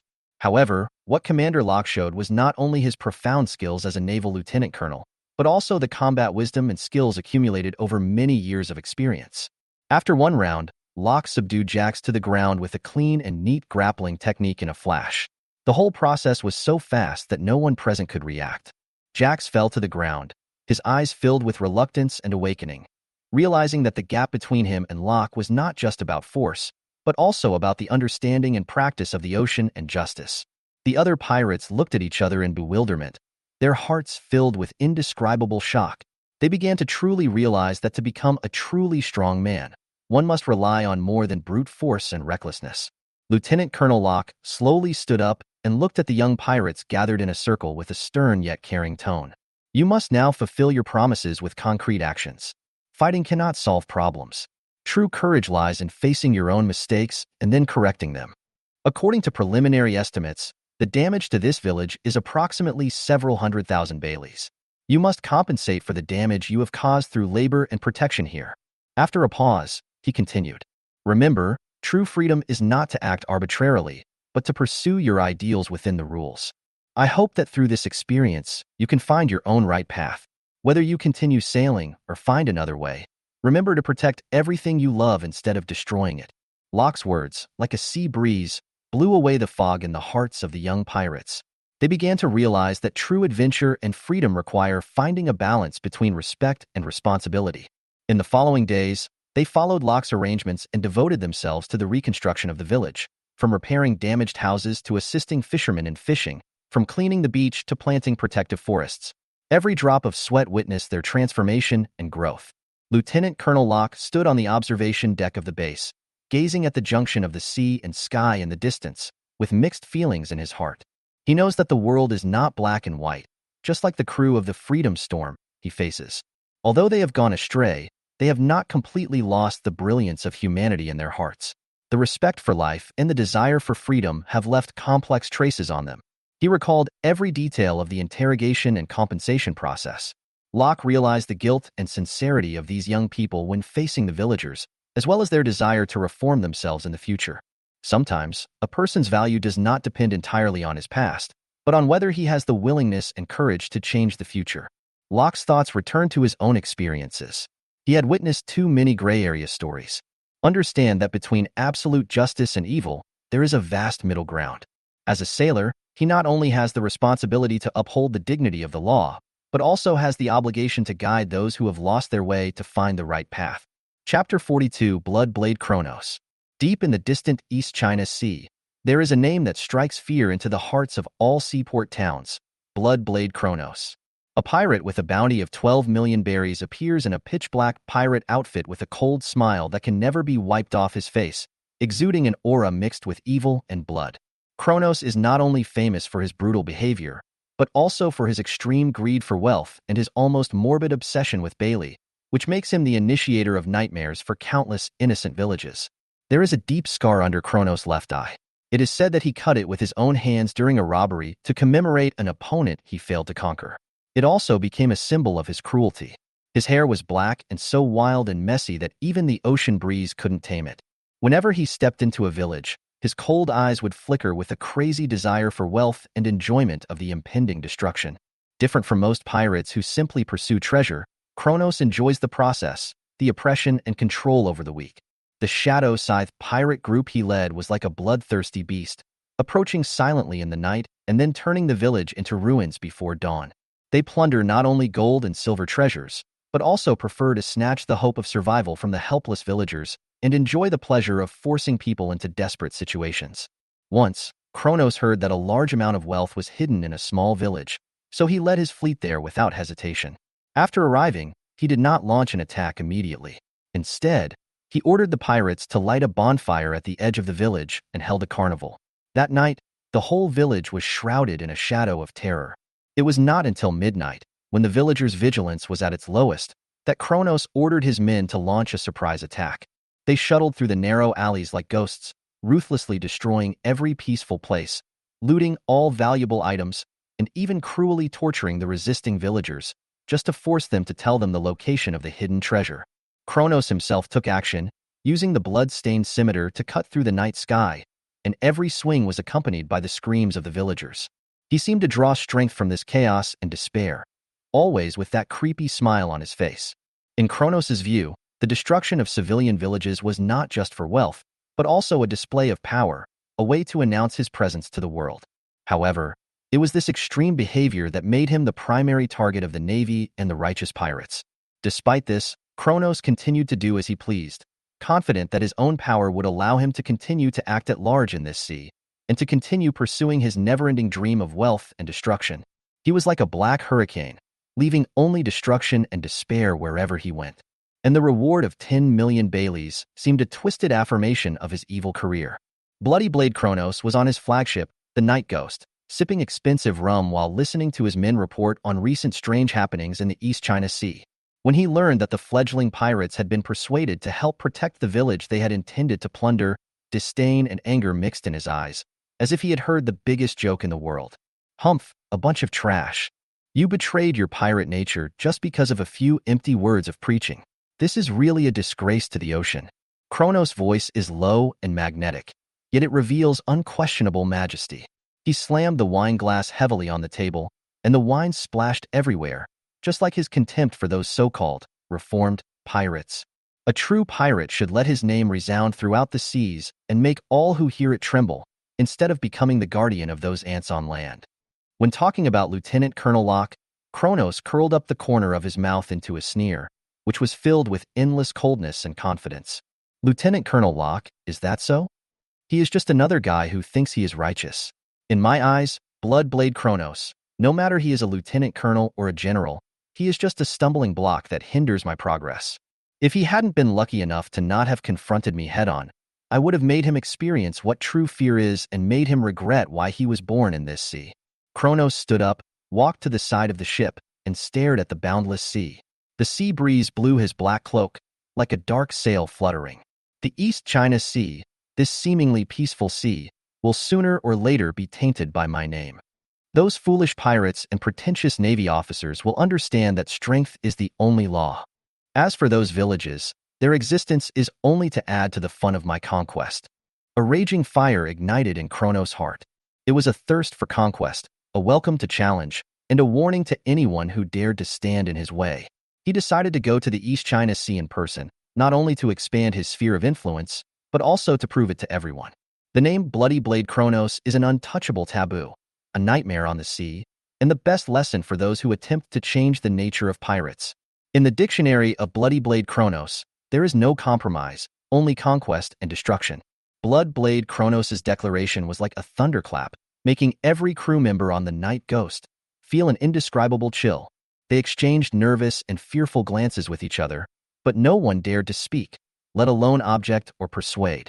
Kronos' will is the law on the ship, and no one can shake his decision. Even in the face of unknown challenges, no one, not even a powerful naval lieutenant commander, is willing to be the first victim to test the waters. Then, the entire Dark Night Ghost seemed to have transformed into a huge black ghost, silently accelerating across the sea and heading at full speed towards the village where Lieutenant Colonel Locke and the group of new pirates were. Although the crew members were nervous, they knew what it meant to follow Kronos. Either share the glory of victory or sink to the bottom of the sea together and become the secret of the ocean. The sea breeze is getting stronger and stronger, seeming to foreshadow an impending storm, not only of nature, but also of human hearts and beliefs. In this journey driven by Kronos' will, no one can foresee the ending, but everyone is prepared to face what is coming. Kronos stood at the bow, his eyes fixed on the distant skyline. There, his next target was hidden, as well as an opportunity to prove himself. He wanted to let Lieutenant Colonel Locke and the whole world know that the name Bloody Blade Kronos was not to be taken lightly. And those so-called reformed pirates will be the best tools for him to convey this message. As the ship sailed through the waves, Kronos' plan gradually took shape in his mind. A storm surrounding the East China Sea was about to arise because of his intervention, and that quiet village is about to become the stage for the collision of two completely different concepts. Justice and evil, redemption and destruction will leave an indelible mark on this sea. Chapter 43 Bloodbath. In this quiet village that was once swept by a storm, the young pirates worked together with the villagers to repair their damaged homes. Living together day after day, the barriers between them gradually melted away, as if they had found back the simple and innocent days before they each embarked on the road of pirates. They helped build fences, reinforce ports, and wash away past mistakes with sweat, while also finding new value in this hard work. In the sunshine, Jax and several villagers were hammering wooden stakes together, sweat running down their cheeks and dripping onto the dry ground. Jax took a breath, looked at an older villager beside him, and spoke. "Brother, I used to think that the life of a pirate was unfettered and free, but now I understand that the real freedom is being able to sleep peacefully and seeing everyone smiles. We were so stupid." The old villager stopped what he was doing, patted Jax on the shoulder, his eyes full of kindness. "Child, you have to go through some storms in life before you can see the direction clearly. What's important is that you are willing to correct your mistakes now. That's enough. This sea is very broad, and there will always be a place that belongs to you." Not far away, several pirates and children were playing on the beach, their laughter echoing in the seashore. That was the happiness they had long missed. At this moment, a young pirate suddenly pointed to the sea level and exclaimed, "Look, over there, what is that?" Everyone stopped what they were doing and looked together, and saw a ship that looked mighty but was obviously not a fishing boat slowly approaching on the sea. Its black sails swelled in the wind as it approached the village with an ominous aura. As the black sailboat approached, a gleam of determination flashed in the eyes of the young pirates who had turned over a new leaf. They have learned from their past mistakes. Now facing possible threats, they choose to stand up bravely to protect the village that has given them new life and hope. The pirates acted quickly. Some ran to the village's watchtower and rang the bells hard. The clear sound of the bells instantly spread throughout the island. This was the signal they used to warn others when they were pirates. Now, the signal means solidarity and protection. At the same time, other pirates began to organize villagers for defense. They used the experience they accumulated in repairing their homes to quickly build simple fortifications around the village. The children were safely moved to the center of the village, while the young pirates picked up their former pirate swords and muskets, ready for possible attacks. However, they already had new ideas in their hearts. They no longer want to return to the wandering, arson, looting, and robbery life of the past. They want stability, to be accepted by society, and to use their own power to protect rather than destroy. Therefore, while preparing for the battle, they also made up their minds. If they could safely survive the crisis this time, they would choose to join the Navy and use their own strength to maintain peace and order in the ocean. The black sailing ship on the sea was getting closer and closer, and the pirates who had turned over a new leaf were waiting nervously and firmly. They knew that this battle was not only for the village and the villagers, but also for their own future and beliefs.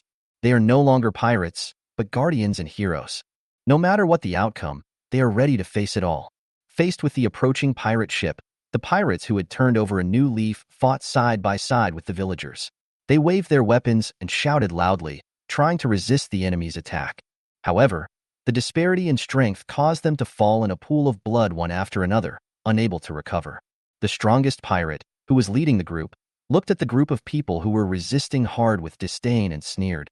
"It's ridiculous that you weaklings would be brainwashed by the Navy." His eyes were full of contempt for the weak. The reformed pirate retorted fearlessly despite being at a disadvantage. "Lieutenant Colonel Locke will never let you go. You pirates will eventually get the punishment you deserve." Although his voice was weak, it was full of firmness and conviction. The battle continues, blood and fire are intertwined, reflecting the determination and courage on everyone's face.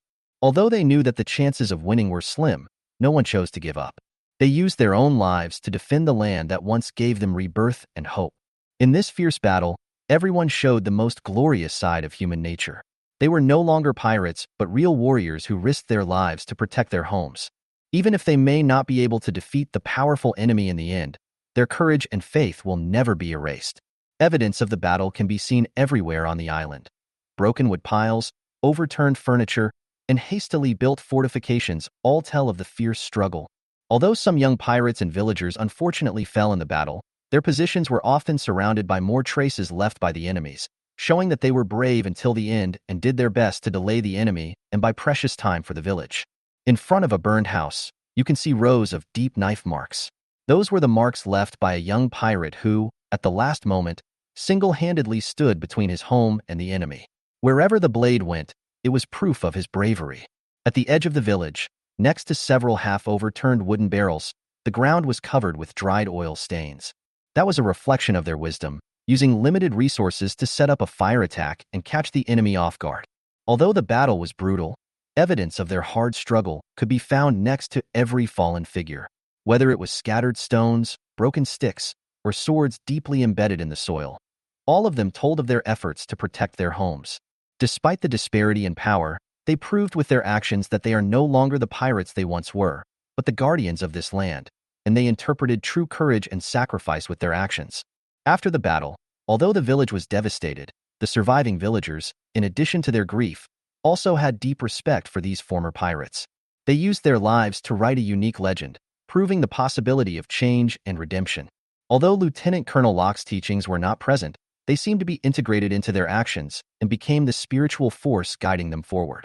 Chapter 44: Awakening of Conqueror's Haki. Lieutenant Colonel Locke clenched his fists, but the pain from his fists seemed unable to calm his inner excitement. Standing on the bridge, with his eyes as sharp as torches, he could penetrate the layers of sea fog and directly lock onto the dark ghost in the distance.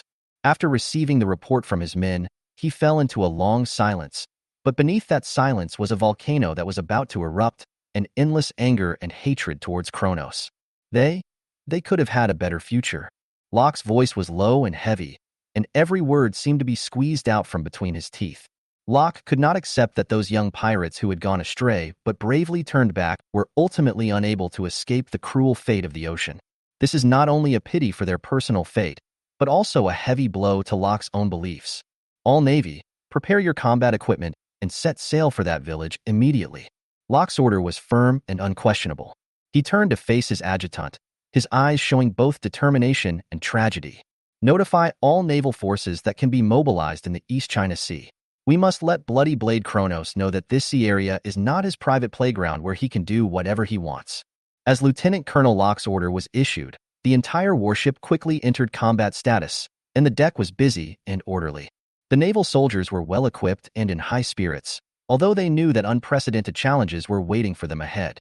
Locke's decision was not just for revenge, but also to protect the peace and justice of this sea area and for those innocent lives sacrificed. During the voyage, Locke stared at the map hanging inside the ship from time to time, and his fingers gently stroked the small dots marking the villages. He secretly swore in his heart that he would make Kronos pay for his crimes. Locke's thoughts unconsciously drifted back to the moment when the young pirates repented. That pure transformation once allowed him to see a rare light in the pirate world, but now, that light seemed to have been swallowed up by the ruthless darkness. On the eve of arriving at the village, Locke stood alone at the bow of the ship, the sea breeze tearing at his clothes, and even nature was rehearsing for the upcoming decisive battle. He had mixed feelings inside, anger and sadness intertwined, but he forced himself to calm down. As a naval lieutenant commander, he had to be rational and the unwavering helmsman in this battle. For the sake of Donghai and those innocent souls, we cannot lose. Locke silently made a vow in his heart, and at that moment, he was no longer a lonely warrior. Instead, he carried the symbol of justice and hope, and led his team in a charge for justice toward the sea tainted by the bloody blade Kronos. If they were discovered by Locke, they would be unable to live or die. Locke set foot on the devastated land, and every step he took was based on broken dreams and hopes. The village before my eyes was no longer the peaceful one it once was. Instead, it was filled with burning ruins, and the air was filled with thick smoke and sorrow. Bloody Blade Kronos, the cold-blooded demon, had long since escaped from the hell he had created with his own hands, leaving behind the sacrifice of innocent lives and endless wailing. Locke's eyes fell on Jax's body. The young pirate who had once been full of passion, challenged him, determined to change himself and protect this land, was now lying in a pool of blood, his hands clenched tightly, trying to grab something in the last moments of his life. His eyes were wide open, revealing unwillingness and despair, as if questioning this unfair world. Locke slowly approached, suppressing the severe pain in his heart, stretched out his trembling hands, and gently closed Jax's eyes.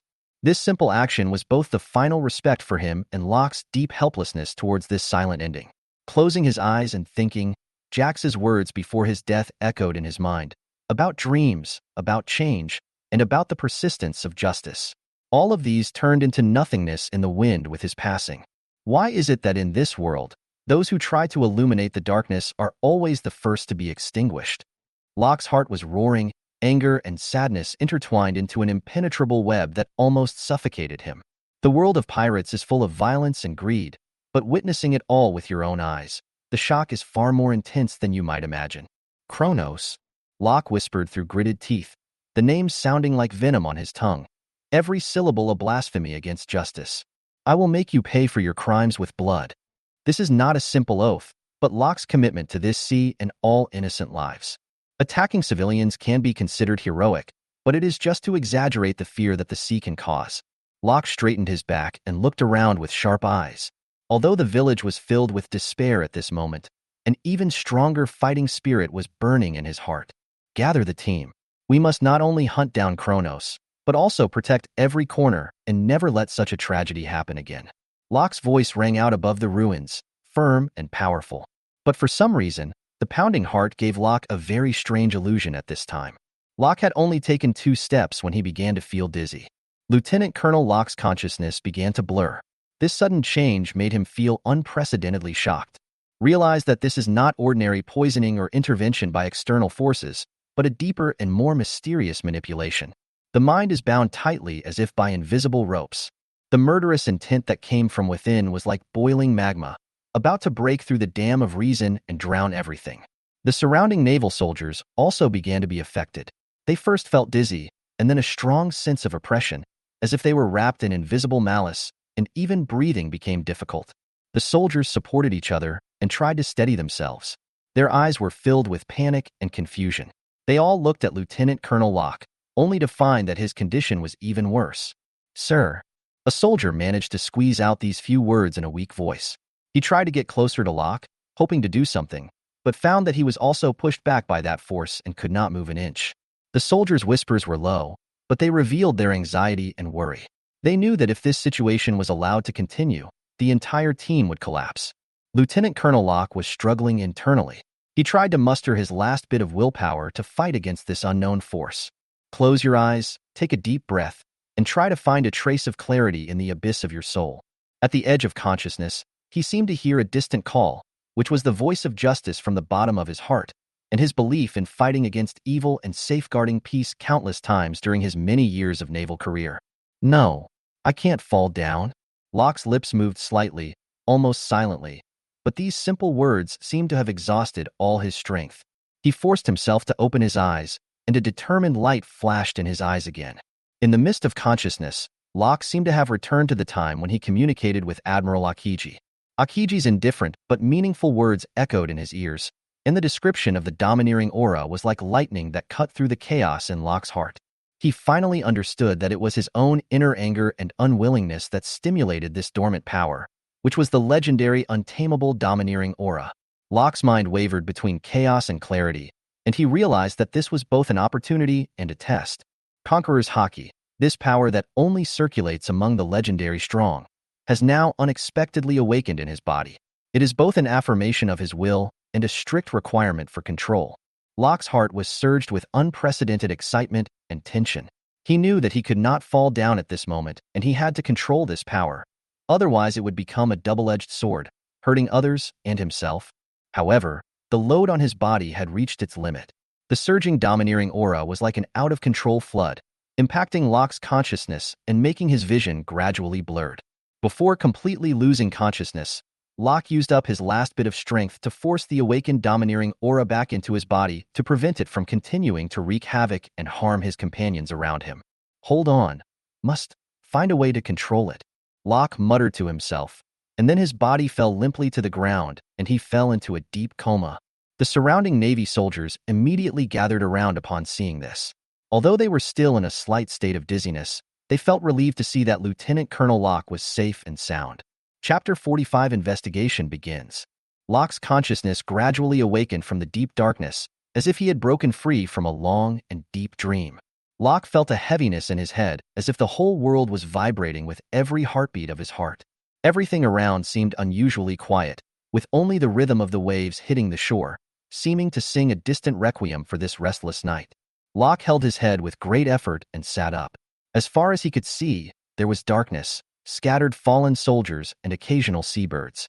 They were like stars swallowed by the night, lying quietly on the ground, having lost the ability to fly. He rubbed his temples, trying to dispel the remaining dizziness. At the same time, the emotions inside surged like a tide. From the initial astonishment and fear to the subsequent struggle and awakening, and then to the shock and relief today, Locke has experienced a psychological transformation that is like a rebirth. I recall how the surging power was awakened from deep within my heart when my consciousness was blurred. That is the legendary domineering aura, a power that many strong people dream of but cannot reach.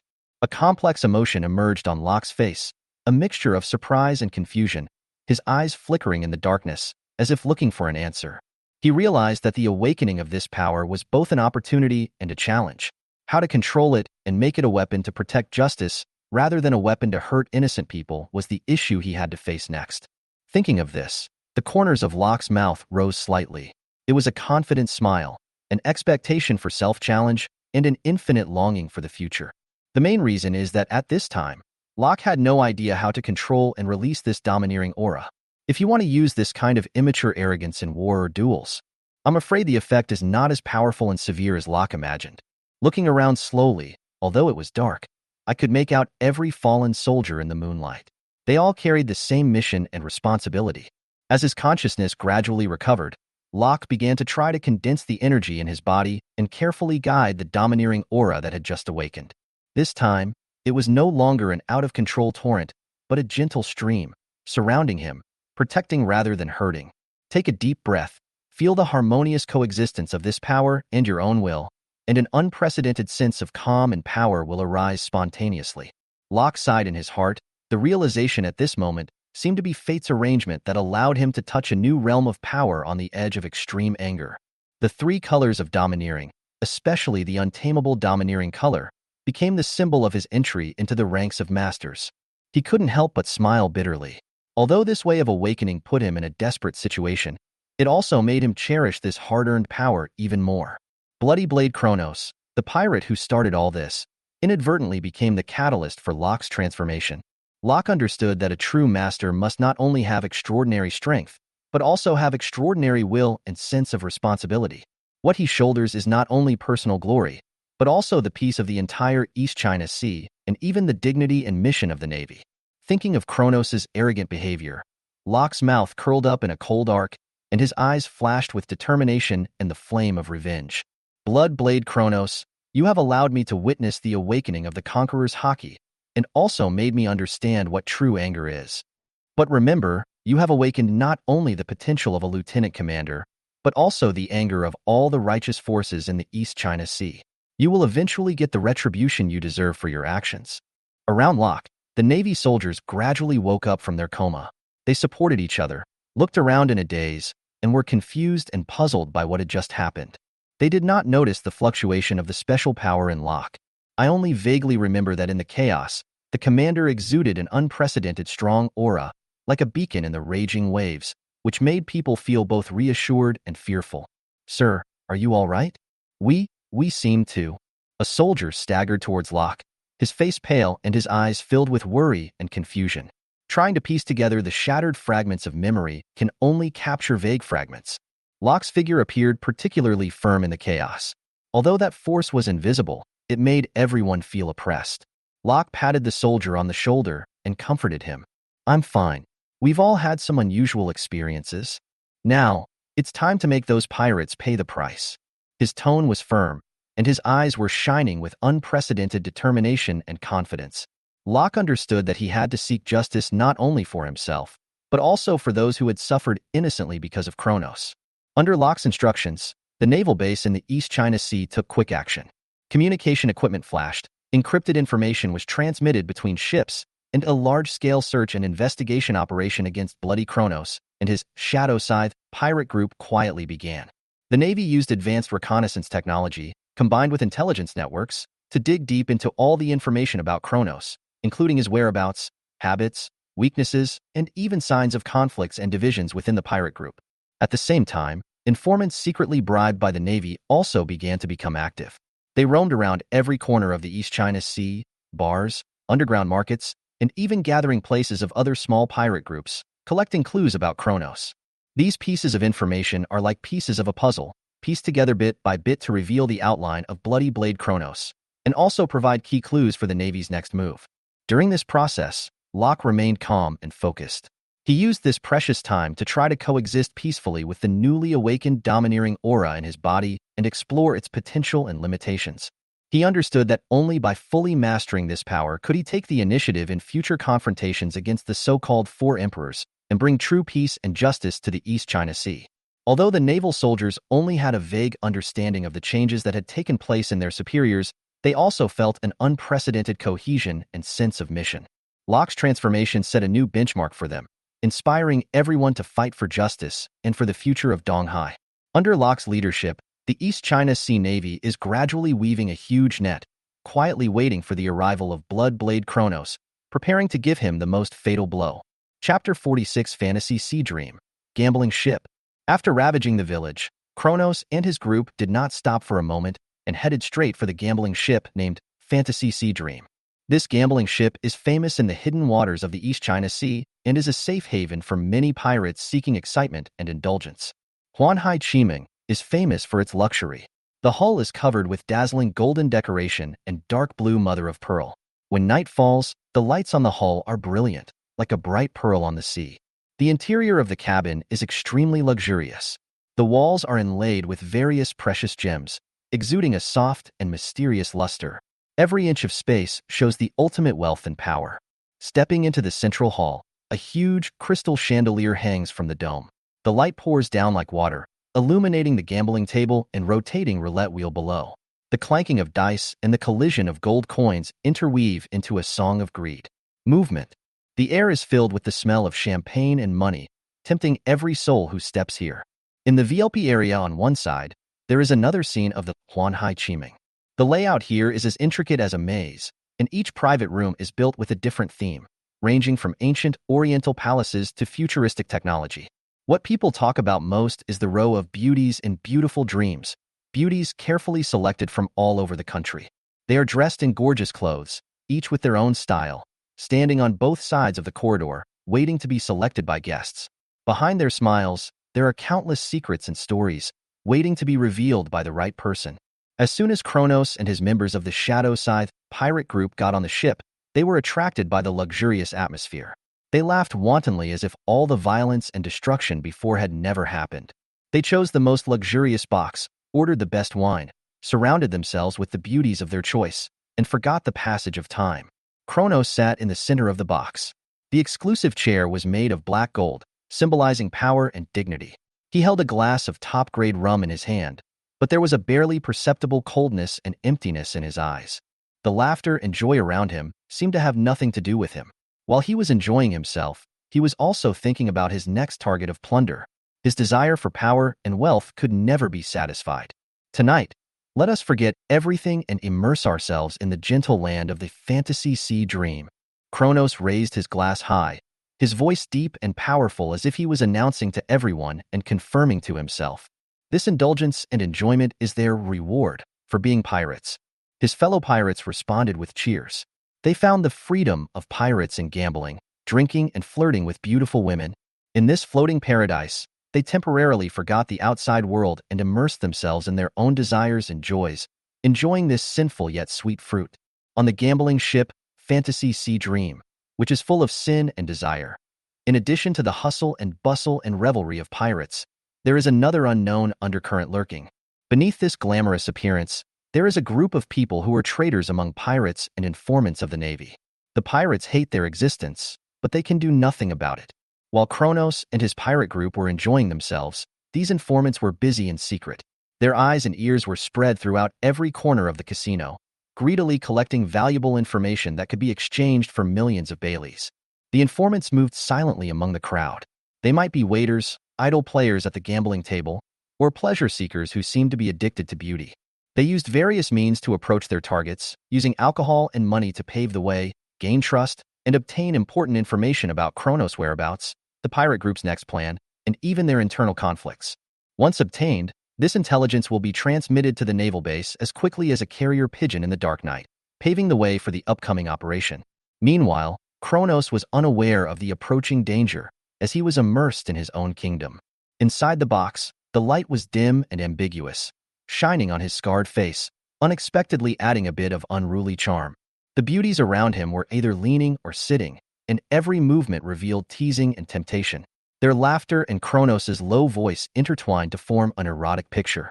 Amidst the music and laughter, Kronos seemed to be surrounded by an invisible halo. He enjoyed the indulgence brought by power and forgot the boundaries of time and space.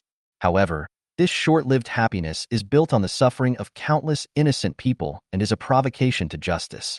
And beneath this carnival sea, the undercurrent of justice is quietly gathering, ready to create a huge wave that will overturn the status quo. At some point, in an inadvertent moment, Kronos' eyes passed through the crowd as if he had caught something subtle and strange, but he was immediately swallowed up by the joyful atmosphere around him. He shook his head and continued to indulge in this false kingdom, not knowing that the shadow of the $1 million bounty was approaching silently, foreshadowing that his carnival was about to come to an end. Just as Locke, the iron-blooded commander of the East China Sea Naval Base, clenched his fists, with the flames of determination burning in his eyes, he led his elite fleet at full speed towards the fantasy sea dream. Kronos was still immersed in the fantasy bubble he had created for himself, unaware of the coming storm. Through the efficient intelligence network within the Navy, Locke quickly obtained the exact information of that guy and swore secretly in his heart. This raid was not only to teach Kronos an unforgettable lesson, but also to completely destroy the hotbed of evil in this sea area. However, at this critical moment, the action of the mysterious woman sitting next to Kronos was like a sudden breeze, breaking the glitz and noise in the box. She has a charming figure and deep blue eyes. Although her voice is soft, every word she speaks is powerful and strikes directly into Kronos' heart. Kronos, now your information has been exposed. If you don't leave immediately, I'm afraid you will have nowhere to escape in the future. After saying this, she smiled gently, and that smile contained both helplessness and the wisdom of seeing through everything. Then he patted Kronos' shoulder gracefully, turned and left, leaving the room in silence and the calm before the impending storm. When Kronos heard this, the smile froze on his face, and he was stunned for a moment and then in disbelief. Looking around, it seems that for the first time, I realized the crisis hidden behind all this glamour. The woman's warning was like a cold shower on his head, awakening him suddenly. It turned out that in this game of power and desire, he was not the eternal winner. He quickly restrained his indulgent attitude, his eyes became sharper than ever, and began to secretly deploy an emergency retreat plan. At this moment, the night sky outside was torn apart by the light of searchlights, and the deafening roar of motors echoed on the sea. The naval fleet led by Locke rushed straight to the fantasy sea dream, like an angry beast. And Kronos, the once invincible pirate, now embarked on the road of escape at the reminder of the mysterious woman, leaving Locke with only an empty box and a doomed game of pursuit.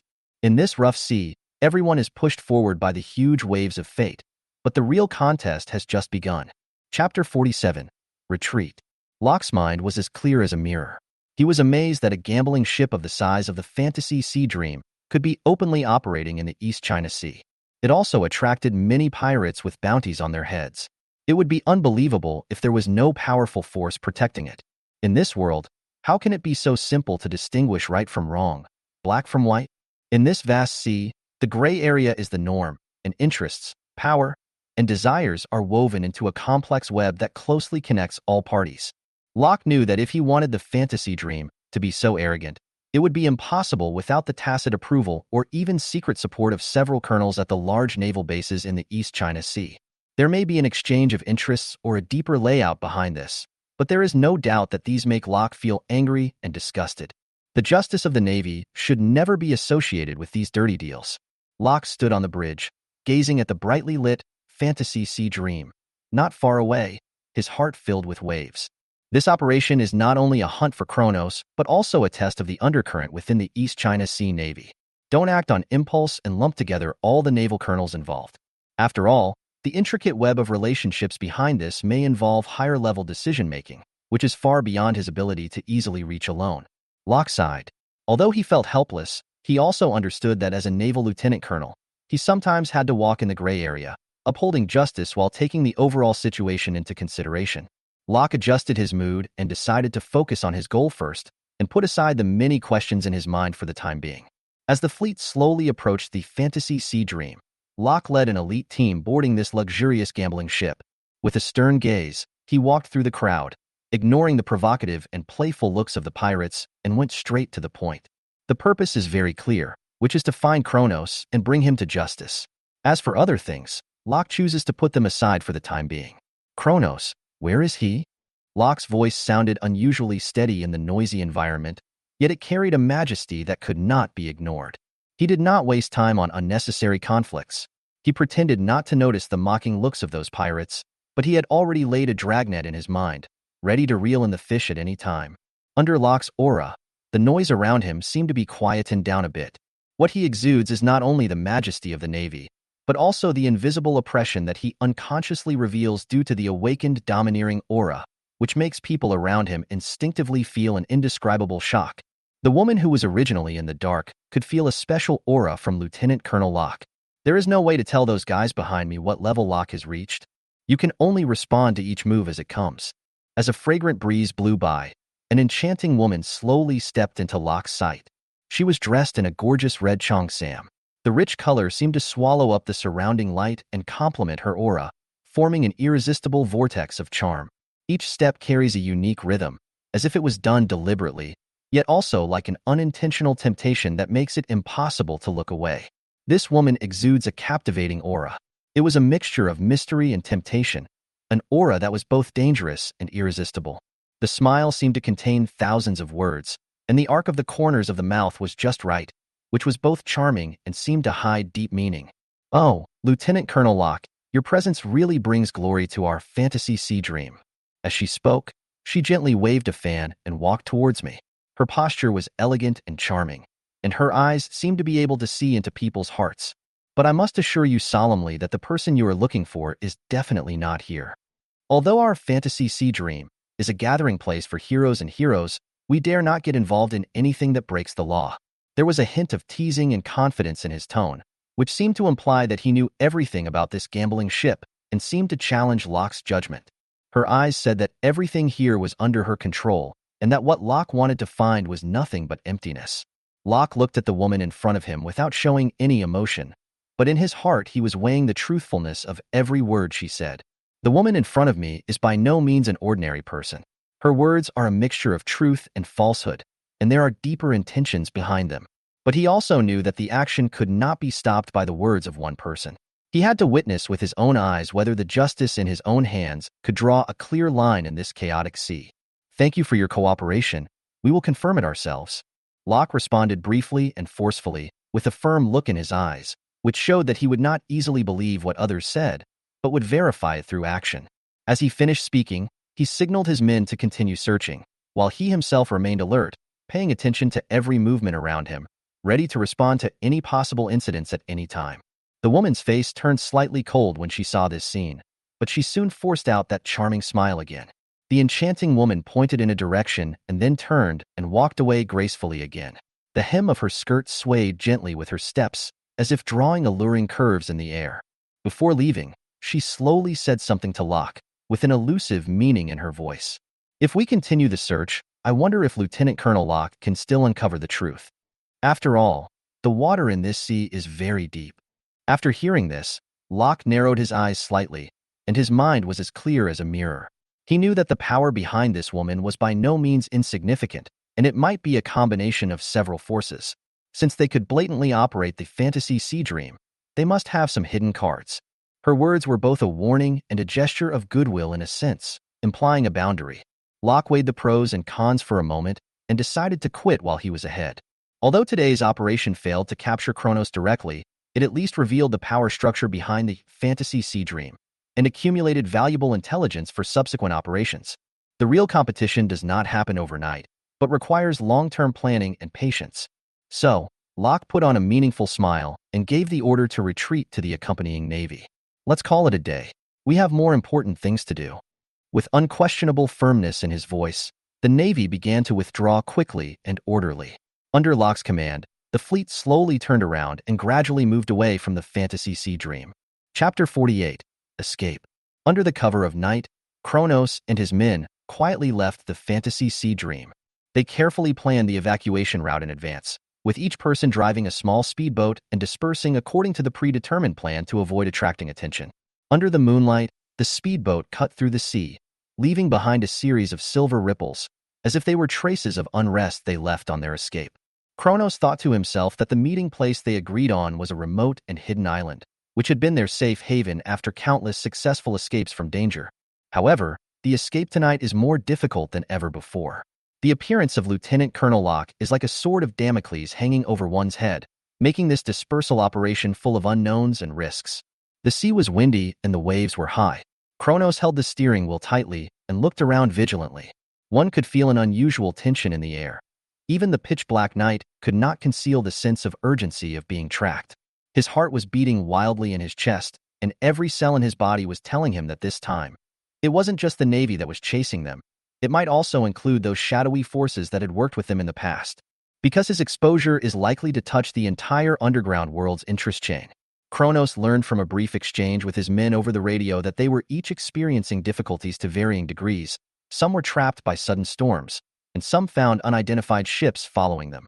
This makes the originally simple disperse-gather plan extremely complicated, and every link is full of uncertainty and crisis.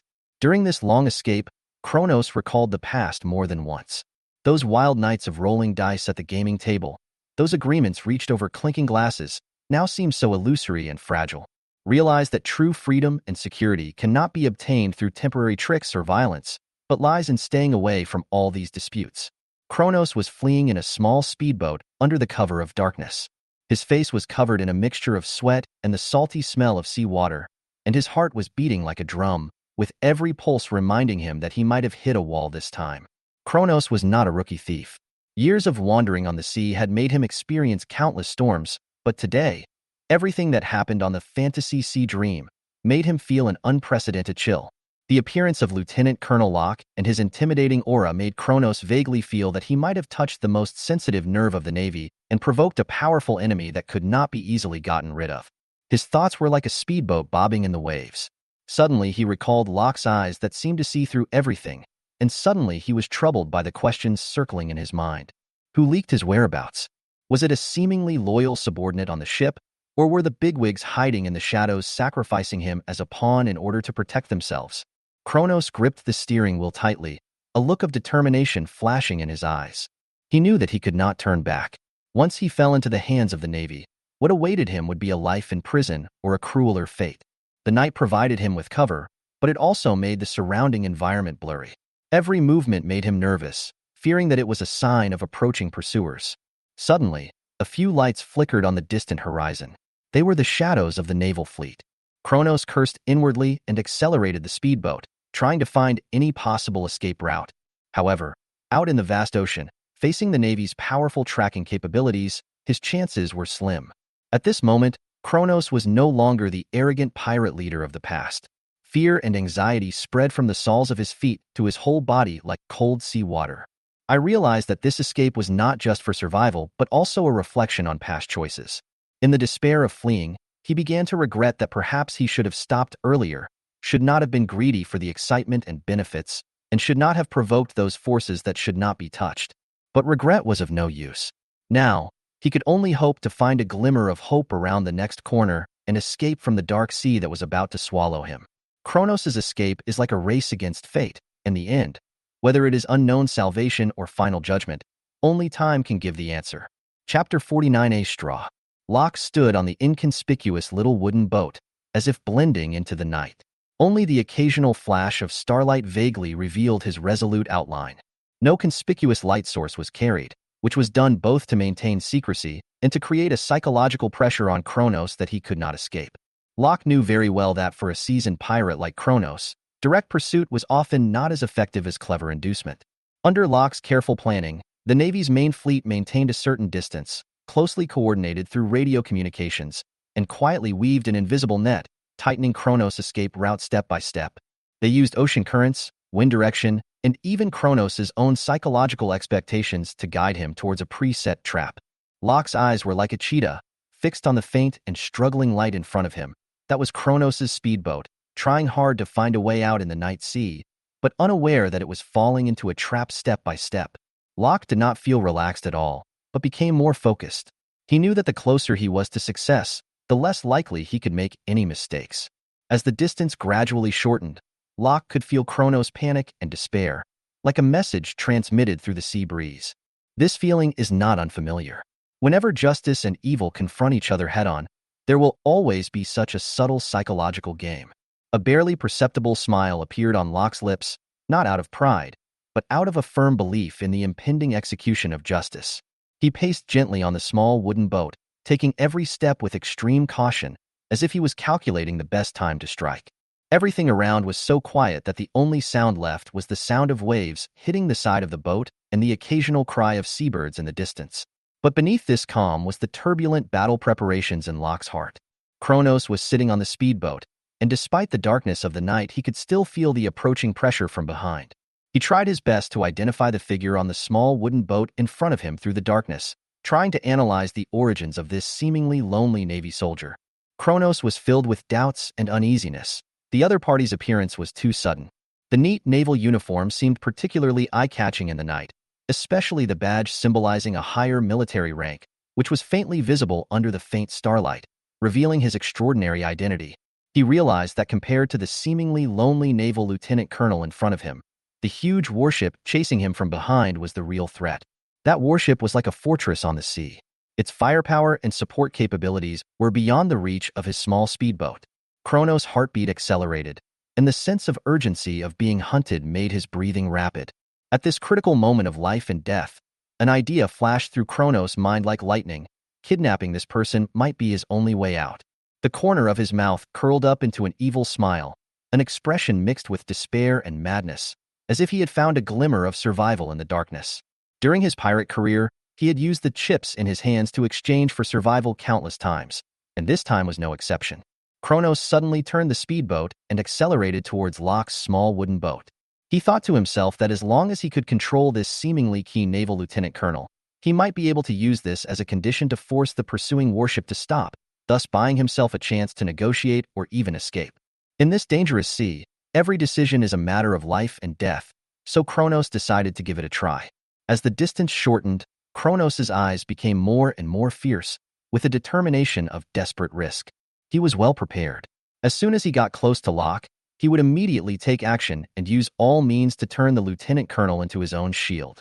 However, Kronos did not notice that beneath Locke's calm appearance, he hid his calm response to various emergencies and his unfathomable tactical layout. This confrontation in the dark night is about to take an unexpected turn.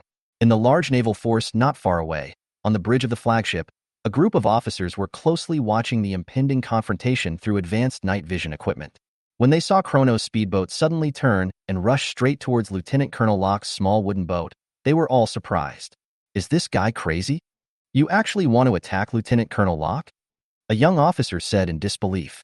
There was a mixture of shock and sarcasm towards Kronos' audacity in his voice. Perhaps he is desperate and has made such a desperate move. Another experienced old officer shook his head, revealing a hint of sympathy in his words, but more of disapproval of Kronos' choice. But no matter what, this is undoubtedly a road of no return. There was silence on the bridge, and everyone watched with bated breath, waiting for what would happen next. In their eyes, Commander Locke is not only a highly respected superior, but also a legendary figure in the East China Sea Navy, known for his outstanding tactical wisdom and indomitable sense of justice. In their view, Kronos' actions were tantamount to hitting a rock with an egg, which was a dead end. Activate Emergency Response Plan B and prepare for support, but don't intervene too early.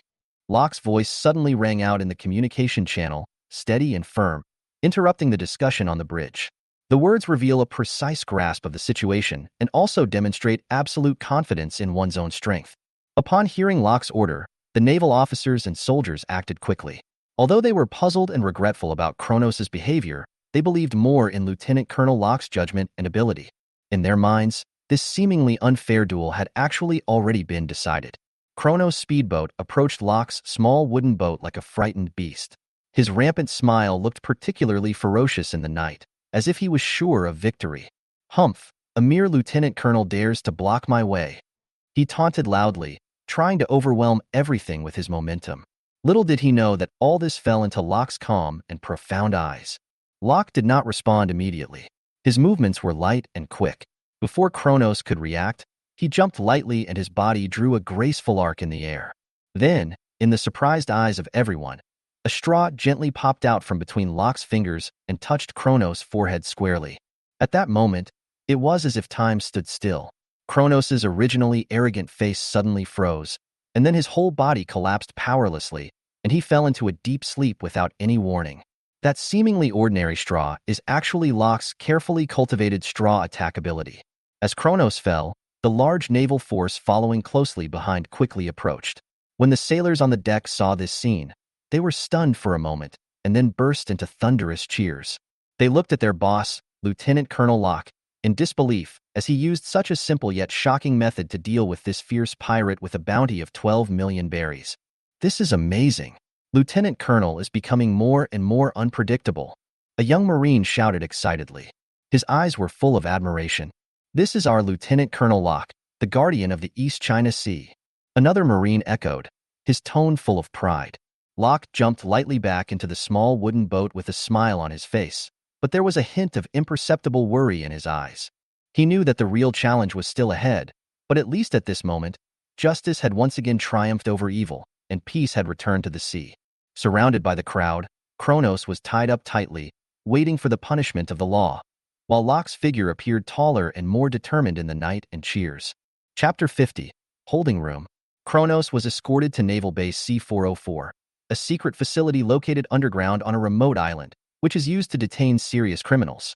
As I stepped into the gate of the base, a cold and damp breath hit me in the face, and even the air seemed to tell of the ominousness and heaviness of this place.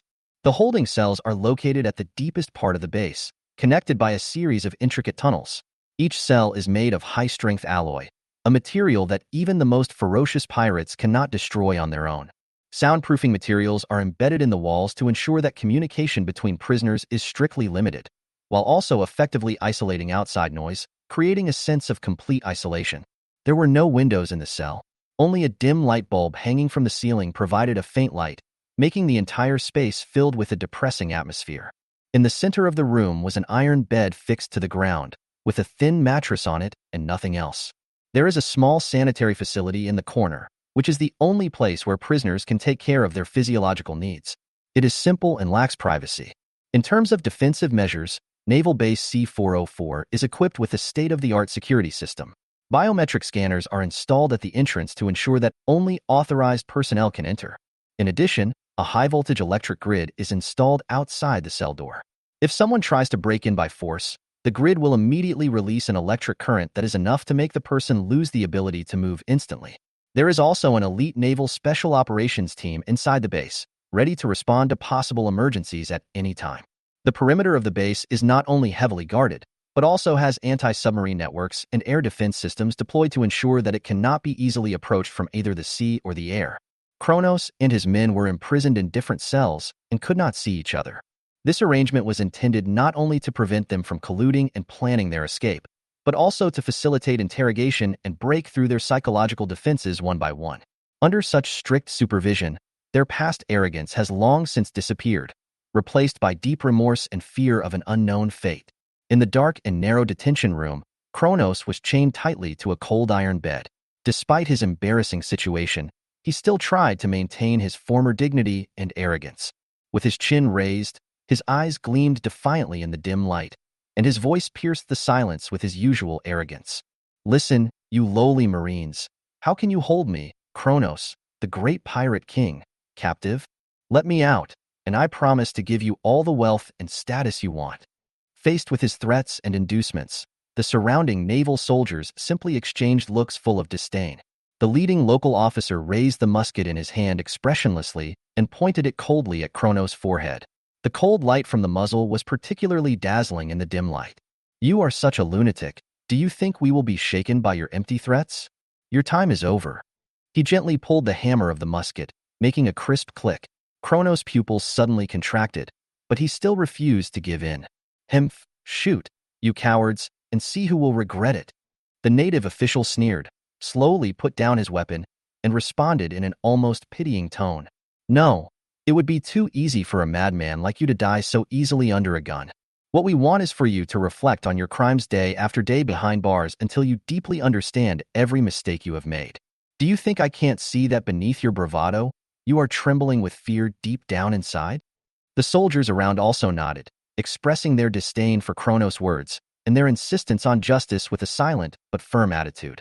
In this depressing space, Kronos' arrogance gradually dissipated, replaced by an indescribable feeling of isolation and helplessness. His eyes began to wander, and the smile on his lips became stiff. The fear and anxiety in his heart could no longer be concealed by that hypocritical shell. In the cold detention room, Kronos' inner world seemed to have experienced a baptism of storm. Curled up in bed, staring ahead with empty eyes, the past events echoed in my mind. Once upon a time, he was a feared pirate king on the sea, looking down on all living beings with arrogance. He never imagined that there would be such a miserable day. Fear, like an invisible hand, tightly grasped his throat and almost suffocated him. The cruelty to civilians in those years actually came from deep in our hearts, the fear and avoidance of the strong. Whenever he faces an opponent of equal or stronger strength, he would feel an uncontrollable panic in his heart. So he would turn to the weak to vent his anger, trying to prove his own strength and cover up his inner fragility. But now, when he was truly caught by the French and faced no longer powerless civilians but the well-trained navy representing justice, his long-standing disguise was completely torn apart. The enclosed and depressing environment around him was like a mirror, reflecting his truest self, the Kronos who had actually been avoiding reality and fearing powerful enemies. At this moment, all the arrogance and pride turned to dust, leaving only naked fear and helplessness. When the interrogation began, Kronos made no further resistance and began to confess, telling every detail of his experiences over the years, from his initial adventures to his subsequent atrocities. There was less arrogance in his words, and more sincerity and regret. This sudden change surprised everyone present. They thought they would have to go through a fierce confrontation and psychological warfare, but they did not expect Kronos to be so frank. Chapter 51, Allison Victoria. As Kronos confesses everything, his fate seems sealed. Soon, he will be transferred to the deep-sea prison Impel City, which is the most heavily guarded prison in the world, specially used to detain the most vicious criminals. The grim legend of Impel Down is well known in the pirate world. It is not only a physical prison, but also a spiritual purgatory. Countless pirates who were once invincible suffered torture there, and eventually turned into the dust of history. For Kronos, the shadow of Impel Down has quietly loomed over his heart. The torture and endless darkness there are more terrifying than the detention room in front of him. It can be foreseen that in that lightless abyss, every day will be a torture of the soul and every moment will be a reflection on the past. The past glory and sins will all turn into endless echoes in the city, reminding him of the heinous crimes he once committed. Before being transferred, Kronos sat alone in the corner of the holding room. His face no longer had the arrogance of the past, but only fear of the future and regret for the past. I began to pray silently, hoping to find a glimmer of salvation in that inescapable hell, or at least to find my long-lost conscience in the endless pain. In the outside world, Kronos' arrest and the punishment he was about to face became a topic of conversation after dinner. For the residents of the East China Sea, this is undoubtedly gratifying news, symbolizing that justice has once again triumphed over evil and the dawn of peace has once again illuminated the ocean. For the Navy, especially Lieutenant Colonel Locke and his team, this victory is not only a recognition of their efforts, but also a persistence in their belief in justice. On the vast ocean, a slave ship named Shadow Shackles was sailing quietly. Like a dark shadow, it was hidden under the sparkling sea, carrying out dirty and sinful transactions. The appearance of the ship is not gorgeous, but rather a bit shabby, with the hull covered with mottled traces of rust and sea salt, suggesting that it has gone through countless storms and crimes. The Shadow Shackle is equipped with heavy canvas and can move slowly forward even on windless days, relying on hidden steam power. It is designed to approach targets quietly for raids and kidnappings. There are retractable arms installed on both sides of the ship's side, which are usually hidden inside the hull and can be quickly extended when needed. Like evil tentacles, they forcibly abduct innocent people on fishing boats or merchant ships that are unfortunate enough to encounter them. The interior of the cabin was dark and crowded, and the air was filled with the smell of corruption and despair. The small space was divided into cages, each of which was filled with men, women, young and old from different countries and races. Their eyes were empty and frightened, and their bodies were emaciated from long-term hunger and abuse. Outside the cage, guards armed with whips and guns patrolled back and forth. Their eyes were cold and ruthless, and they turned a blind eye to the pain suffered by the people in the cages. Above the deck, there was a tattered black flag with a skull wrapped in chains embroidered on it. This was a unique symbol of a slave ship, indicating that the darkest activities in human history were taking place on board the ship. In the captain's room, the master of all these evils was sitting beside a map table piled with gold coins. His face was ferocious, his eyes flashing with greed and coldness, and he was planning his next evil deal. As the sun sets, the glow of the sunset forms a sharp contrast with the shadow shackles. It continues to leave a sinful trail on the horizon, and beneath this seemingly calm sea is the silent crying of countless creatures and their longing for freedom. This slave ship, like a nightmare floating on the ocean, reminds the world that even in an era of civilization and progress, dark corners of evil still exist. In the dark corridor of C-404 of the naval base, Lieutenant Colonel Locke walked steadily towards the command room, pondering the mission briefing he had just received. He frowned and thought. This time the goal was to attack a notorious slave ship called Shadow Shackles. Although the slave trade continued despite repeated bans on the Grand Line, direct intervention by the Navy was rare. Especially considering the existence of the celestial dragons, this task is particularly delicate and complicated. What on earth are the higher-ups thinking? Locke muttered to himself. His many years of naval career taught him that there are deep political considerations behind any decision, and this action seems to have touched some sensitive nerves. Despite his doubts, as a loyal sailor, it was his duty to obey orders. Arriving at the command room, he learned that the operation would also be co-led by a female lieutenant colonel named Allison Victoria. Locke's brows furrowed even tighter. He had always been a loner and was quite unhappy with the sudden request for cooperation. Locke is conceited about his own abilities and believes that he can handle any difficult task on his own. In his view, collaborating with others is more like a questioning of his ability. Allison Victoria. Locke muttered the name in a low voice, and an image of a female naval lieutenant commander with long black wavy hair, flaming red lips, and who was rumored to be both elegant and sexy, emerged in his mind. He couldn't help but sneer and thought to himself, I hope this woman won't become a burden, otherwise it will only slow down the efficiency of the operation. Locke knew that slave ships moved quickly and secretly. In order to successfully intercept and rescue slaves, not only accurate intelligence is needed, but also lightning-fast execution. I decided not to jump to conclusions and wait until I meet this legendary female lieutenant colonel before making any judgment. After all, in this turbulent sea, every decision is a matter of life and death, and he cannot let his personal emotions affect the success or failure of the mission. With mixed feelings, Locke walked into the command room, ready for his first meeting with Allison Victoria. I was silently thinking about how to efficiently complete this cooperative mission while maintaining independent actions. On the vast blue sea, Allison Victoria, a naval lieutenant commander, stands on the crest of the waves with her unique charm. The long, black, wavy hair flutters in the wind, paired with the breathtaking fiery red lips, exuding both sexiness and majesty. She is the most dazzling scenery on the ocean, the embodiment of beauty and power. Allison Victoria, the naval lieutenant commander, not only has her iconic long black wavy hair and sexy red lips, but her figure is also eye-catching. Tall and well-proportioned, her tight muscles are faintly visible under her navy uniform, showing a body that is both healthy and feminine. Every action she takes reveals her extraordinary temperament and strength. She is heroic on the sea, like a black rose proudly blooming in the waves. Chapter 52, Not a Vase. As the knock on the door sounded, Lieutenant Colonel Locke's eyes instantly focused. The door opened slightly, and a man of extraordinary demeanor stepped into the room.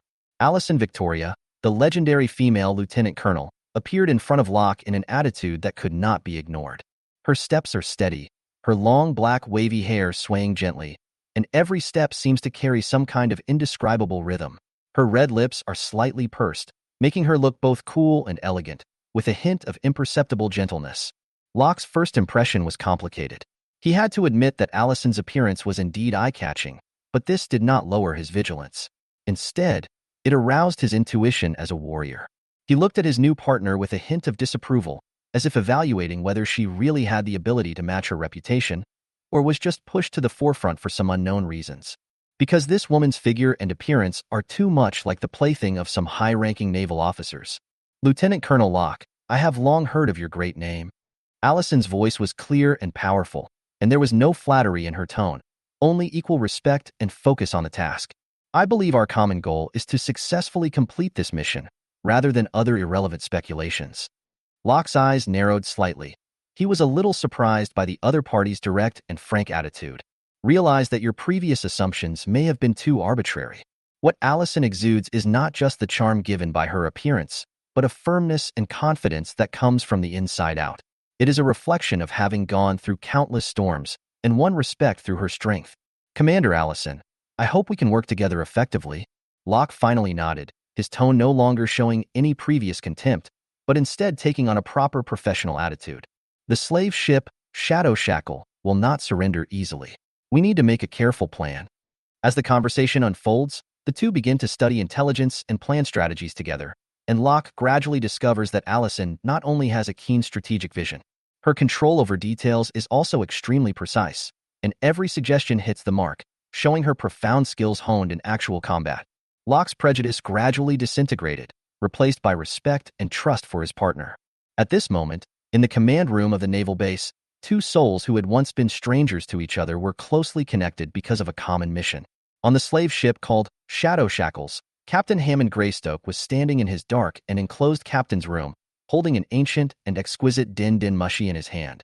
Hammond had long greasy hair and several scars on his face, revealing his ferocity and cunning from his many years at sea. With greed flashing in his eyes, he was smugly telling a mysterious customer on the other end of the din din mushi about his latest finds. "Dear customer, I am Hammond Greystoke. I have good news for you. Recently, we at Shadow Shackles have captured a batch of really good stuff at the edge of the East China Sea. Young people, old people, and even a few exotic beauties. All of them are healthy and energetic, and are definitely the best choices for your collection or trading." Hammond's voice was low and proud, revealing his great confidence in the deal.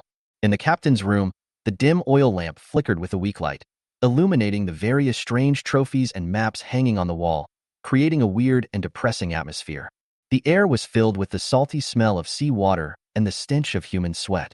Occasionally, one could hear low cries coming from the cabin outside, which were the desperate howls of newly captured slaves. Hammond's laughter echoed in the small space, sounding particularly harsh. "This batch of goods will definitely add a lot of color to your collection room. As for the price, you know that the situation in the East China Sea is tense recently and the risks are greatly increased, but for you, everything is worth it. We can discuss in detail and guarantee your satisfaction, which will make our cooperation more long-lasting and enjoyable."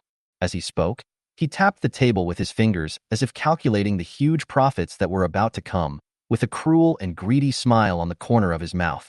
The mysterious customer on the other end of the din din mushi seemed to be interested in Hammond's proposal, which made him even more excited. A cunning light flashed in his eyes, as if he had already seen the scene of a successful transaction in the future.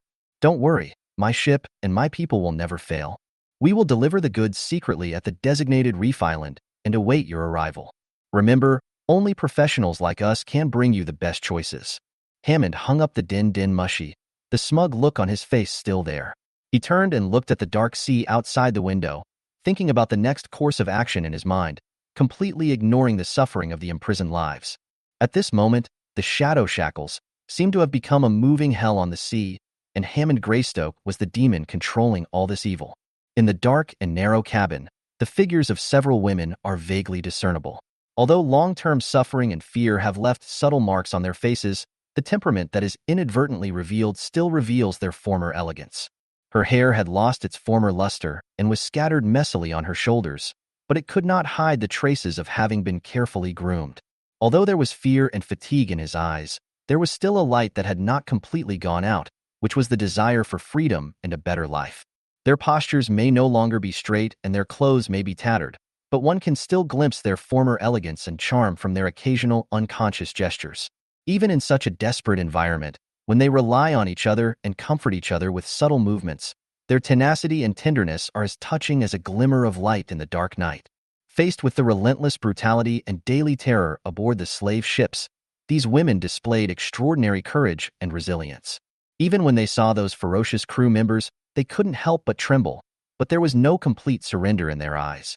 Instead, there was a spark of indomitable spirit and resistance. Chapter 53, Moon Shadow Slash. Waiting for the target to appear, Locke took a deep breath and put all distracting thoughts behind him. If the intelligence is accurate, then Shadow Shackles is about to drive into their ambush, and this is a perfect opportunity for them to bring those evildoers to justice. Locke turned to the tactics board and confirmed every detail of the battle plan with Allison. They discussed in detail how to take advantage of the natural terrain around them and how to ensure that harm to innocent people was minimized during the operation. Locke had to admire Allison's unique insights and the several emergency plans she proposed. He began to believe that this choice of cooperation was the right one. As night fell, The wind on the sea was a little chilly, but Locke's heart was boiling with passion. He and Allison led an elite team and approached the designated sea area quietly. Under the moonlight, the outline of the shadow shackles gradually became clear. It was like a giant beast lurking in the darkness, waiting for its prey. Locke issued the final instructions through the communicator, and the teams quickly took their positions. They used the cover of night to quietly surround the sinful ship. Locke and Allison personally led a team of men and prepared to launch a raid from the main deck. Locke and Allison's team waited for the opportunity in the cool sea breeze. Their breathing was almost synchronized with the rhythm of the waves. Everything was ready, waiting for that moment of explosion. Action! Locke's order was low and firm. As soon as his words fell, the sea surface suddenly became active. The small boat cut through the water like a ghost and approached the shadow shackles silently. In the moonlight, the rusty hull looked particularly eerie, as if every inch of the wood recorded past sins. The battle broke out in an instant. Allison was the first to bear the brunt of the attack.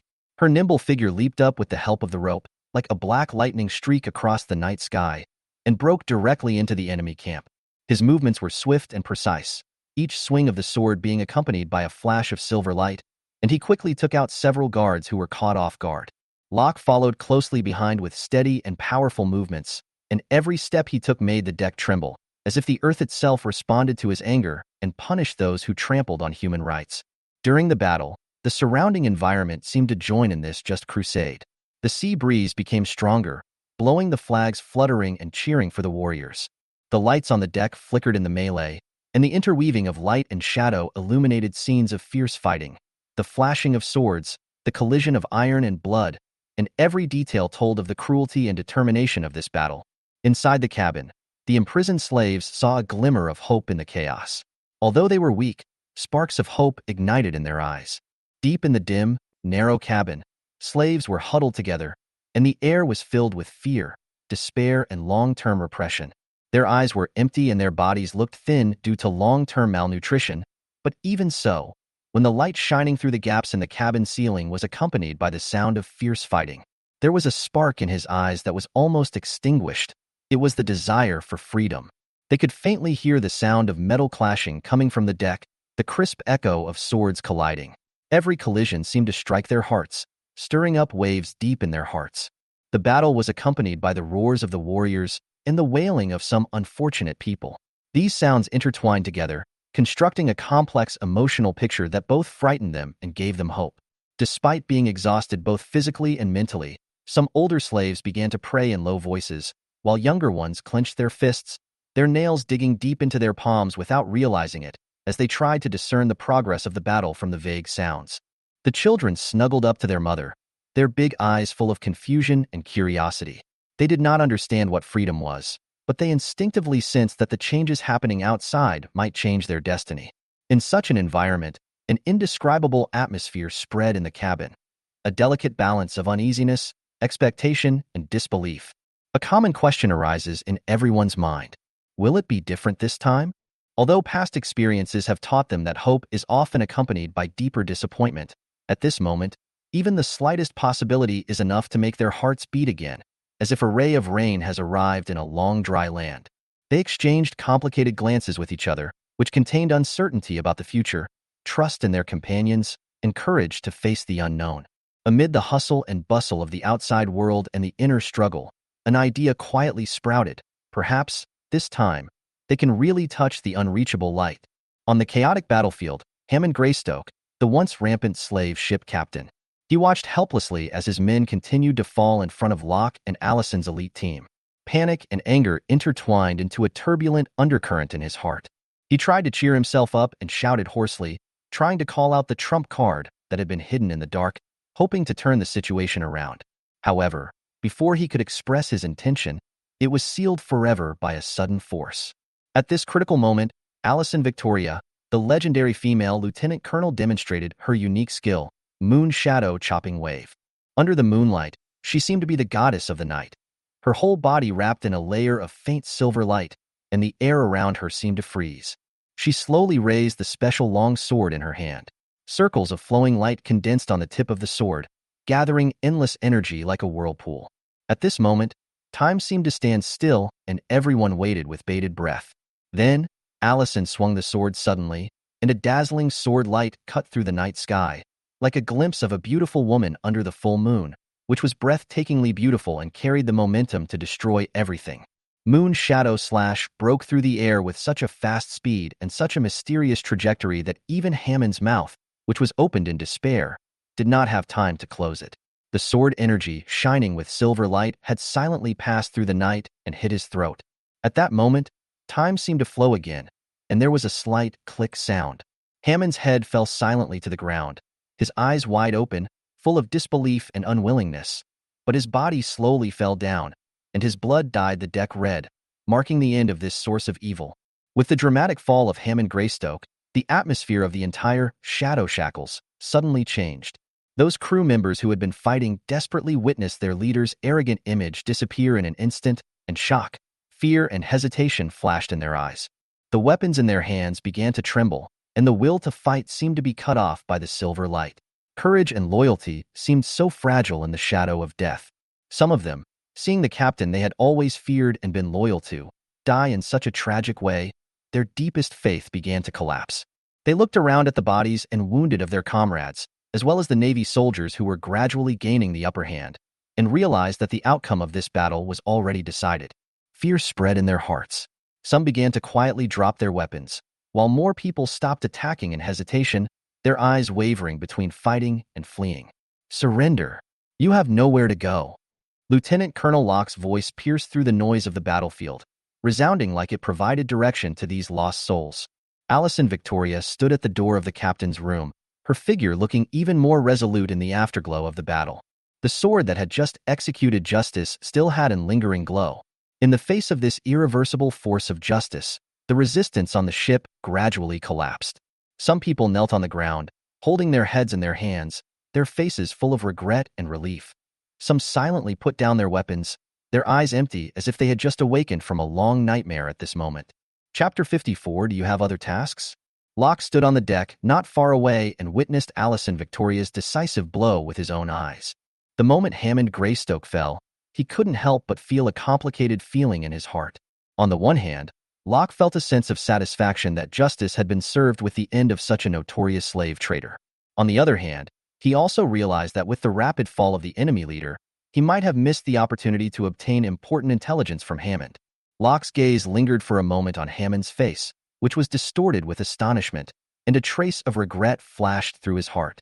A living person is far more valuable than a dead body, especially in such an operation deep behind enemy lines, where every detail may affect the fate of countless people. He secretly thought that if he had the chance to interrogate Hammond, he might be able to uncover more of the dark network behind the Shadow Shackles, and even save more innocent people. Turning to look at Allison beside him, Locke had to admit that she was extremely powerful. The power and accuracy of the Moon Shadow Slash impressed him, but he was also a little worried. In the harsh reality of war, mercy is often seen as a luxury, but sometimes excessive ruthlessness can bring unnecessary consequences. Locke decided that once the situation stabilized, he needed to discuss with Allison the scale of battlefield decisions to ensure that the team took into account strategic and moral considerations while pursuing victory. Well done, Allison. Locke's words were affirmative, but also contained a deeper meaning. However, sometimes it is more valuable to keep the enemy alive than to kill them. We missed some potentially critical information. Allison sheathed her sword and met Locke's eyes, as if she read something unfinished in his words. He nodded slightly to show his understanding. I understand what you mean, Locke. I will be more careful in future actions. For now, let's secure control of the ship and rescue those who are still suffering. After Locke finished speaking, Allison Victoria glanced at Hammond's fallen figure, and a barely perceptible complex emotion flashed in her deep eyes. She certainly understood that from a strategic perspective, the information a living captive could provide was invaluable. But behind this mission lies the top leader's determination to completely eradicate this chain of evil, as well as their fear of deeper forces that may be involved. Allison quickly weighed the pros and cons in her heart, realizing that even a key figure like Hammond could not be allowed to go into interrogation alive, because that might lead to too many secrets and touch upon some corners that did not want to be exposed. Her action, ostensibly a thundering blow to the enemy, was actually the execution of a secret order known only to a few people. Looking at Locke, Allison felt an indescribable respect in her heart. Locke is not only powerful, but his judgment on the battlefield and his deep understanding of human nature make her realize that the partner she has chosen is extraordinary. The calmness and wisdom that Locke showed after being baptized by war undoubtedly proved that the rumor that he had once studied under a general was not false. This level of tacit understanding and strength is rare in the military. Allison sighed softly, hiding her admiration in her heart without showing it. Knowing that some things don't need to be stated, the two of them have established a deep trust based on mutual understanding and respect, even though this is their first collaboration. Locke, you are right. A living person can indeed provide more clues. But this time, my mission is special. In the future, we will pay more attention to strategy and information acquisition. There was a subtle hint of apology in Allison's words, and she also subtly hinted at her own helplessness and the confidential nature of the mission. After listening to Allison's words, Locke's brows flashed with understanding. No further questions. His military career taught him when to probe and when to trust his partner's judgment. Giving Allison an understanding smile is a silent form of support and recognition. Understood, Allison. Our first priority is to ensure that no more crimes continue here, and then we will proceed according to the plan. Locke's tone revealed firmness and decisiveness. He then turned to the soldiers around him and began to quickly assign tasks. One group will be responsible for clearing out the remaining resistance and ensuring full control of the ship. Another group will prepare medical supplies and immediately treat the injured slaves. Another group will be sent to arrest these pirates one by one to ensure that no one is missed. Locke's words were concise and powerful, and each instruction pointed directly to the most urgent task at hand without any procrastination. Restoring order after the war is equally important as dealing with personnel. This is not only a consolidation of the fruits of victory, but also the most basic respect for innocent victims. Under Locke's command, the entire operation was carried out quickly and orderly. The soldiers completed their respective tasks efficiently, and Locke himself led a team into the dark cabins where countless slaves were once imprisoned. Inside the cabin, the air was turbid and the light was dim, but with the arrival of Locke and his party, a ray of light and hope seemed to penetrate the darkness. The gentle but firm voice echoed in the small space. "Don't be afraid. We are here to rescue you. Please stay quiet. We will take you away from here as soon as possible." Locke's eyes were full of determination and sympathy. The comforting work at this moment was crucial. He and the soldiers carefully untied the chains on the slaves, and at the same time instructed the medical staff to give priority to those in the worst physical condition. At the same time, the subdued pirates were escorted to the deck one by one and locked up with strong iron chains, awaiting further trial. Chapter 55. Maybe it's related to the celestial dragons. Locke finished a day of intense and tiring work. It was already late at night. When he stepped into the dormitory, he thought he could temporarily put down the burden on his shoulders and enjoy a moment of peace and quiet. However, the din mushy on my wrist suddenly vibrated, breaking this rare peace. Locke frowned slightly, a little surprised, but quickly answered the call. The voice coming from the other end of the din mushy was steady and had a subtle hint of dry humor. It was the unique tone of Admiral Aokiji. "Good evening, Locke. I'm sorry to bother you so late." Locke's tone was suddenly filled with a mixture of respect and joy. "General, you haven't rested yet so late? Is there any urgent mission?" Aokiji's laughter came through the din mushy, and he seemed to find Locke's reaction somewhat amusing. "Take it easy, Locke. I just want to confirm one thing. I heard that a slave ship was destroyed today. I wonder if it was your doing?" Locke's heart trembled, and he was surprised at the speed at which Aokiji obtained information, but he remained calm on the surface. "Yes, General. We have just completed an operation against Shadow Shackles, successfully rescued a group of slaves, and dealt with those criminals." Aokiji snorted softly, seemingly not surprised by this. "Well done, Locke. Your actions are very efficient. It seems that I was right about you. However, the reason I came to you this time was actually to remind you that it would be best to inform me before taking any action in the future. Although the result was good this time, you may not be so lucky next time." Locke heard the concern and warning in Aokiji's words and responded quickly. "Yes, General. I will pay attention to it and report to you before taking any action in the future. It's just that the situation was urgent this time, and I was unable to notify you in time. Please forgive me for not being able to notify you in time." Aokiji's tone became a little more relaxed, with a hint of tolerance from an elder. "Okay, forget it this time. But remember not to do this next time. You're doing well, Locke. Keep it up. But remember, justice is as important as strategy. Sometimes, we need not only strength, but also wisdom and foresight." Aokiji's voice sounded a little heavy on the other end of the din mushi. Locke, you may not know that these slave ships are often closely related to the celestial dragons. The celestial dragons are a force that even our Navy leaders sometimes have to be cautious of.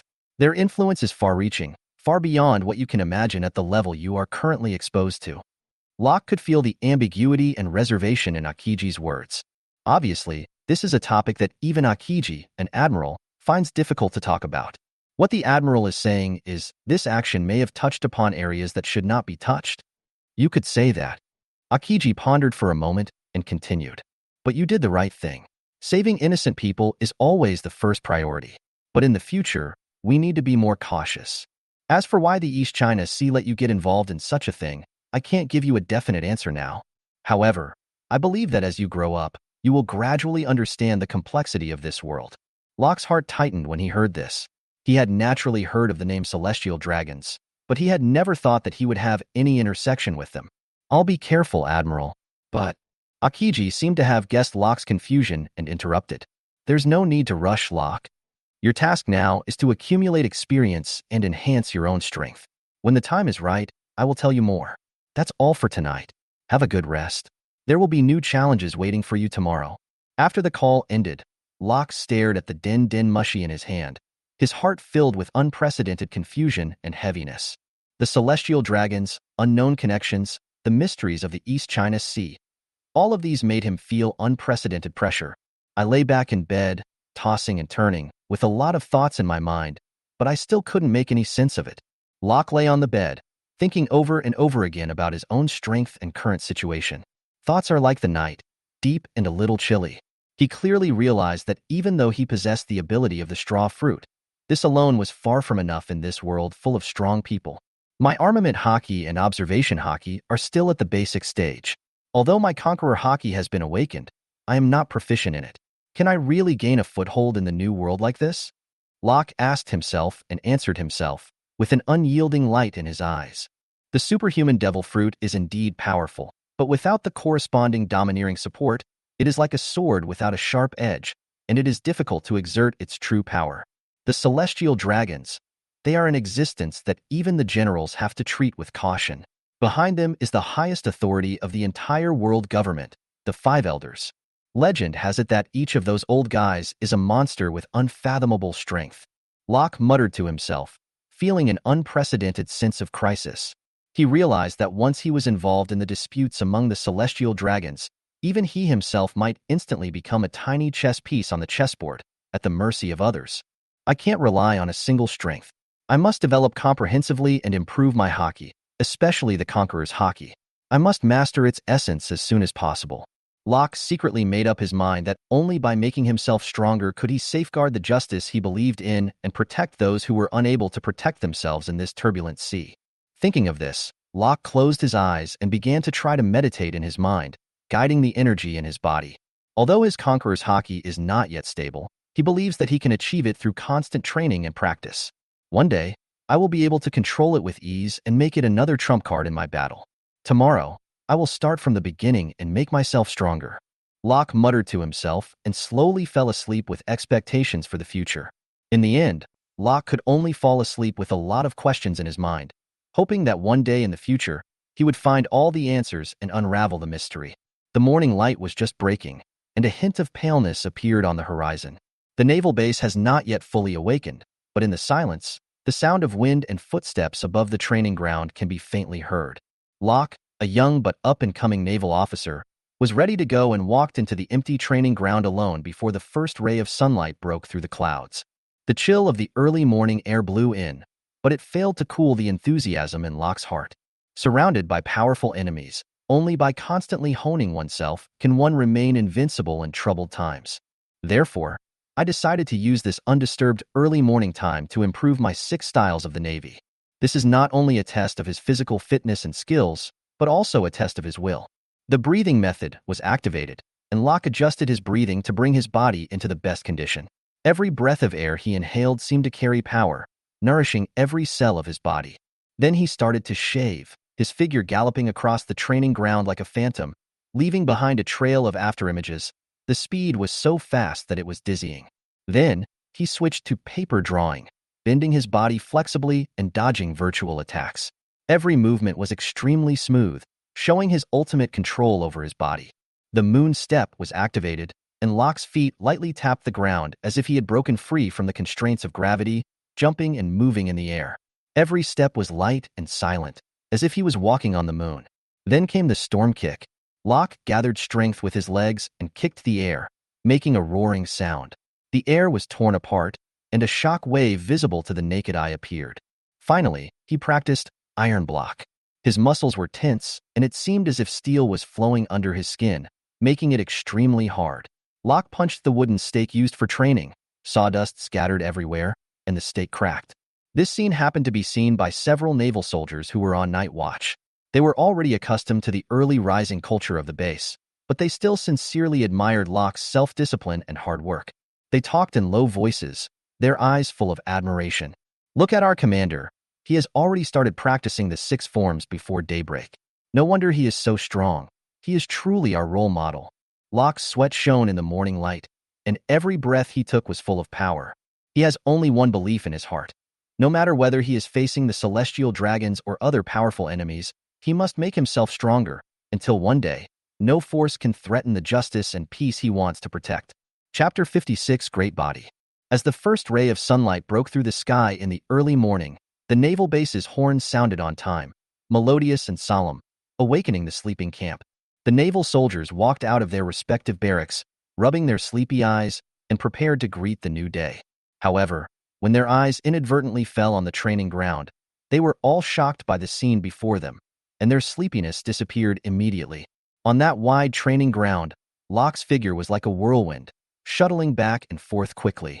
Every stop and every shot was accompanied by an amazing display of strength. He just flashed and lightly tapped with his fingertips, and those hard wooden men used for training were pierced through. Wood chips flew everywhere, leaving precise small holes. This kind of power was beyond the reach of even ordinary Navy soldiers who punched with all their strength. The soldiers' faces were filled with disbelief, their eyes were wide open, and their jaws almost dropped to the ground. Some were so surprised that they forgot to put the breakfast in their hands into their mouths, with the bread slices hanging in the air. Others were whispering to each other, expressing indescribable shock and admiration to each other. "Oh my God, is that really Commander Locke? I couldn't believe my eyes." One of the recruits muttered, his voice filled with awe. Without the power of the fruit, Commander Locke can reach this level with just his physical body. His strength is unfathomable. Another veteran sighed, his tone filled with both envy and pride. "It seems that our usual training intensity is far from enough. The commander has set the best example for us." Another voice joined the discussion, inspiring the companions around him. These whispers soon merged into a stream and spread among the naval soldiers, igniting a stronger fighting spirit and determination to move forward in everyone's heart. Locke is not only training himself, but also invisibly inspiring the spirit and cohesion of the entire base, making everyone understand that true strength comes from unremitting efforts and strict demands on themselves. In such an atmosphere, a day at the naval base began with unprecedented passion and motivation. As the sun rose in the east, more and more people appeared on the training ground, and the soldiers gathered together to begin their daily training. Locke noticed the crowd gathering and realized that his morning private training session was coming to an end.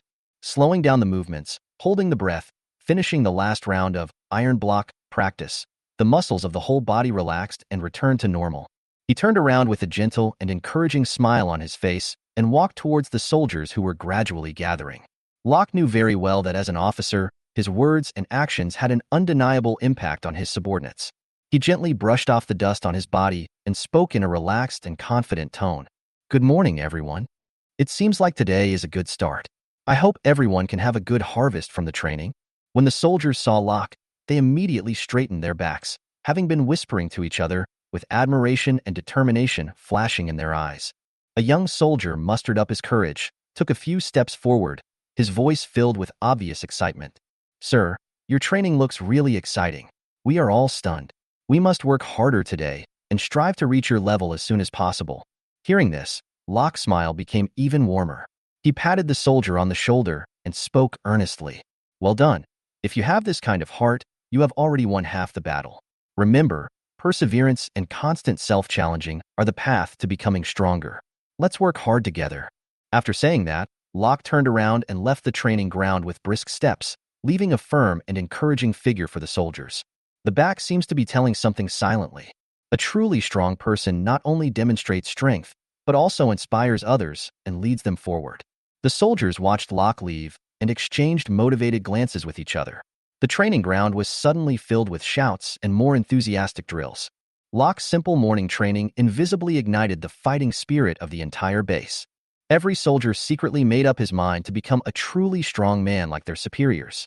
Locke walked into his dormitory, which was more like a simple yet stylish private residence than a dormitory.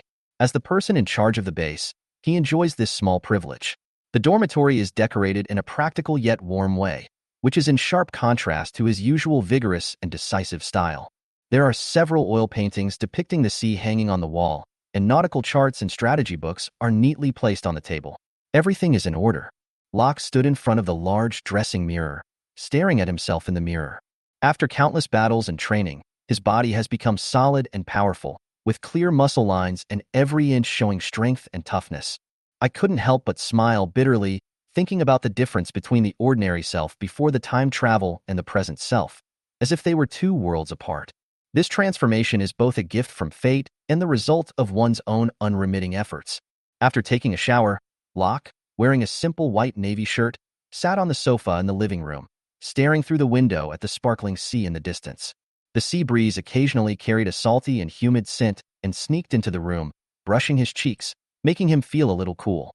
His thoughts drifted away, thinking about the next steps, how to further improve the base's defense capabilities, how to optimize the training plan, and how to better coordinate with the Navy headquarters.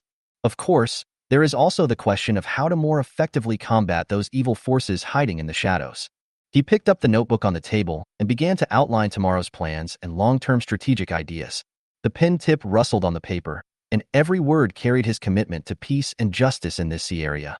Occasionally, he would stop writing, close his eyes, take a deep breath, and have some kind of silent communication with the sea, looking for inspiration and direction. At this moment, Locke was not only the commander of the Navy, but also a thoughtful leader. In his heart, he has both a vision for the future and a clear understanding of the reality. It is this complex emotion that drives him to keep moving forward and contribute his own strength to the peace of this ocean. Chapter 57, City of Illusions. Admiral Aokiji's steps in the corridor seemed unusually heavy, and every step seemed to be stepping on ice, which was very different from his usual leisurely and contented image. His face was gloomy, and there was a rare glimmer of anger in his eyes. The coldness came not only from his natural ability of freezing fruit, but more from his inner displeasure and worry. The scene just now in the conference room forced him to leave in a hurry. He felt unprecedentedly worried about the decision of the top management to let a newcomer with little experience get involved in this extremely dangerous undercover operation. The Navy soldiers on both sides of the corridor noticed the Admiral's unusual aura and lowered their heads, not daring to look directly at him. There was a depressing atmosphere in the air. Aokiji knew that such an arrangement was tantamount to pushing this young man into a dangerous situation. Once his identity was exposed, a fate more cruel than death would await him. In the world of pirates, the fate of undercover agents is always tragic and silent, which is an unspoken fact known to everyone. Thinking of this, Aokiji paused slightly and frowned. He needed to find an appropriate way to talk to Locke about this matter, expressing his concern and opposition without being too direct so that Locke would feel pressured or misunderstand his intentions. After all, as a general, protecting the safety of his subordinates is as important as guiding them to grow, but this mission is obviously beyond the usual scope. In what tone? Aokiji asked himself in his heart, tapping lightly on the frost on the side with his fingers, as if seeking a calm answer in the cold. In the end, he decided to take an approach that was both serious and caring, clearly expressing his own position while giving Locke enough respect and choice. Aokiji understood that this conversation was not only about the mission itself, but also a test of Locke's trust and ability. Admiral Aokiji continued to move forward after a brief pause, secretly calculating the best time to communicate with Locke. During this 6 months to a year, we must ensure that Locke fully understands the severity of the task, and at the same time, we must prepare a retreat plan for him as much as possible. After all, finding a balance between naval duty and personal safety is never easy. Time is a luxurious gift. Aokiji thought silently in his heart, and his steps gradually returned to their former calmness, but the heaviness had not completely dissipated. The intricate web of interest behind the celestial dragons and the 5 elder stars, as well as those more hidden forces, make every decision full of unknowns and risks. The Navy, as a shield protecting the world order, often has to survive in the cracks and execute orders that seem just but are unclear. Justice. Aokiji uttered these two words gently, and they stirred ripples in his heart. My justice is to protect and guide, not blindly follow. He redefined his own justice in his heart, a justice based on understanding and compassion while maintaining principles. Perhaps the justice of this world government needs to be described as complex. It involves too many compromises and sacrifices, but we still need to maintain the pursuit of light in the chaos. Walking to the door of the office, Aokiji sorted out his thoughts and decided not to rush into this potentially heavy conversation with Locke. I plan to give Locke some time to allow him to grow further without knowing it, and at the same time give myself time to find a better solution. Perhaps, through observation and consideration over this period of time, we can find a solution that can both complete the task and maximize Locke's safety. Locke, Aokiji said softly to himself, I will find the most appropriate way to let you know that even when you are walking in the dark, there are people behind you lighting your way. Justice sometimes requires not only courage but also wisdom. With this determination, Aokiji walked into the office, ready to start a new workday with a preliminary plan in mind. Know that the road ahead is long and difficult, but as long as there is light in your heart, justice will eventually illuminate the way forward. Oh. On the coast of the vast blue East China Sea stands a world-famous island, Tsuayu Island. The name Tsuayu Island comes from the lush green forests all over the island and the occasional emerald green jade veins that appear in the mountains, which seem like a treasure deliberately left for the world by the god of nature. The island is vast, with both rolling lush mountains and winding golden beaches. Under the blue sky and blue sea, it is so beautiful that it is refreshing. The residents of the island live a rich life, and the fishing and tourism industries are prosperous.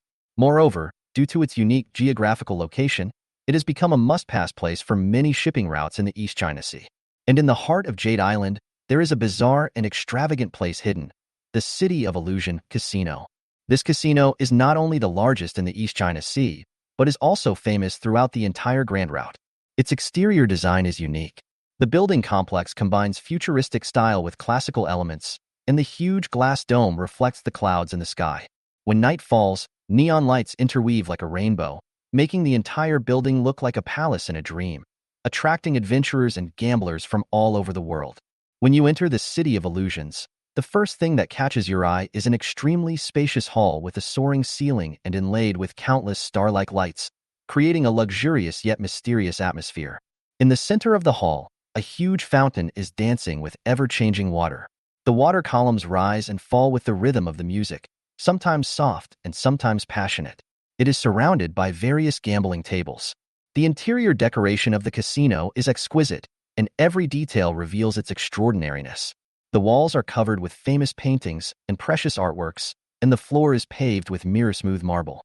Walking on it feels like walking on the clouds. In every corner, elegant musicians played soft jazz music, adding a touch of leisure and elegance to this noisy space.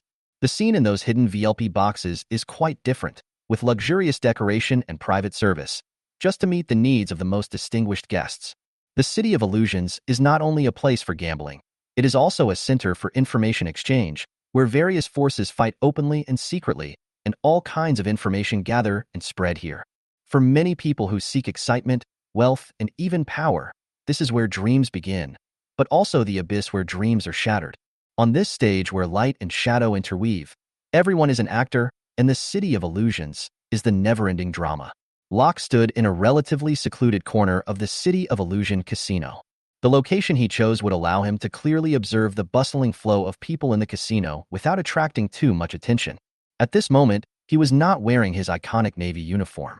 Instead, he changed into low-key casual clothes, a fitted dark jacket and a simple shirt, and looked no different from an ordinary tourist.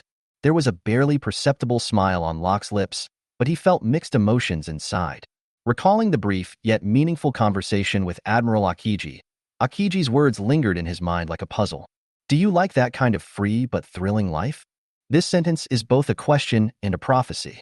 Then, the general arranged this mission for him to go alone in this environment, full of temptations and dangers, to experience what it means to fight alone. Locke knew very well that behind this task was not only a test of personal ability but also a test of his own beliefs and will. Without the support of companions and the halo of the Navy, he needs to rely on his own wisdom and strength to find clues in this bizarre world and complete the Admiral's unspoken mission objectives. Every excited or frustrated face at the gambling table, every undercurrent of money transaction, reminds him that this place is far more complicated and dangerous than it seems. Chapter 58. It's Not Me. Locke stood in front of the exchange counter of the casino, with a faint smile on his face, and tapped the pile of Bailey chips that represented huge wealth with his fingers, making a crisp sound. The eyes of the people around him were drawn to him as if by a magnet, and there was greed, jealousy, and even malice among them. Locke felt these complex emotional fluctuations, but he did not show the slightest fear or nervousness. Instead, he secretly enjoyed this subtle tense atmosphere in his heart. To some extent, your own behavior is playing with fire. However, Admiral Aokiji's mission gave him enough freedom and financial support to allow him to go deep into the tiger's den and experience this kind of life, walking on the edge of a knife. Locke saw this as a game to test his own limits and wisdom. The deliberate display of wealth and negligence is actually to attract those hunters lurking in the dark more quickly, so as to better understand the operating rules of this underground world. Locke's eyes swept around, seemingly careless but actually keenly capturing every detail.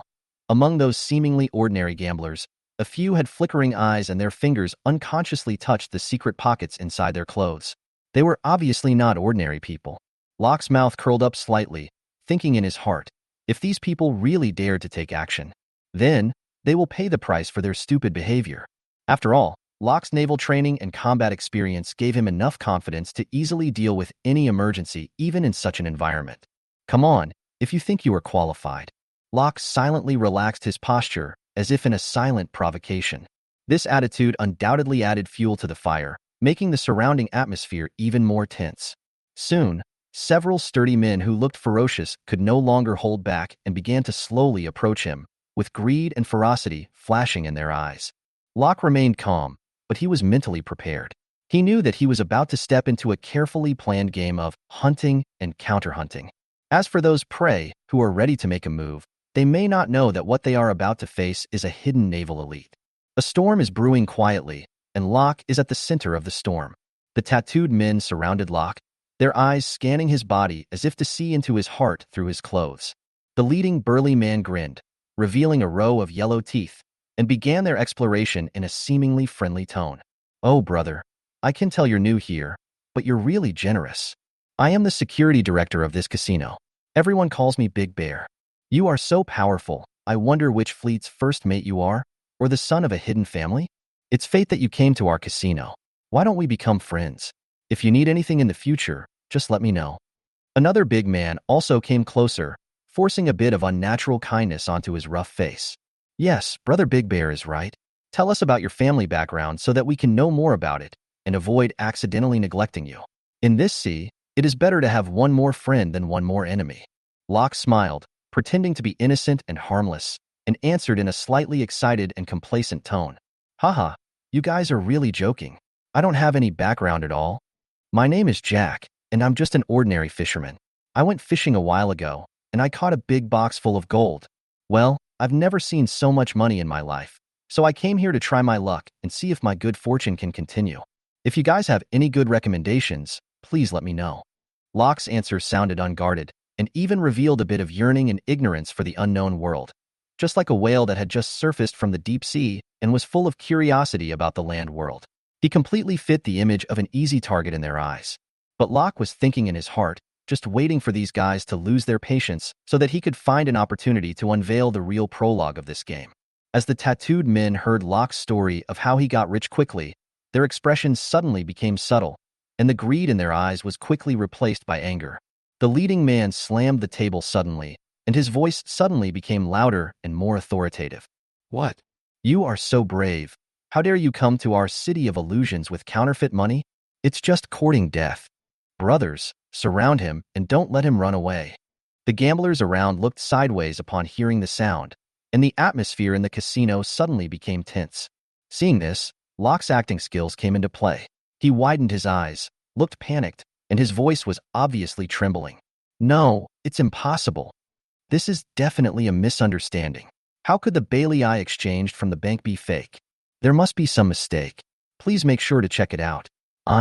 I still have the check receipt I got from the bank to prove that my money is real.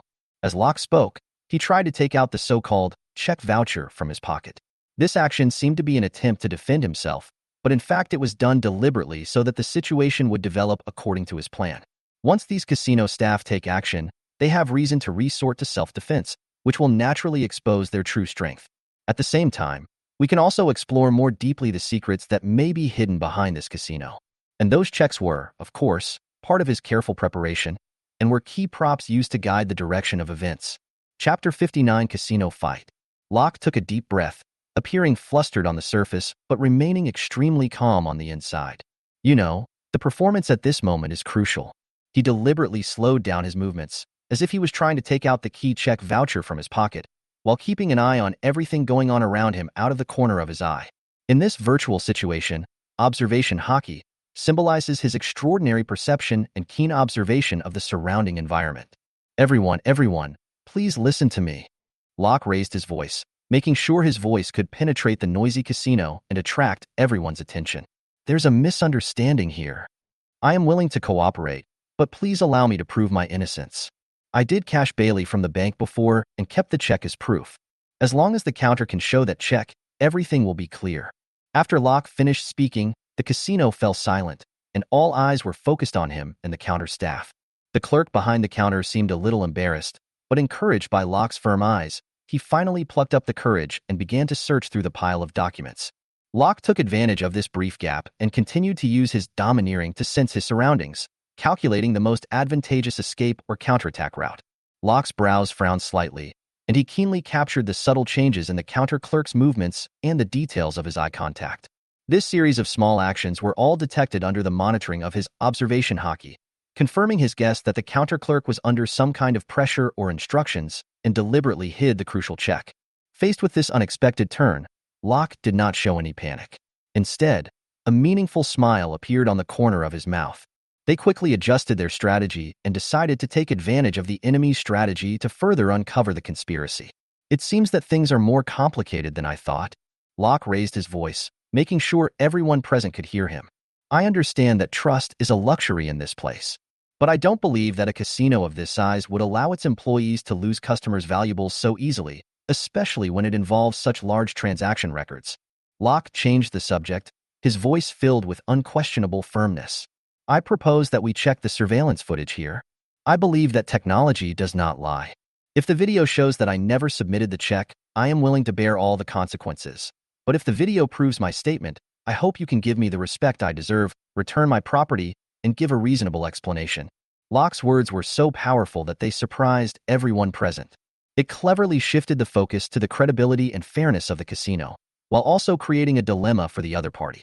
At this time, the atmosphere in the casino became more tense. Locke's words were interrupted by the wild laughter of those burly men. They seemed to be disdainful of Locke's proposal. One of the men took a step forward and spoke in a threatening tone. You're a liar, and you want to see the casino surveillance? I now suspect that you are a spy sent by other casinos to sabotage our business. Faced with this sudden accusation, Locke simply shook his head slightly. There was no fear in his eyes, but instead a hint of helplessness and irony. Instead of reacting violently right away, he chose to speak in a calm but loud voice that everyone around him could hear clearly.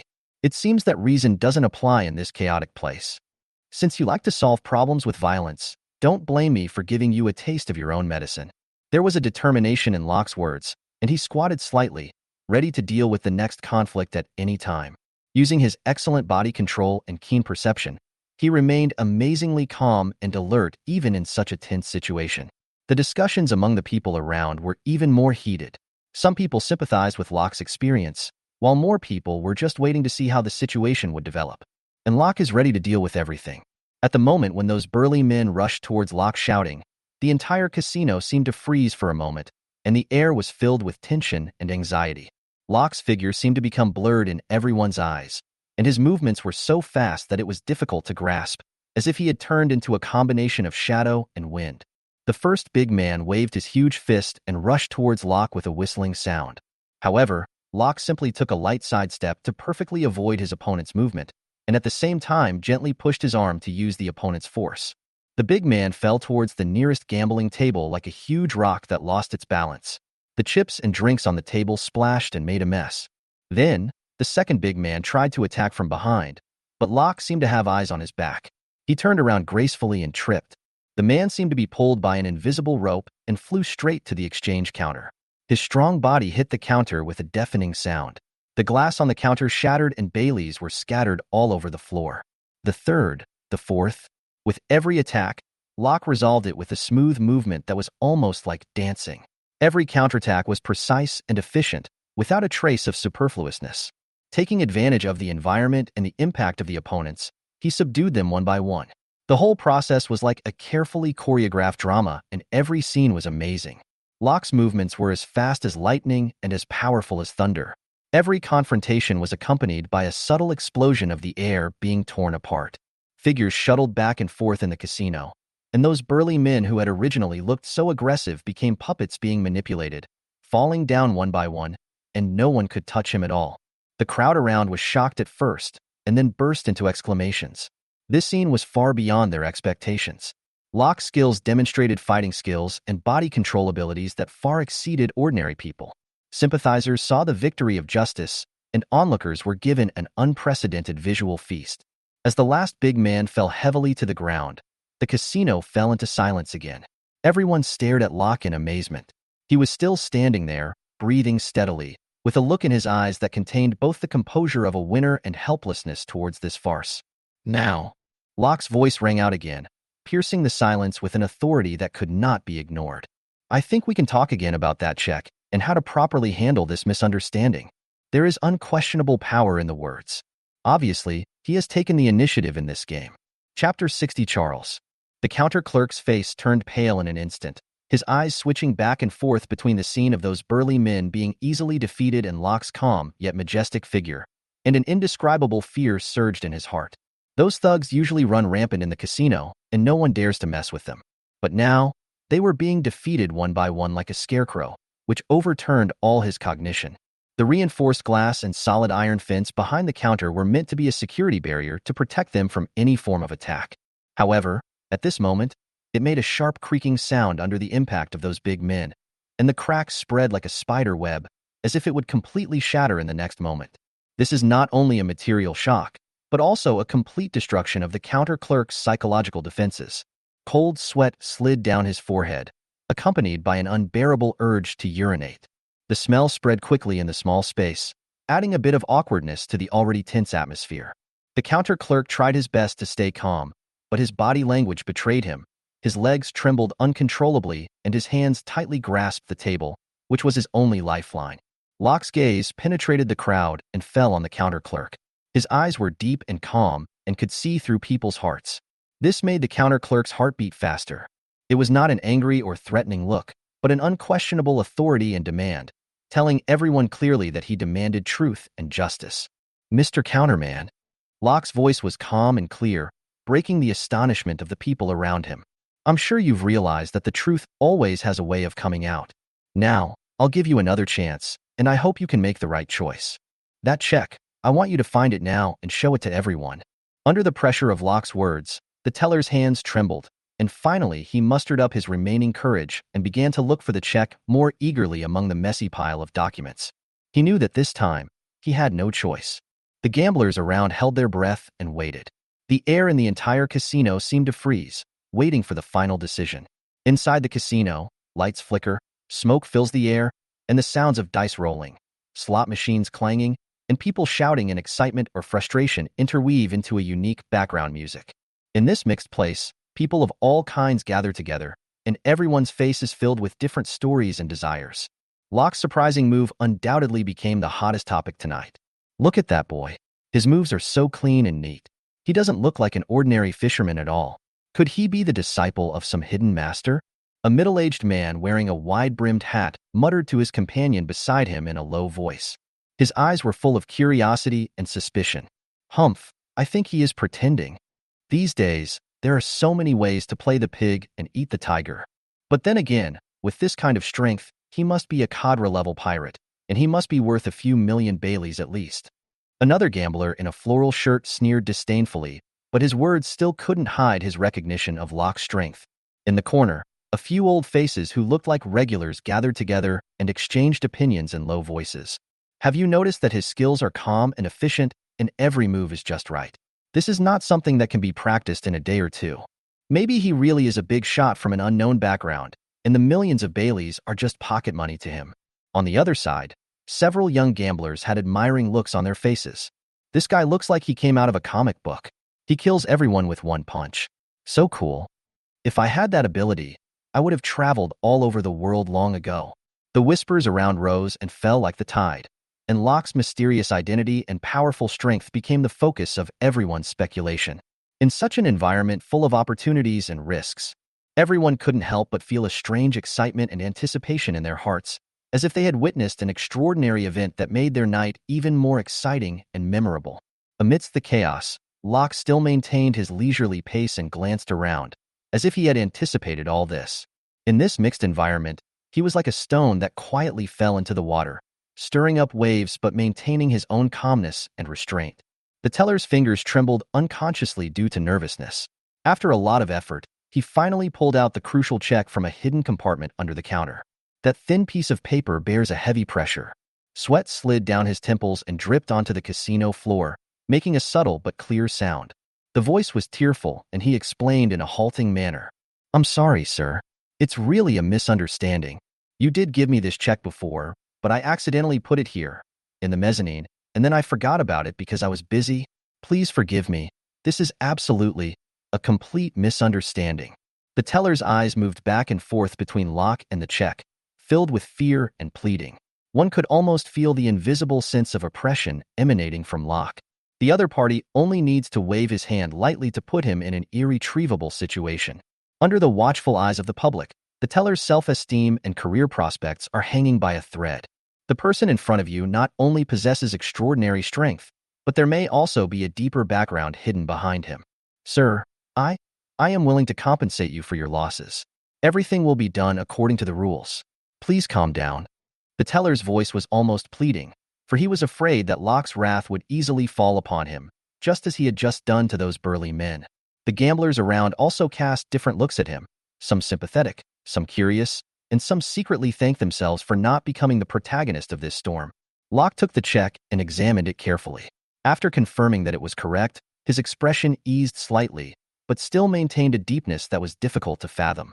"It's good that the misunderstanding has been resolved. I hope such mistakes will not happen again in the future." The voice was calm and powerful, without too much blame, but it made everyone present feel an invisible majesty.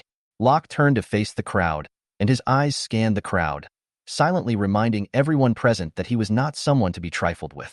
The applause from the second floor seemed particularly abrupt in the noisy casino, and accompanied by a burst of hearty laughter, it penetrated the noise of the crowd and attracted everyone's attention. The laughter revealed a sense of ease and joy in enjoying a wonderful performance. Locke looked up and saw a middle-aged man with gorgeous clothes and extraordinary temperament standing by the fence on the second floor. He was holding a glass of red wine and greeting Locke. The smile on his face was both an admiration for Locke's ability and satisfaction with the entertaining nature of this unexpected episode. "Wonderful.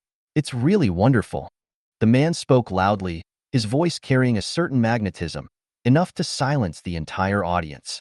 "Young man, I am impressed by your courage and skills. In this world, there are not many people who can handle emergencies with such a calm attitude." As he spoke, other guests on the second floor also cast curious and admiring glances at Locke. Obviously, the second floor is usually the VIP area of the casino, and only the rich or noble can sit there, and the man who spoke obviously has a special status. "Let me introduce myself. I am the owner of this casino, Charles Vanderlint." The man continued with a smile. "Your presence has brought a breath of fresh air to my casino, and also provided a free good show for tonight's guests. I appreciate the way you handled the situation. As for this misunderstanding..." Charles Vanderlint changed the subject and glanced sharply at the clerk. The warning in that look was self-evident, and the counter clerk suddenly felt a chill all over his body, as if being poured with ice water. "I think my employees have learned enough lessons. I am willing to personally bear your losses, and as compensation, I will pay for all your expenses here tonight." After saying that, Charles raised his glass again, this time directly to Locke, inviting him to go upstairs for further communication.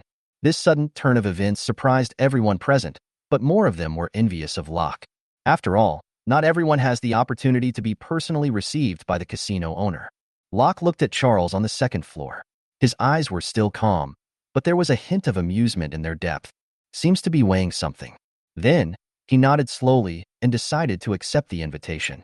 Under the gaze of everyone, Locke took a step forward, walked through the crowd, and headed towards the stairs leading to the second floor. Every step he took seemed steady and confident, as if making a declaration. Tonight, he is more than just a simple fisherman. It is a name that everyone should remember. With Locke's departure, the gamblers on the first floor started a new round of gambling and conversation, but the topic always revolved around Locke and his amazing performance.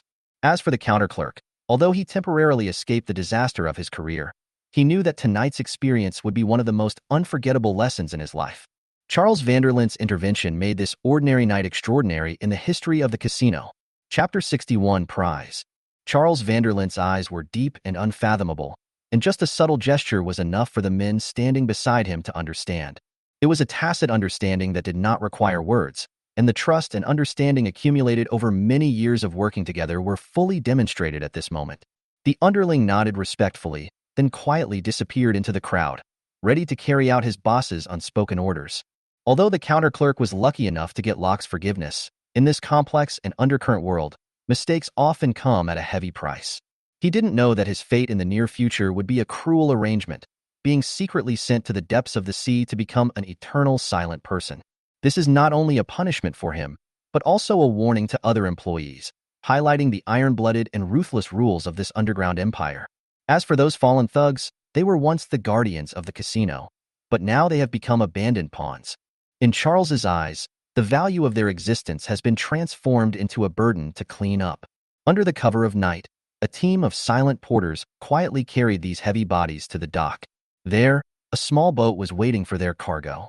There was no ceremony, no mourning, only the sound of waves hitting the side of the ship and the occasional screams of seagulls flying by, bidding them farewell.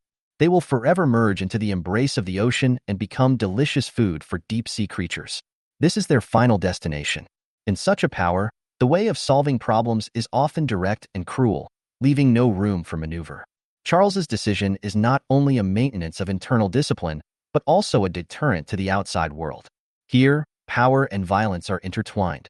The boundaries between justice and darkness are blurred, and every action is an interpretation of the law of survival. The appearance of Locke inadvertently caused a stir in this complicated chess game. However, the sea always swallows everything, whether it is secrets, sins, or souls that are no longer needed.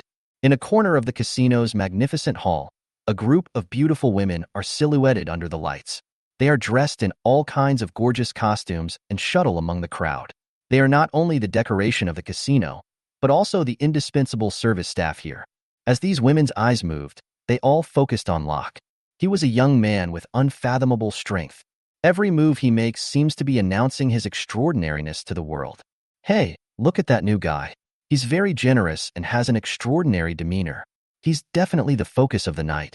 A woman in a fiery red dress spoke first. His voice was low and seductive, his eyes flickering with calculation and expectation. Yes, those thugs protect us, but they also restrict our freedom. Following them is just monotony day after day. Another woman in a short skirt with silver tassels spoke up. His eyes were direct and eager, and he made no effort to hide his interest in Locke. But this guy has unlimited potential. With him, the future is truly worth looking forward to. A diamond bachelor, this word is the most appropriate to describe him. She was wearing an emerald green evening gown and smiling like a flower. There was a hint of playfulness in his words. We are here to offer smiles and drinks. What do we gain from that? Aren't you looking for an opportunity to rise to the top? The conversation between the group of women gradually became heated. The competition and desire between them filled the air, and every eye contact was a silent contest. Locke's existence is like a magnet, attracting these women who are eager to change their destiny and seek a better life. Rather than staying here and living in a stable life with no future, it is better to take a brave risk. A woman wearing a black tights and looking exceptionally capable said it with certainty. I dare say that as long as anyone can win his favor, the future will no longer be a dream. Just like that, in a corner of the casino, a war without the smoke of gunpowder quietly unfolded. These smart and beautiful women were each thinking about how to get closer to Locke and become the one favored by the god of luck. As for Locke, He may not know yet that he has become the one in this casino. The most coveted prize besides money. Chapter 62. Dogs, Horses, and Sensuality. Locke stepped into the core area of the casino. Under the bright lights, a figure slowly came into his sight. It was the owner of the casino, Charles Vanderlint. Charles stood calmly with a faint smile on his lips. All the troubles in the world were under his control. Locke secretly admired in his heart that the other person's temperament was indeed unique, revealing an indescribable majesty and charm. Although Charles has received mixed reviews from the outside world, and even the naval base offered a huge reward for his capture, this is not because he committed some earth-shattering crime.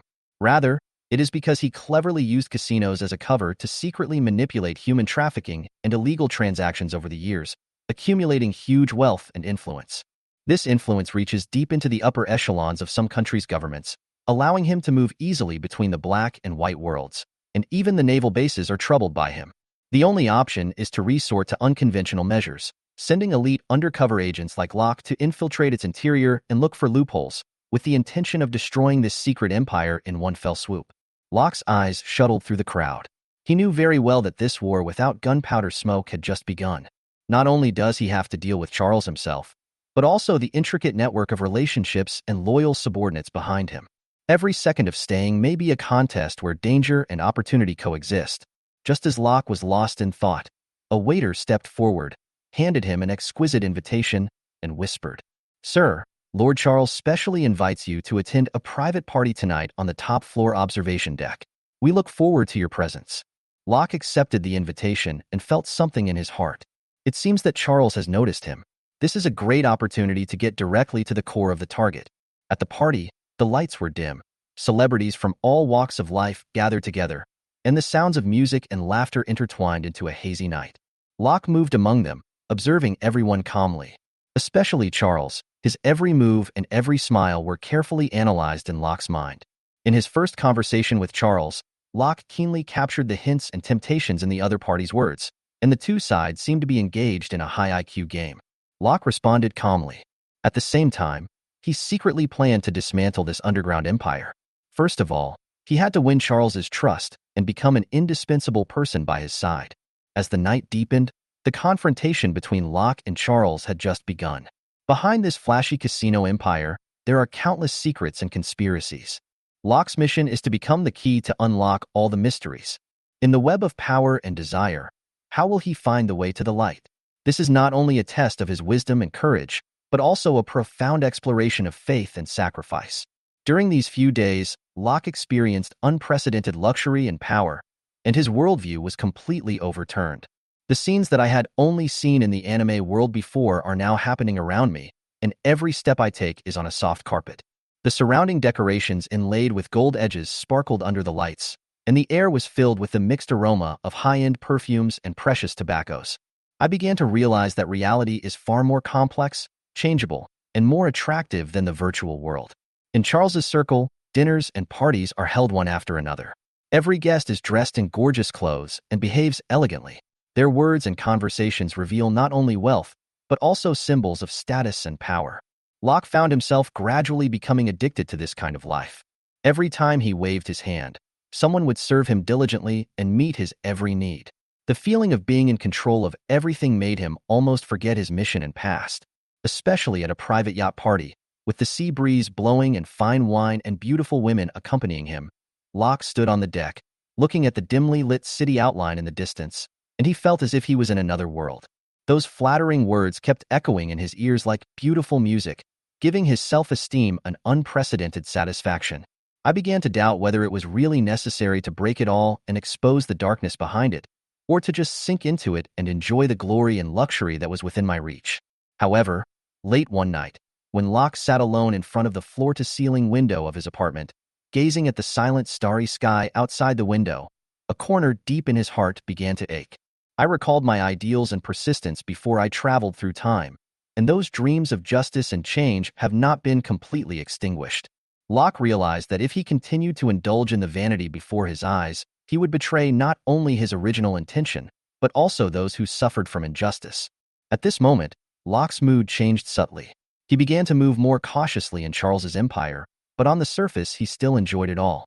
But in fact, They have already begun quietly collecting evidence and looking for opportunities to expose and dismantle this hotbed of evil.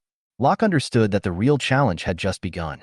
He needed to stay sober and make good use of his advantage by Charles's side to pave the way for the ultimate goal. In this bizarre game, Locke learned to dance with a mask. And beneath this magnificent appearance, a battle between justice and evil is quietly brewing. As Locke's position in Charles's empire became increasingly solid, he became a regular at various parties and banquets. The most eye-catching thing in these occasions are the various beauties surrounding them. They seem to be the brightest stars in the night. Each of them has unique charm and tries to attract Locke's attention in their own way.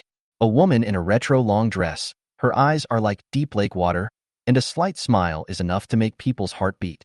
She walked lightly to Locke's side, holding a glass of champagne and whispering in a voice that only the two of them could hear. "Sir, I heard that you have an extraordinary eye. Would you be so kind as to join me in appreciating the antiques in the display case over there? I heard that it once belonged to a princess of an ancient kingdom." At the same time, another woman, dressed gorgeously and with an exotic look, was holding an exquisite fan, swaying gently. She touched Locke's fingertips lightly with the tip of the fan and spoke in a seductive tone. "A person like you must be well informed. Here I have a mysterious treasure from the Far East, engraved with an ancient spell that can fulfill wishes. Are you interested in taking a look?" Surrounded by so many beauties, Locke seemed extremely calm and composed. He responded to everyone's invitation politely, but always kept a certain distance. In his heart, he was silently analyzing the possible intentions behind these actions. Your eyes are inadvertently attracted by the rare treasures one after another, from the golden scepter inlaid with dazzling gems, to the ancient porcelain with a mysterious blue light, to the strange handicrafts said to be unearthed from a lost civilization, each of which exudes the breath of history and power. The most eye-catching one is a finely carved jade necklace, which lies quietly on the velvet cushion, emerald green and dripping, as if containing the vitality and secrets of nature. A woman dressed simply and elegantly walked forward, picked up the necklace gently, and said with a smile, "Mr. Locke, this jade necklace is the highlight of tonight's show. Legend has it that whoever wears it can gain happiness and blessings. I think it suits you very well." In the face of these temptations and treasures, Locke seemed to be enjoying everything on the surface, but in fact he remained alert and sober in his heart. Behind this glamorous appearance, there are deeper undercurrents and struggles. Every treasure and every beauty could be a means for Charles to test or bind him. Locke secretly decided in his heart that he should enjoy this game, but also be prepared at all times, looking for opportunities to reveal the truth and eradicate the darkness behind it.